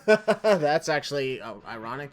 His whole thing with Judgment Day started last year's WrestleMania when he faced AJ Styles, and then Damian Priest showed up. Speaking of, Damian Priest is the only member of Judgment Day who's got nothing to do at WrestleMania. I feel bad. Do you guys feel bad? You probably do. That's understandable. I just there are times though I question certain booking decisions. Like Finn Balor has been on the receiving end of multiple losses to Edge ever since around the SummerSlam time last year. Because while Finn Balor got the win in an I Quit match, although in a way now that I think about it, in one-on-one action, Finn Balor actually has the advantage here. Finn Balor's had won the only one-on-one match they had. That was an I Quit match. Now we got a Hell in a Cell match. But in other competitions like tag matches or mixed tags, Edge's team usually got the win. And I'm like, oh. Constantly. He eliminated Judgment Day from the Royal Rumble. Beat them at the Clash of the Castle. Beat them at eliminated the Royal Rumble like I mentioned. Beat the Elimination Chamber. And yet at the same time, it's like, this ain't over until I say it's over. And Edge demanded that Finn Balor brings out his demon inside Hell in a Cell. Bring your demon to meet the devil. So Dustin, I'll start with you. What's your thoughts on this Hell in a Cell match? Hell in a Cell between Edge and Finn Balor, I think is going to be phenomenal. I can't wait for this match. The Demon's entrance at Mania is going to be great, and from what I heard, they're probably bringing out Edge's Brood alter ego out for this match. So I can't wait to see those two entrances for Mania. And the match is going to be great. I've been loving the story ever since the whole Edge versus Finn's Judgment Day has started. I've been loving it. I haven't been hating on it throughout the whole thing. I'm definitely going Finn Balor on this one. If he is bringing out the Demon, more than likely he is. I don't think you should have the Demon again lose. The Finn is going to get the win. All right, Chris, what's your thoughts on this Hell in a Cell match? All right. Well, it's going to be a good match. These two usually have really good matches. In the Cell especially, it's going to be even better, in my opinion. And even with these two gimmicks, the Brood, if it happens, and then the Demon. It's going to be a great match, and I'm honestly going to take Edge on this one because I don't think because either of them could win, but I think Edge is going to take it because why not? All right. Steve, what's your thoughts on this Hell in a Cell match? So one thing about me, I absolutely love cages. So I'm looking forward to this match. And honestly think since Finn is bringing out the Demon, I don't think that, the Demon should lose again on the main roster. So I definitely think that Finn's winning this. And considering the fact that Edge may or may not be, retiring later this year, I think a good way to go out is him putting over talent, just like Finn Balor, especially this time. And I think it'll be a great way to rebuild the Demon and, see it come out a little bit more often during these type of matches. All right. So you believe Finn Balor's got the win. All right. Yep. All right, heel Balor, you can take it away. You sound a little reluctant to say that, but that's okay. All right, it's time to talk. And we're out of time. All right, next match. Just kidding. Go ahead. Okay, so anyways, in all seriousness, you guys know, man, this rivalry has just been going on for a pretty long time. Like Christian said, goes all the way back to Hell in a Cell last year. When Finn Balor joined the Judgment Day the next night, they kicked Edge out, all that kind of stuff. And here we are, Hell in a Cell, the Demon, Brood, Edge. The last time we saw the Demon was, of course, Extreme Rules 2021 when he lost to Roman Reigns. And honestly, with it returning, with Brood, Edge also going to be there as well. I think this is going to be a very violent match. I think they're going to go all out, especially if it's the end of the rivalry. I do think, I think this is where Damian Priest shows up. I think we're going to see Priest in this match. He's going to interfere. I know it sounds weird. I want the Demon to get the win on his own. I want Finn to win on his own. He don't need any help. It's a Hell in a Cell. Honestly, yeah, I'm going to go with Finn Balor. The Demon does not need to lose again. And especially if you're making Finn Balor this credible threat for a future shot at the WWE Championship or whatever, he needs the strong win. And Steve said it best. If Edge is going to retire this year. You have to go out on your back sometimes, putting over the quote-unquote younger talent. Finn's not really young, but you get what I'm trying to say, ladies and gentlemen. And plus, Dustin said also, if you want to rebuild the Demon character, because it's just been pretty much just thrown out there for just shits and giggles. Because, again, Vince saw the Demon as, like, a marketing ploy. Let's be honest with it. That's all Vince saw in the Demon. He didn't care about regular Finn. Yeah, well, he did, and then, we all know what happened with that one, but he always saw the Demon as a marketing ploy. And with Triple H, that's his guy. That's the guy who built NXT. That's the guy who is the original and forever will be the king of NXT, Finn Balor. And, again, if he wants to be a future, contender for a championship or whatever, King of the Ring, it doesn't matter, you have to make Finn a legit threat. Him going in there as the Demon and winning, it's the best case scenario. If Edge wins, I'm going to be very upset if that happens. Like, I won't stop watching the company, of course. That takes a lot to do that one. But I'm gonna be very disappointed. I will aim my anger at Triple H. Like, that's just shouldn't how it be going. The Demon needs this win, and I think people are forgetting Edge and Beth Phoenix got the win at Elimination Chamber. So it only makes sense for Finn to win here. Plus, to be honest, Edge also is the one who threw out the challenge for Finn Balor and Hell in a Cell. Finn never seen about Hell in a Cell. Finn only said, I'll fight you at WrestleMania. That's it. So Edge threw out the challenge, not Finn. So Finn gets the dub. And again, so I think the Demon needs to be rebuilt. And the only way to do it is, start it off fresh, start it off new. And, Finn Balor wins. Enough said. I seriously Finn Balor does not win. I'll be very disappointed. I seriously hope, despite this whole thing, even if we're rebuilding up the Demon, I still hope that Finn Balor uses it on the most rarest of occasions, because I will be honest, I was never a fan of him using it at literally every NXT pay-per-view. That was when it got irritating. Because he only brought out, when it was serious time and stuff like that. So, yeah, that's why they only brought it out. Vince brought it out continuously again as a marketing ploy. So, and plus, again, to reach the Demon, you have to, really tap into Finn's dark side. And that's pretty much what happened. That's why the Demon's coming out again. And, and I don't want them to go hey, well, let's bring the Demon back to just have him lose. I don't care if this is Edge's last hurrah or whatever. I love Edge. That's my childhood hero, for God's sakes. But, you got to go out on your back today. You got to go on your back inside that cell. Put Finn over as the strong contender that he is, and make him a legit threat as he is. Also make Judgment Day look pretty strong, too, because, Rhea's probably going to win at WrestleMania, We'll talk about Dominik Mysterio a little bit later. We'll talk about him. But I think Finn Balor, out of everybody, needs this win more than anybody in the Judgment Day. Poor Priest, but I think that's all I got to say about that. Finn Balor, he needs this win, honestly. Yeah, that's actually a really good analogy, because Finn Balor hasn't exactly been on a good winning streak most of the time when it comes to Edge. So this could be what he needs, and especially if he's going to be a credible threat and a factor in the future, this could be the chance to do it. So I'm also going for Finn Balor in this case. I'm cool if Edge wins, but this would be awesome.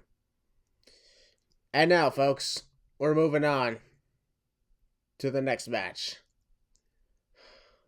That is the Mysterio fight, Rey versus Dominik. And before we get started talking about this match, did you guys notice something interesting? The last time WrestleMania was in Hollywood, Rey faced off against Eddie, which started the whole thing with Dominik. And now, WrestleMania goes Hollywood, Rey's fighting his son. That's ironic. Everything comes full circle now. Can I just say for a moment that Dominik Mysterio is doing such a great job ever since joining up with the Judgment Day. He's been practically one of the most hated heels, and it's working. Just keep your hands off my prince. Anyways. No, he's gonna absolutely destroy him. Dominik Mysterio is the best member of the Judgment Day, after all. I'm gonna run away now. Bye. Steve, get him. No, I'm just kidding. I like the story that they were building up, though. Rey continuously refused to hit his son. This all started at Clash at the Castle. And I like where this was going. You got a WrestleMania feud that started in literal September, and it's going up and culminating here. And I love what they're doing with it, because Dominik built up as this egotistical emo boy who was so pissed off at everything and everyone. And I like what they were doing with him. Constantly taunting his father. Showing up at the house during holidays. Those were funny videos to watch. The fact that they went that far to express how much they're into this feud, it just showed that they're really good at what they're doing. And I'm happy for this very much. Whew. Oh my god.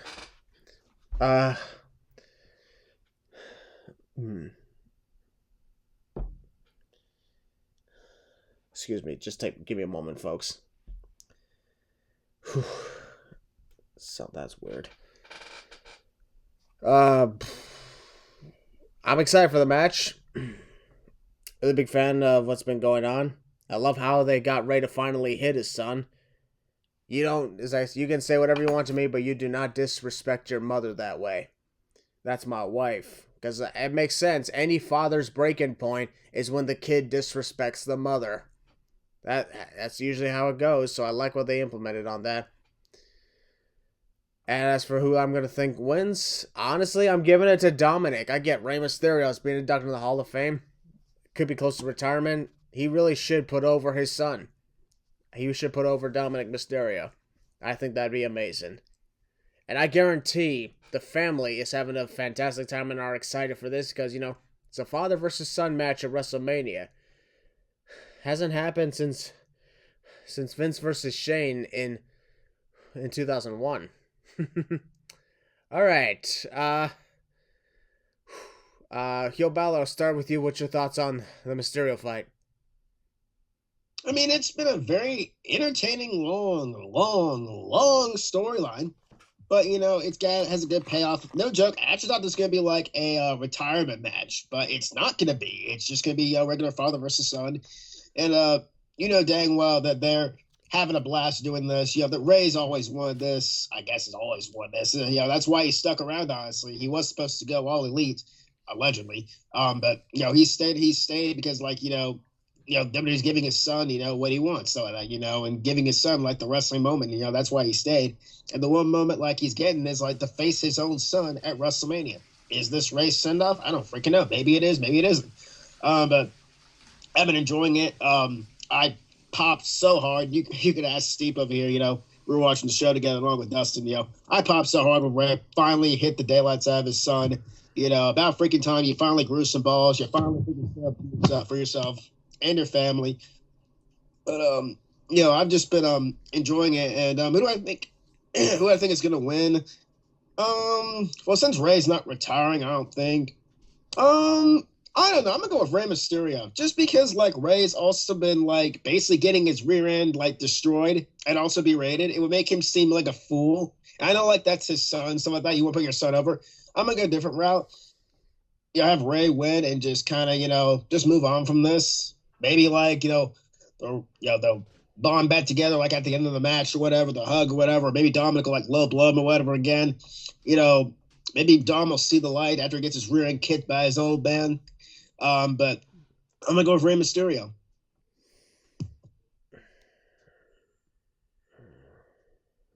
All right. All right. Chris, what's your thoughts on this match? All right. Well, it's probably bound to happen eventually. Father-son match. I mean, not much to say other than what's already been said, really. It hopefully will be a good match.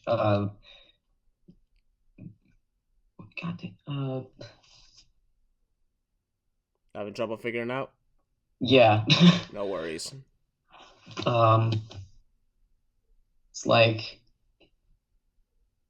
Rey finally decided, hey, don't do that. Don't disrespect your damn mother. That's your mother. She gave birth to you, dumbass. So, and then just slapped him across the face, which was funny.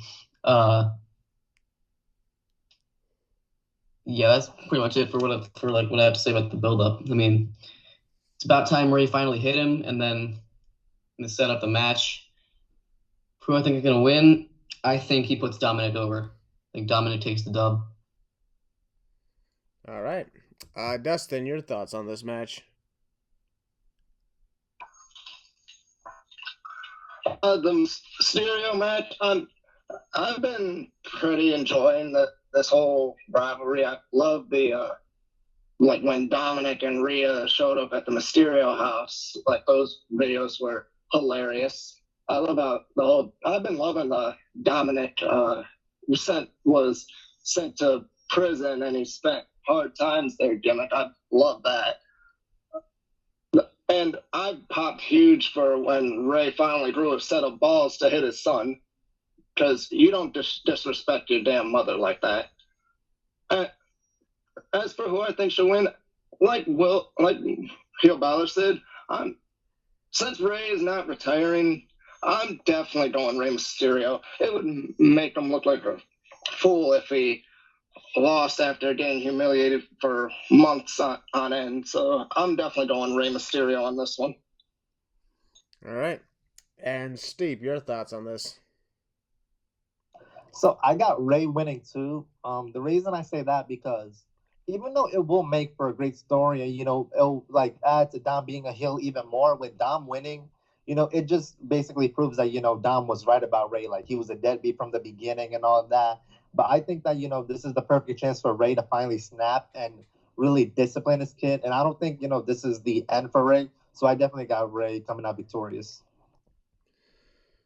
All right, that is awesome. And now we're gonna talk championship matches. Ladies and gentlemen, we are now going into the championship matches, and we're going to start things off with a Raw Women's Championship between Bianca Belair and Asuka. And I'll be perfectly honest, this is absolutely shit. You get a one-on-one match with Bianca Belair and Asuka, two dominating female competitors. You could have a great storyline to tell, and it sucks. It honestly freaking sucks. I don't even know really much what to say on the occasion. But, Chris, I'll actually start with you. What do you think about Bianca and Asuka? God, this build-up has been completely awful. Like, two pretty big stars in the women's division, Bianca Belair and Asuka, and you have a perfect opportunity to make a great storyline, and you turn it to shit. How is that even possible? Well, apparently it is. Apparently it is. Like, I don't know how you do that with the star power that those two have.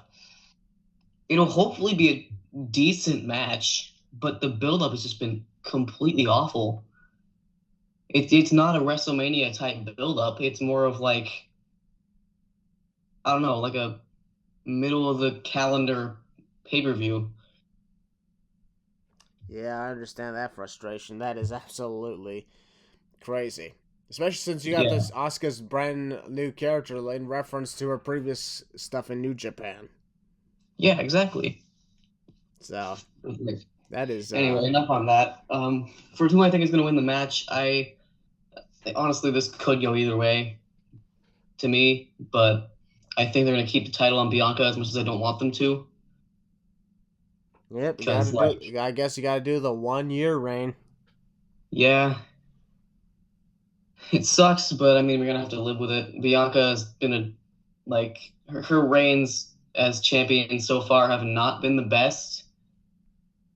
They haven't been completely awful, but they've been pretty stale for the most part. And this storyline just proves that. So even though I don't want them to keep the title on Bianca, I think they're probably going to, because I don't think they're going to put the title on Asuka. So yeah, that's it for me. All right. Steve, what is your thoughts on the Raw Women's title match? Yeah, honestly, not the build that I was really expecting. When I see build, I expect a lot of physicality or crossing lanes with each other verbally. This just feels like an exhibition you would have on Monday Night Raw or something. But I honestly do think Bianca's held the title long enough, but I just don't see her losing it yet. I don't know why. I do think that it'll be a perfect time to take it off of her, but I just don't really see it happening. That's my obvious pick. All right. Dustin, what about you?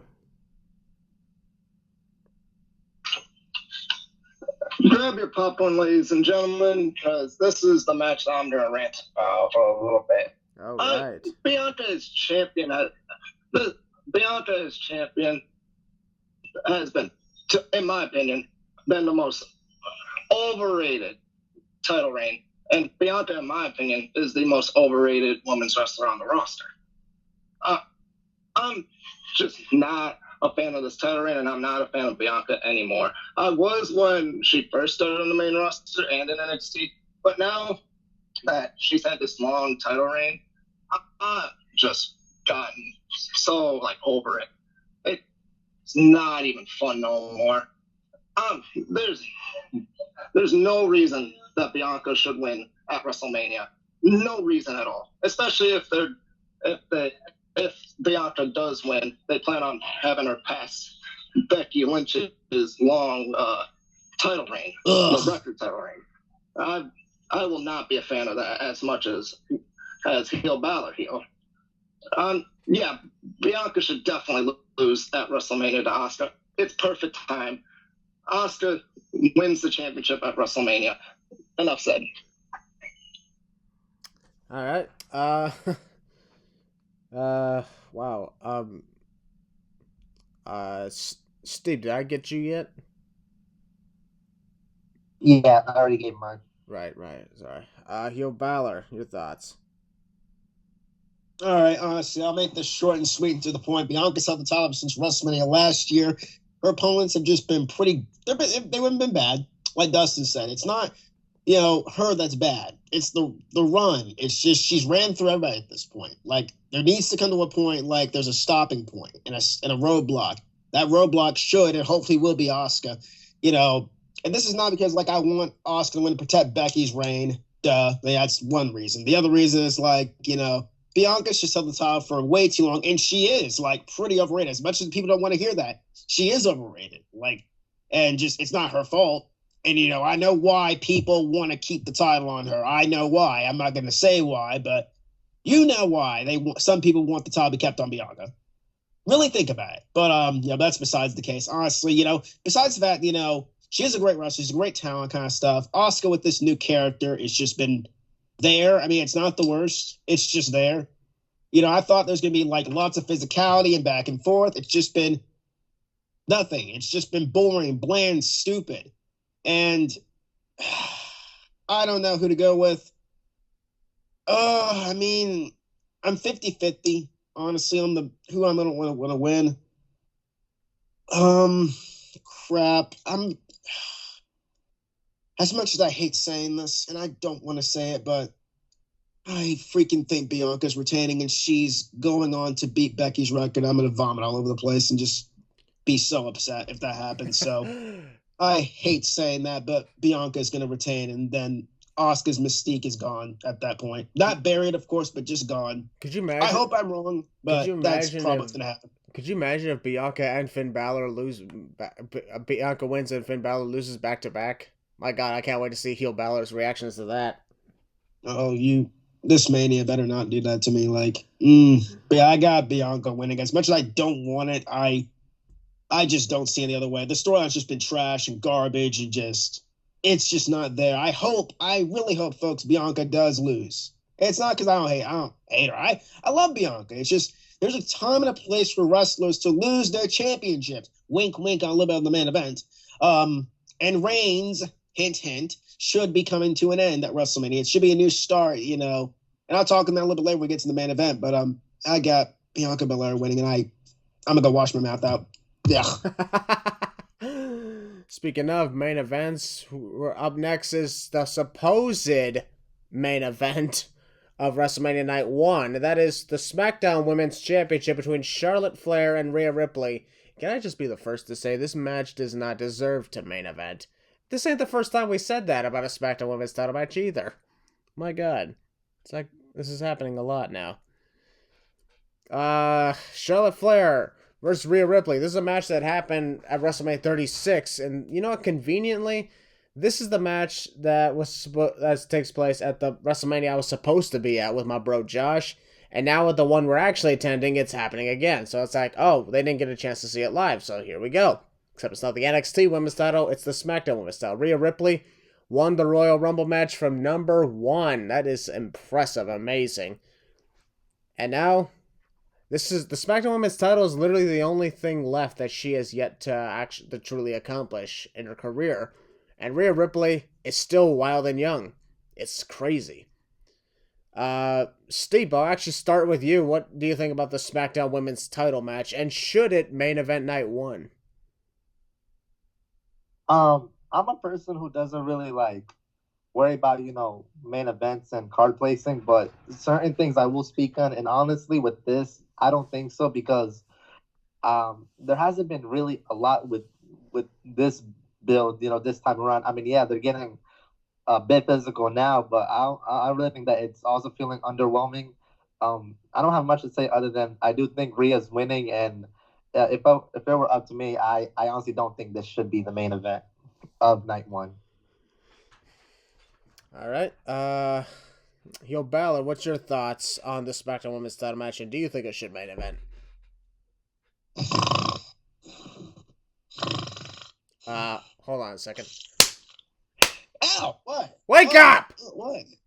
Wake up! We're done recording. We just got done talking about Cody and Roman. It's time to go to bed. No, no, we did not. We're talking Charlotte and Rhea Ripley. All right. Oh God! Wake up! Ow! What? Why? I said what? I asked you to give your thoughts on Charlotte versus Rhea Ripley for Smack. Stop falling asleep! What? May I pour a bucket of cold water on his face? That'll work. Go ahead. What? Jeez. My pillow. Wait, huh? What? We're done recording. Are you awake now? We just shut off everything. We just shut up. What? No, we're still on the air. We're still on the air. Oh, we are? Okay, so Cody Rhodes is going to win. No. We're not on that match yet. Oh, we aren't? Okay, so, Bianca Belair is... We already talked about that match! Okay, so what are we talking about? We're talking Charlotte Flair. Flair. Talking about NXT. Okay, so NXT. No, we're talking Charlotte Flair, Rhea Ripley for the SmackDown Women's title. Oh, God, not again. Oh, I'm a fully awake because this feud has freaking sucked. It's horrible. Like, for God's sakes, it's just not entertaining at all. They're not doing anything. And you could say, well, Heel Balor, they freaking did the brawl. Good for them. They should have done the brawl a few weeks ago. Garbage, horrible. I honestly think Rhea is going to win. Enough said. Charlotte has been champ since December. I don't care. She's going to lose it, just regain it anyways again to surpass her father, all that kind of stuff. Rhea Ripley wins. Enough said. Next person. Wow. So I'm assuming you disagree that it should main event.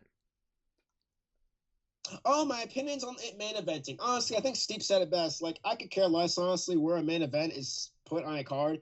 As long as you're on the WrestleMania card or a card in general, you're on the card. If that makes any sense. It does. But yeah, it does make sense. There you go. Do I think it deserves to main event? No. But I'm not gonna choose that because I'm not the booker. We're not the bookers. I mean, you can tweet and put a freaking hashtag all you freaking want on the internet. That's not gonna change anything. It is what it is. I know people don't want to hear that, but it is how it is. A hashtag, a tweet, it's really not gonna change much. So. You can try all you want. If it main events, you'll be fine. You'll survive. It's a wrestling match. And it is what it is. So, honestly, again, do I think it should main event? No, because the story does not call for it. But if it does main event, you'll be fine, folks. Enough said. Next. Indeed. Wow, that was crazy. Dustin, what's your thoughts on the SmackDown Women's title match? The SmackDown Women's title match, the build, like the rest of us had said, it's been awful. Yeah, they had the brawl. It's just, even that, it's not been that good of a build. They've had Dominik involved in the feud way too much, and Rhea has been more focused on what Judgment Day has been doing, other than her focusing on the SmackDown Women's title and Charlotte Flair. That it should have been Rhea focusing on Charlotte.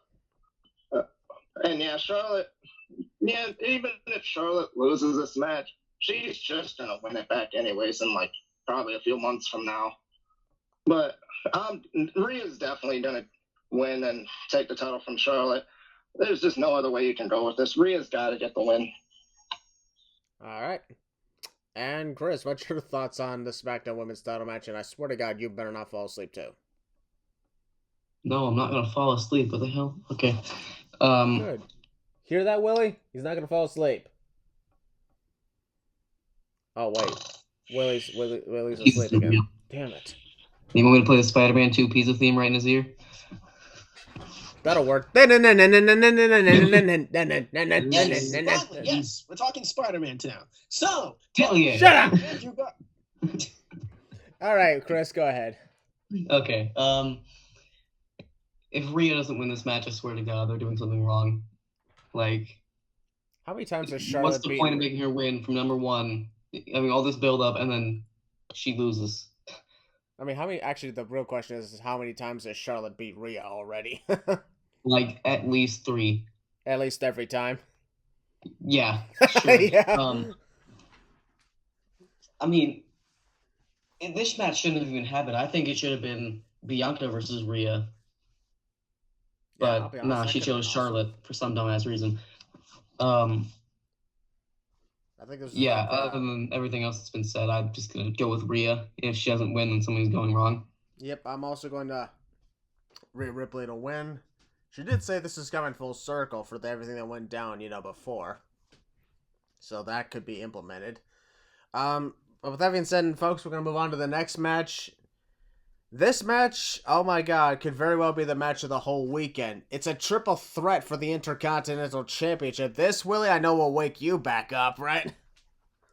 It is Gunther me in the chest versus Drew McIntyre versus Sheamus for the Intercontinental Championship. Oh my freaking God. Gunther, I just gotta say, perhaps one of the best Intercontinental Champions, almost as good as The Miz, almost. One of the longest reigns of the last 30 plus years. And dominates almost everything. Does not cheat to win his matches either. So that's good to know. And he's just more interested in finding worthy opponents. That's why he's pissed off that it's a triple threat. But Drew McIntyre and Sheamus. My God, we can talk for ages about what went down with Gunther and Sheamus at Clash of the Castle. And McIntyre does have Gunther's number. I hate to bring this up, but do you remember the time Drew McIntyre beat, at the time, Walter in 2 minutes at Survivor Series? So yeah, in a way, Drew McIntyre has Gunther's number. Where Sheamus couldn't get the job done, but still delivered perhaps one of the best matches of the year in 2022. So now we got a triple threat, and I cannot wait for this at all. But as for my pick, that's a tough one. I'd like to see Drew win it. I'd like to see Sheamus finally win the Intercontinental Championship for the first time in his career. But I'd also love to see Gunther continue on his domination path, because there's still endless amounts of competition that he could do even after this. But if Gunther is to lose, either Drew or Sheamus should pin one another and keep Gunther out of the equation. Because I want Gunther to remain unpinned, unsubmitted, heading into the main event scene. Right where he belongs. So, Dustin, I'll start with you. What's your thoughts on the Intercontinental Championship? The Intercontinental title triple threat, it's gonna steal. It's gonna be one of the weekend stealers for sure, because of how physical all 3 men can be. The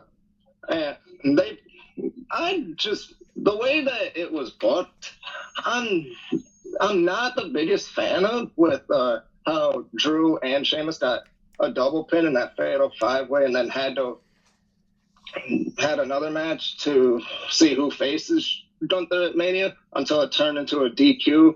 That was not what I would have booked it.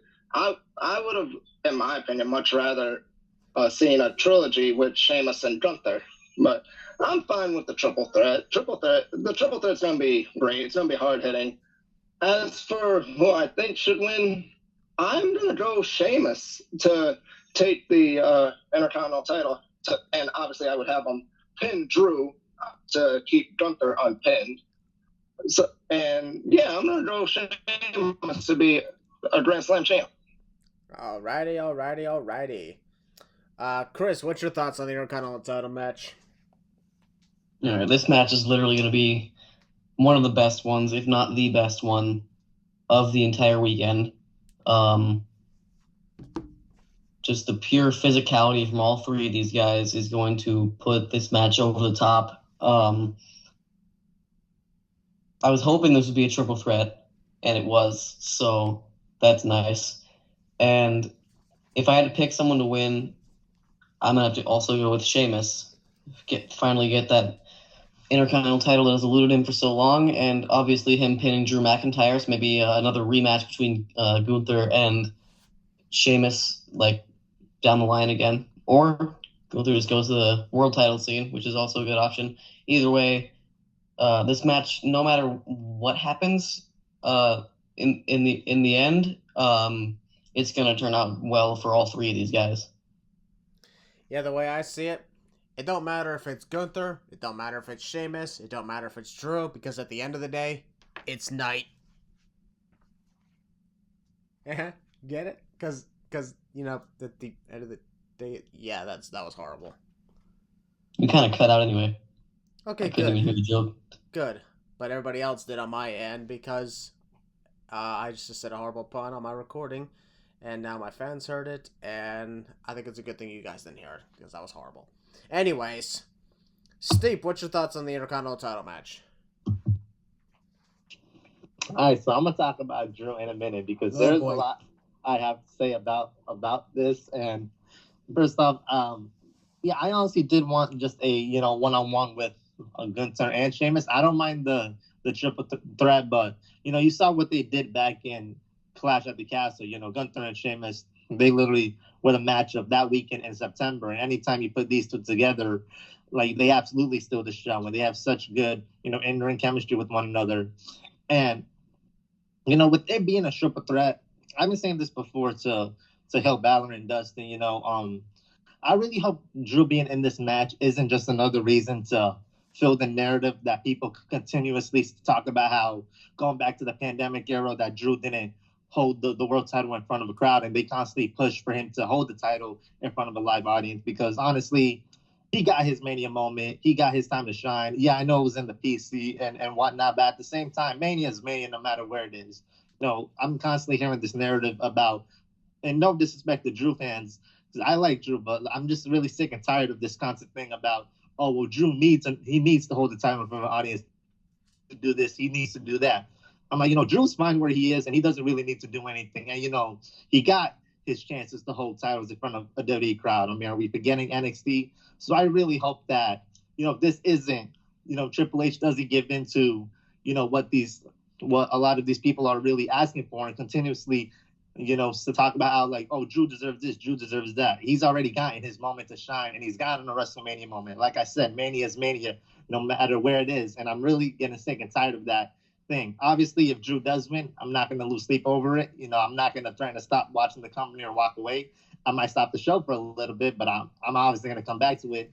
I definitely think that Sheamus is winning, and I just really, really hope, no disrespect to Drew fans or Drew, that this narrative, that this isn't just to fill that constant narrative about, oh, Drew needs to hold the title in front of a live audience. That is a great speech. Steep is awesome. All right, Yo Balor, can you top that? Not really, honestly. I mean, the match is going to be a banger. I guess that's all I can really say about it. I'm with Dustin. I kind of like how Drew and Sheamus basically just pinned one another to get into the match. Like, this should have been, honestly, a freaking ladder match with the participants that were in that, Fatal 5-Way to earn the shot at the championship. This should have been like a ladder match, something like that, or just to get some, at least a few people on there. Well, don't we have enough? Don't we have enough ladder matches taking place this weekend? That is true. And I want WrestleMania. So, yeah. Honestly, like, it's been booked very well. Gunther's been booked as a strong champion. The only one I don't see winning is Drew. And like Steve said best, like, if Drew wins, I won't lose sleep, but I don't think they need to keep Triple H needs to get into that narrative of like, Drew deserves this, Drew deserves that. He had his turn, he had his moments. Like, it's time to let it go. Sorry, you can't get everything you want. Sorry. And who do I think is going to win? I'm going to take a shot in the dark. I know people are calling for Sheamus to win. I'm going to go with Gunther to retain. I think Gunther's going to retain it, go on to become the longest reigning IC champ, and then he's going to go drop it. The only reason I can see Gunther losing is like they're going to move him up to the main event scene. But yeah, I'm going to go with Gunther. Drew, you're not winning. Sheamus, I would not mind if you won at all. I think you deserve it. But for some reason, I just want to be the odd man out. I'm going to go with Gunther to win. Yeah, out of everybody here, Gunther, this is his first WrestleMania. Sheamus has won championships at WrestleMania, whether it was world titles or the United States title. Remember the 18-second with Daniel Bryan. No comment. McIntyre's gotten the WWE Championship win for Brock Lesnar in 2020. Gunther, honestly, in my opinion, deserves at least a WrestleMania moment to shine as continuing his domination path as the Intercontinental Champion, to go to show everybody, yeah, he's here for the long haul. So that's what we got going on. And now, we're going to move on to the next match. It's time for the United States Championship match. A-Town Down, Austin Theory, taking on John Cena. Oh, boy. This is interesting. Austin Theory, the guy who's literally younger than Willie and I. Yep. That's still crazy. He's taking on perhaps one of the greatest of all time. And I don't know, like, the way I say it, Austin Theory needs to win this match, in my opinion, because he needs to benefit this more than John Cena ever could. John Cena, what's he going to do? Just win and do another open challenge that we've previously seen already? Or have Austin Theory, he's practically the future of the whole company, get a big win, big massive win on a stage like WrestleMania over John Cena? And honestly, if he should do it, Austin Theory should beat him Kevin Owens style, clean, like he did at Elimination Chamber 2015. No cheating, and that just goes to show that, oh my god, Austin Theory is serious. And he can get this job done. But I think it'd be pointless to have Austin Theory lose the title to John Cena just so Cena can do one open challenge against, I don't know, fucking Jay White or something. So you can bring him in some other way. And then just have Austin Theory go back to nothingness. That'd be ridiculous. John Cena is not here to stay. As soon as WrestleMania is done, he's out. He's gone. He's filming more movies. So, it'd be pointless. The best thing to do would be to have Austin Theory retain the title. Because he does not need to be losing it. Nor should he be losing to John Cena. That's just my thoughts on it. Yo, Balor, what do you think? I mean, I'm very, very, very excited for this match. I've been an Austin Theory fan since his days in Evolve. The guy is just, grown up before our eyes. He's just an amazing talent. And I know it seems like I'm stroking his ego, but it's like I'm a big Theory fan along with Steve, who will be giving his opinion pretty soon. This has been Theory's dream match for a pretty long time. He's wanted John Cena in the ring for a very long time. That's legit his island, his hero. This apparently is kicking off night one of WrestleMania, which is freaking awesome, which tells me John Cena's pretty much on his way out of there at this point when this match is over. Honestly, and also, I love Cena, but of course, Theory's been carrying, Cena's been carrying the feud, because of course he's not, or Theory, not Cena. Theory's been carrying the feud because Cena's not here, of course. But yeah, honestly, it wouldn't make any sense for John Cena to win anyways. I know people are saying, give him a 16th World Championship. His 16th World Championship obviously be the WWE Championship, not the United States Championship. I know that's what made Cena, the megastar that he is right now. But honestly, John Cena don't need this win. John Cena is going to do, people on this show should be doing.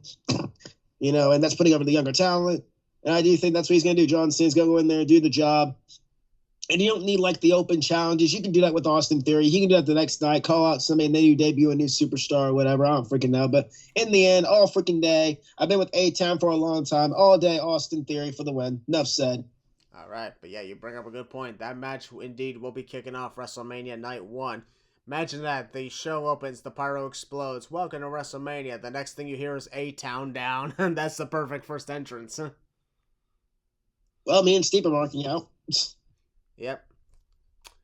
Speaking of Steve, what's your thoughts? A-Town down all day. Let's leave. I'm doing my way all day. Yeah, Austin Theory is my favorite superstar. Hell yeah.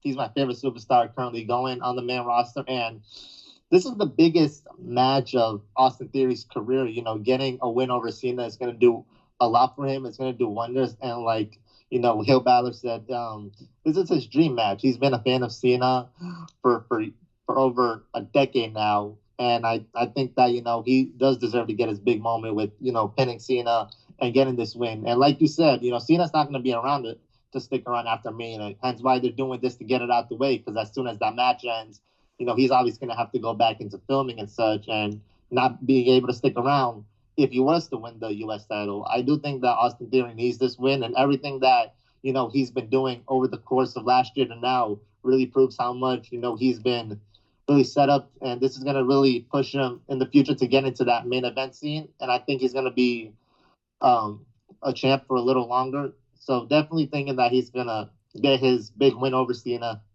and, yeah, really do wonders for him, and see, you know, him even reach higher levels after this. All right. Dustin, what's your thoughts on the U.S. title match? The U.S. title match, I'm actually really happy that it's kicking off night one of Mania, since Cena probably more than likely won't be around to do much of anything else until SummerSlam. So, yeah, this is going to be good. I'm happy for Theory to get his dream match with Cena. I'm happy for him. Even though I am happy for him, there's been, I don't know what it is about Theory. I just, I'm glad he got the new character. Just, to me, the selfie character never did it for me. I was never a fan of Theory when he had the selfie character. But now that he's got this more aggressive side, and now that he has his new character with him, I've been getting behind him. I've been taking him seriously as like a main event threat.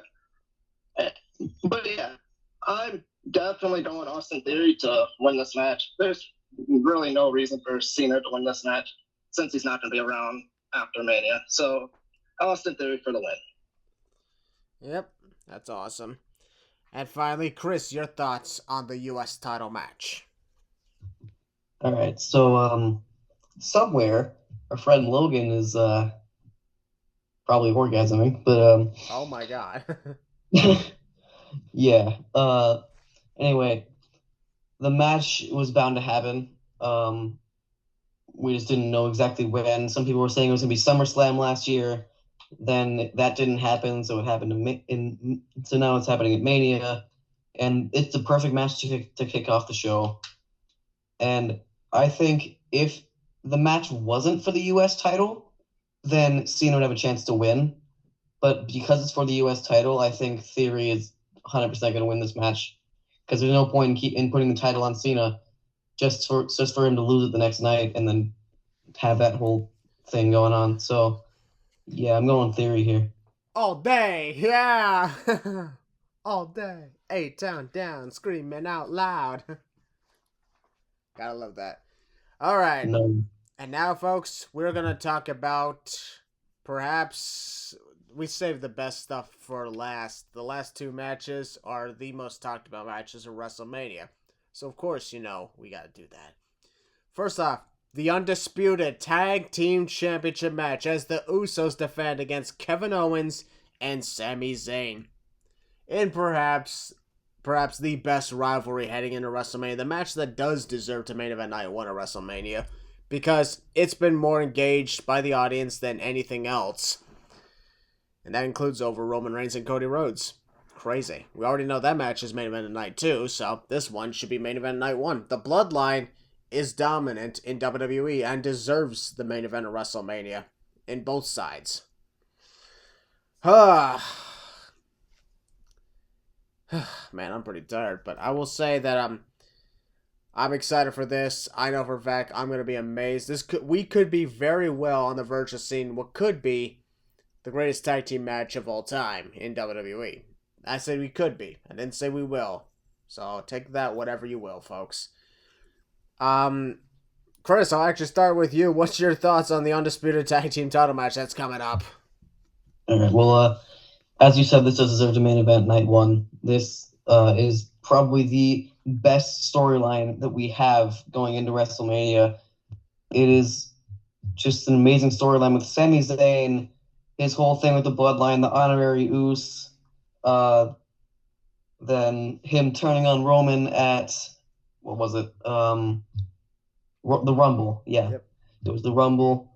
Then Jay has some tension with them now because of that.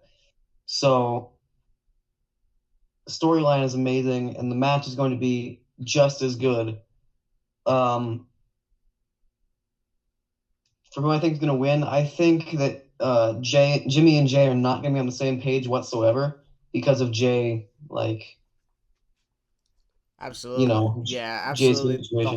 The whole thing with Jay Uso is perhaps the most important thing heading into WrestleMania. I don't think he only came back to side with his brother for his brother, not for Roman Reigns. Yeah, he came in to side with he sided with Jimmy, not with the bloodline, and just so happens that Jimmy's part of the bloodline, so that's why it seems like it. But for all we know, we could be seeing the end of the like the start of the fall of the bloodline, not the end entirely at WrestleMania, but the start of the fall. I think that Sammy and KO are going to take this win because Jay and Jimmy are not going to be on the same page. Jay's going to be distracted by Sami Zayn or something. He doesn't want to hurt Sammy any more than he's already been hurt. So I think Sammy and KO take the tag titles here. Alrighty. Dustin, what do you think about this match coming up? The Undisputed Tag Title Match. God, what a story this has been. From when Sammy got put into the bloodline, the honorary Uce, to backstabbing Roman at the Rumble, to getting his match with Roman at the Chamber. Boy, what a spectacle that was. And now we're here to culminate this feud at WrestleMania with the Undisputed Tag Titles on the line between the Usos and Sami Zayn and Kevin Owens. I agree with Chris. I think Jay is going to be too distracted in this match. Jay's role in the entirety of Mania is very important. So for that reason, I am definitely going to say we are getting new Undisputed tag team champions at WrestleMania. Kevin Owens and Sami Zayn for the win. All right. Steep, I'm pretty sure you got quite a bit to say. What do you think about this match coming up? I definitely think that this is time for Usos to lose their tag titles, and I think the story calls for itself with the way KO and Sammy are coming back together after Sammy spent so long trying to get KO back on his side, and how KO tried to warn him from the beginning about how the bloodline were. I really do like that type of story, and I definitely do think this is going to be a true showcase of two best friends overcoming what the people who put them through in life. How the bloodline basically kind of brainwashed Sammy and had him turn on KO, and how Sammy had to use KO just to prove his alliance with the bloodline. I definitely think this is going to be a great comeback story for Sammy and KO when they're going to have that big celebration with becoming the new Undisputed Tag Champions. All right. And Balor, what do you think? It's been a very fun storyline, honestly. It's just a culmination of months and months of build-up and hard work. And honestly, there's no other route to go than new tag team champions. I do think Jey Uso is going to be distracted. I do think what's going to happen with that match is going to come into play in the main event, and we'll just see where we go with there. I agree with Chris. The start of the fall of the bloodline officially happens at WrestleMania. So I got Kevin Owens and Sami Zayn winning. And yeah, a lot of people probably expected us to talk more about it, but at the same time, the story just writes itself. There's a lot of things that can be discussed, but we just want to kick back. We want to watch it. We want to enjoy. That's exactly what we're going to do. I'm also on the side of Kevin Owens and Sami Zayn to win the tag team titles. But it is main event time, folks. So we're talking the main event of WrestleMania 39. For the Undisputed Universal Championship, Roman Reigns versus Cody Rhodes. Winner of the Royal Rumble, who came out at number 30. Wow. And I gotta admit, what I like about this is it's been getting polarizing thoughts from people back and forth. Some people want Roman to win, some people want Cody to win, but there's no one-sided things to this. There's no obvious winner here. And that's good. We don't want an obvious winner for the main event of WrestleMania. I'm excited for this very much. Me personally, I think Cody Rhodes made the right choice by letting go of his father, by saying, I don't want to mention my father's name again. Because it's time he wins things, not for his family, but for him.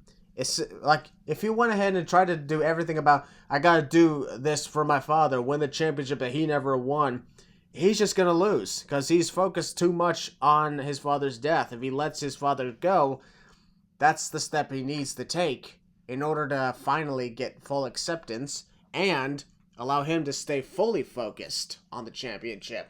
Ta-da! That's how you do it. That's how you get it done. Roman Reigns, also, in my opinion, deserves to reach 1,000 days as the Universal Champion because, whether people like it or not, he is the best champion of the last 10 plus years. And that's because of his character work, because of the stories he's in. He's the most talked about guy, for God's sake. You can't deny that. Alright, but in the end, here's the thing. I'm going for my tribal chief, Roman Reigns, but I believe Cody Rhodes will win. Yo, Balor, I'll start with you on this one. Oh, boy, this match. So many opinions, so many ups and downs, and just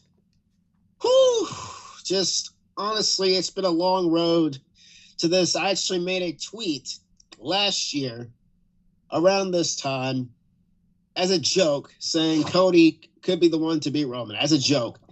And the possibility of it happening is pretty much 99.9% chance of happening. I know people are saying Roman Reigns needs to hold it for more days to reach 1,000. Ladies and gentlemen, boys and girls, Roman Reigns is already going to reach 1,000 days, combined days. You can stop that narrative of like, he needs to hold it 1,000 days. You're delaying the inevitable. You're just delaying the inevitable. And this is coming from a guy who is not the biggest Cody Rhodes fan. Like, I do like Cody. I respect Cody. And I'm going to like Cody. But I'm not a big super fan of Cody Rhodes. I think, the whole thing about his father being brought up, all that stuff, I can let past that. I know other people can't, which is understandable. I can let past that. I can let past all the crying and all the stuff. I can look pretty much past all that. I don't care if it was in another company or that, I dealt with it then, I can deal with it now. It is what it is. Who do I think should win? Well, Cody, Cody needs to win. Like, he needs to win for one reason and one reason only. It's not because to fill the legacy of the Rhodes family. It's not because of that. That's the second part. If anything, Cody needs to win to get the WWE Championship back on Monday Night Raw. I bet you're wondering why. Why heel Balor? Because we need a full-time champion. Because Austin Theory can't hold the load all the freaking time. Because he is the only, obviously main standard champion, male-wise, on the show outside the tag and the women's outside of the tag and the women's tag team championships. Austin Theory is the one who's been holding down the fort, male champion. Because Roman's not here with his, his schedule and stuff like that. He's part-time, that kind of stuff. I know people, don't want to see the reign end. And I'm like, I know people are saying oh, Cody could win Money in the Bank. Cody could lose and build him back up. Ladies and gentlemen, I know that is a possibility, but honestly, you have to strike when the iron's hot, whether you like it or not. Whether you like it or not, the iron needs to be struck right now. And right now, it's now or never if Cody wins the championship. I don't care if you like him. I don't care if you don't like him. I don't care if you have personal gripes with him. I don't care, whether you have any gripes against Cody Rhodes, Cody Reynolds. I don't freaking care. Put all that aside. And please, for the love of God, please just put that aside for one night. And we'll deal with Cody Rhodes afterwards down the road when we get to that. We know the fans are going to turn on Cody. They turn on everybody. They turn on Liv Morgan, Ronda Rousey, all that kind of stuff. Kofi Kingston, doesn't matter. They turn on people. They're going to turn on Cody. We know that. We know Cody Rhodes does all the crying and shit. We know Cody Rhodes does all this and that. We know that. But it's not about Cody. It's about the WWE Championship. It's about the main standard championship of the company. And that's not the Universal Championship, WWE. That's not the Universal Championship. It's the WWE Championship. And plus, people forget Roman Reigns needs this break. Roman Reigns held the championship for many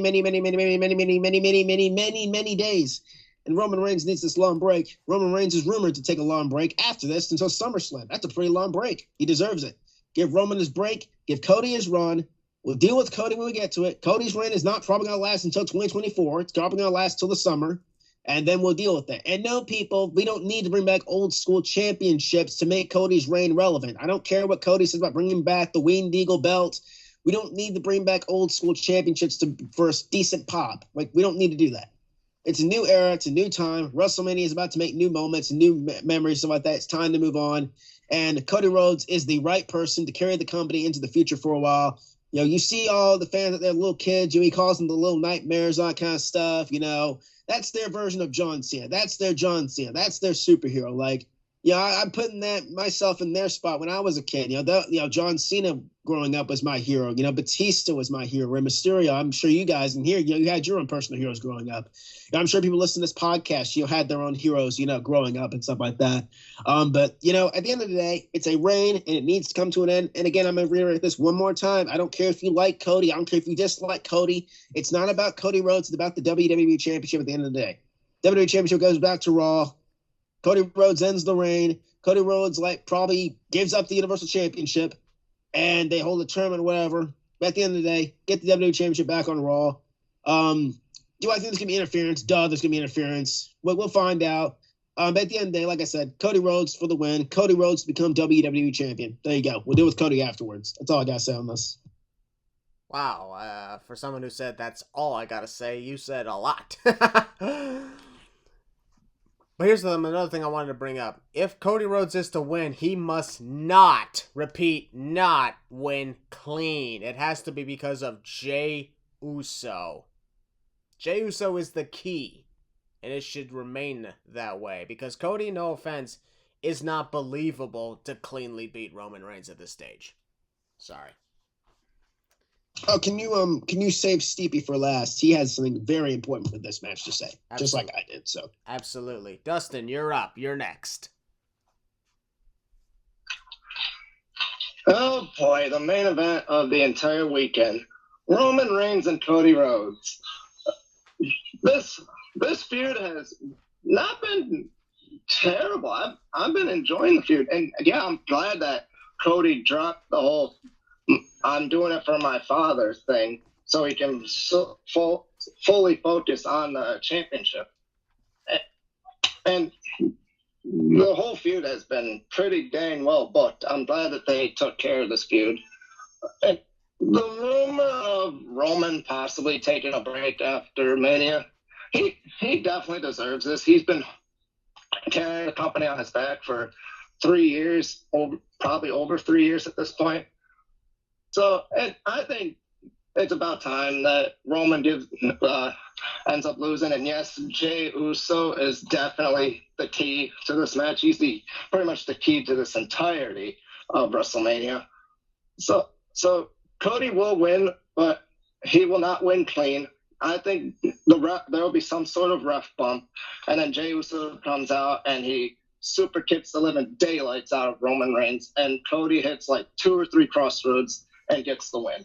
So, new champ, Cody Rhodes.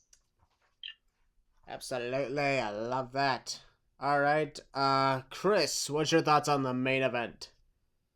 Okay, so, heard what you guys said about Cody can't win clean because it won't be believable. I disagree with that.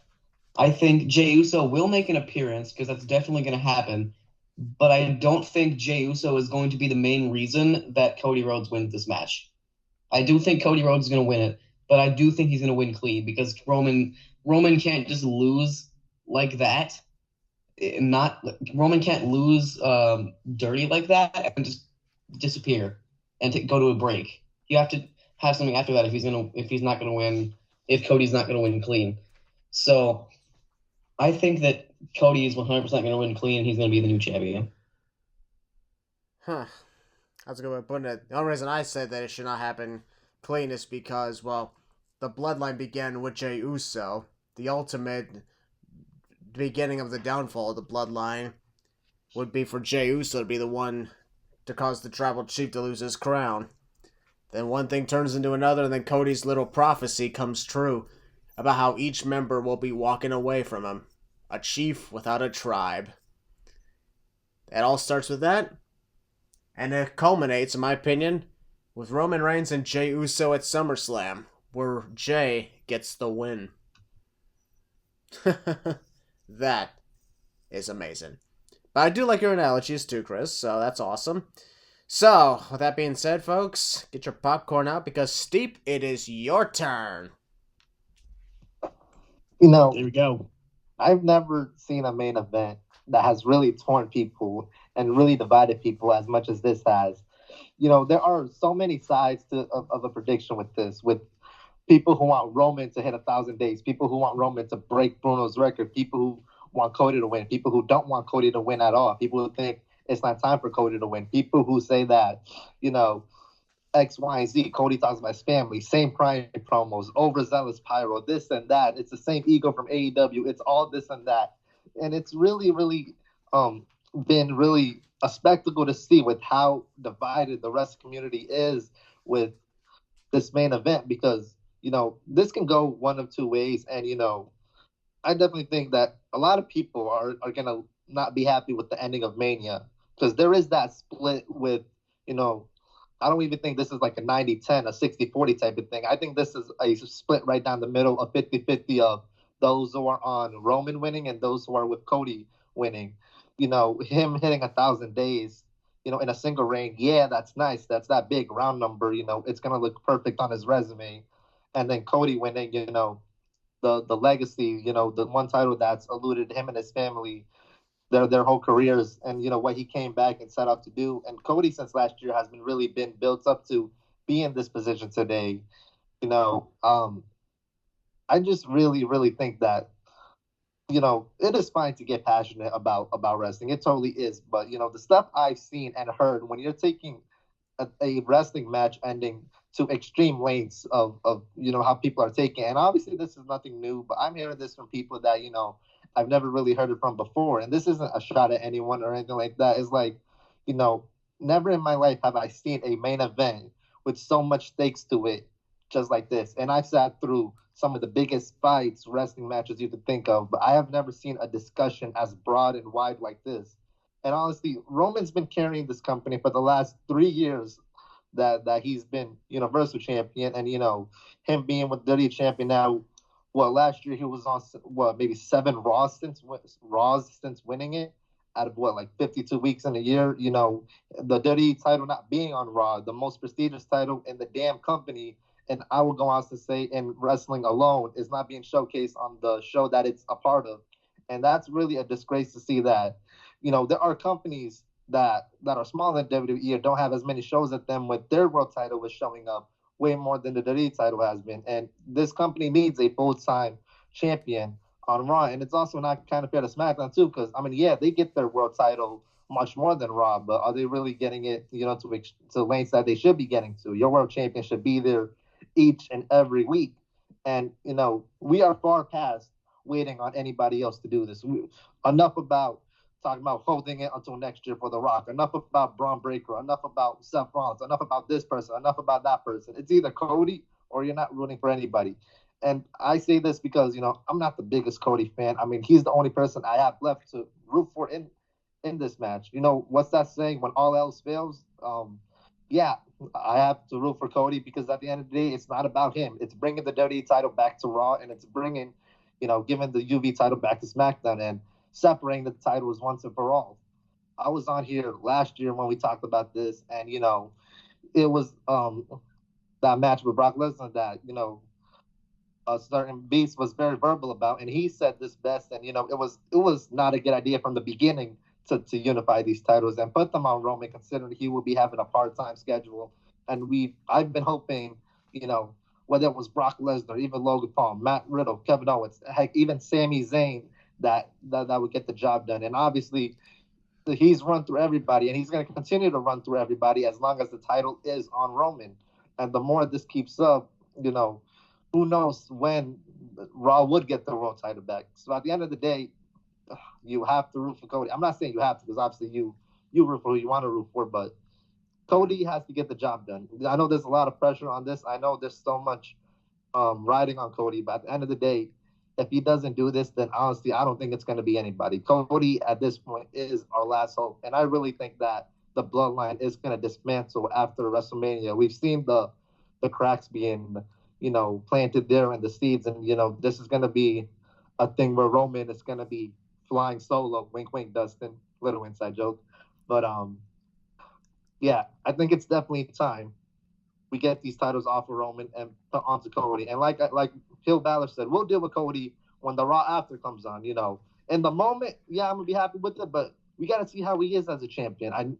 I know people don't think he's a main eventer. I know people don't think he's not ready, but we can't really determine that until it happens and the trigger is pulled. And Cody, I will say this again, is our last hope. If it's not him, then I don't think it's going to be anybody. And I'm not waiting for this person or that person or that person or this legend to come back or that legend to come back.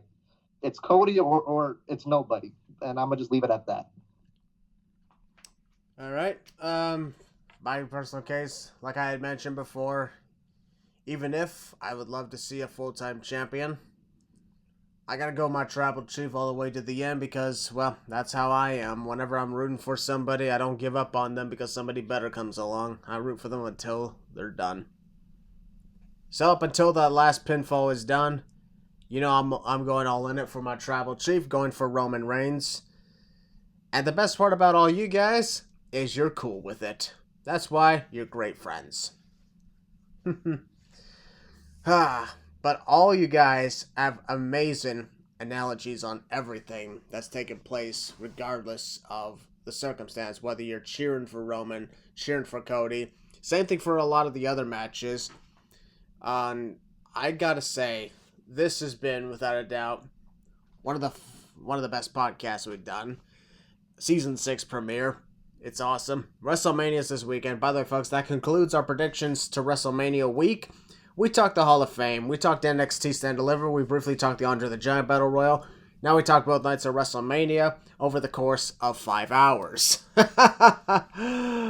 May feel like 5 hours to you guys, but not to us, because we recorded this over the course of 2 days.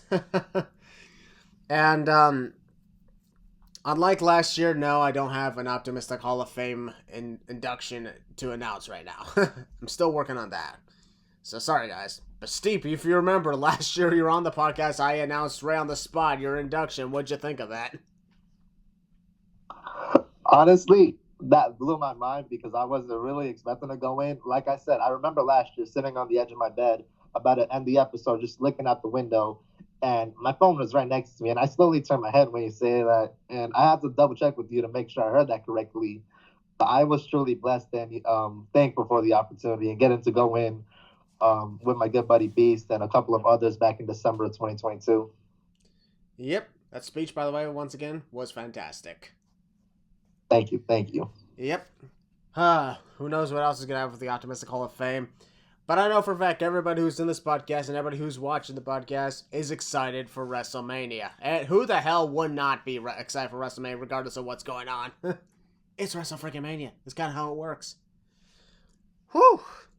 With that being said, I hope everybody who's going to WrestleMania and all the other events, whether WrestleCon, Ring of Honor, NXT, all of it, I hope you guys have a safe trip, have a great time. I will be at SmackDown at the Hall of Fame. I will be at both nights of WrestleMania. I will be at the Raw after Mania. My bro Josh is going to be with me the whole time. We'll also be shooting a 6-part series that'll be connected to the Fate of the Sins movie. So yes, I have announced this before. You will see the return of my dark side Hunter Bane for the first time in 3 years. But what's he doing there? You'll just have to wait and find out. I love my job. Dustin, this was, I believe, your first time on the podcast. What'd you think overall of this? Overall, it's been a really fun experience. I love just talking wrestling with a bunch of my buddies here, with Will, you, Christian, Chris, Steve, and all the others in the crew. I've never had like this many wrestling fans in my life that I can talk to about wrestling at all. Even in my high school years, I've never had this many. in my life. So I'm just very blessed to have this. And to be on the podcast I've been watching since, no joke, since the WrestleMania 34 predictions, mind you. I've been here through this entire thing. I've not missed a single episode, and I'm just glad to be part of, with, in my opinion, without a doubt, the greatest podcast on YouTube. To me, there's no doubt about it. I'm just so blessed to be a part of it, and can't wait to be on more in the future. Absolutely. Yo, Balor, I'm pretty much that's what you call a dedicated person to our podcast who have listened to every single of our 100 plus episodes. Oh, for real. Yeah, I remember asking him, and like, I'm like, hey, Dustin, you want me on the podcast? Like, he wouldn't be quiet about it. So, it was great to finally get him on. I know last time didn't work, but it's great to get him on here, and yep. Out of this question, which, it was great. Indeed. Yeah. And of course, Chris, this was your first time on the podcast. I bet this was a great time for you. Like, honestly, what'd you think overall of being part of the Losers Lounge podcast? Yeah, this is really fun. Like, the last time I tried something like this, it never got uploaded because of reasons, but glad to actually be a part of a wrestling community that, like, respects people's opinions, because they only have, like, 2 of those. Yeah. So there's not a lot to go around, but here's there the is thing. not. That's the truth. It may be a small crowd, but honestly, a small crowd means it's more peace and quiet. True. Yeah, but this was a really fun experience. I'm glad to be here. It was really fun to just talk wrestling with people, because I never really get to do that. So nobody in my real life actually knows anything about wrestling except for my friend who moved away. But yeah. That's all good, man. You got us now. Yeah. And you got the letter E. That will always be there. So everybody put some E's in the chat. Yeah, wait, put some E's in the comments, motherfucker. E. Yeah, so absolutely. In later times, we'll definitely consider you guys for future podcasts. We'll even maybe consider you for the live editions, too. Folks, because if you remember, the reason this podcast is not live and you're not seeing us is because it's being pre-recorded, because I'm going to be gone in Los Angeles in a couple of days. So, I won't be around to exactly be posting stuff. And once again, folks, I apologize for not exactly posting content that much over the last couple of weeks. The stress I've been dealing with, along with some stress fatigue, and a lot of preparations I had to take care of, because, well, I'm driving 12 hours to Virginia, and then get my bro along to Josh, and then the following day we're flying to from Norfolk to Los Angeles. That's going to be a long trip. Attending the shows, having a good time, bonding as we always do. Fly back to Norfolk after WrestleMania. Then I'm driving back up to Toronto for 12 hours, so I got a lot going on. So maybe even after WrestleMania is done with, I'm probably going to relax for a few more days. Especially since maybe I'll wait till after my birthday before I really get started back on my projects. But, in the meantime, this has been the Season 6 premiere of the Losers Lounge podcast. Wow, Season 6. That's amazing. The next podcast we'll be doing will be on Backlash, releasing at the start of May, and we'll be going back to the live streams of the Losers Lounge podcast. And I'm excited to be talking about more of what's going on. I'm going to try to see if Heel Balor and I, we're going to try and see if we can get more guests with us for later editions, saying, hey, we got this special guest for this one, this special guest for that one, because we want to try and expand our horizons again. But in the meantime, you guys have a great time at WrestleMania. Steep, I'm pretty sure it was nice to have you back on the podcast, right? Yeah, it was an honor to be back again. I had fun and I love this episode. I hope everyone else is gonna enjoy it when they get to hear it. Yep. And there's only one way to conclude said podcast. It may be 6 seasons in, but Heel Balor, you know the drill. Well, hope you all enjoy WrestleMania. It's going to be a long weekend. It's going to be fun. It's going to be entertaining. At the end of the day, like I always say, just enjoy the wrestling and enjoy WrestleMania weekend. We're the Losers. This is our lounge, and we'll see you on the next one. Enjoy WrestleMania weekend.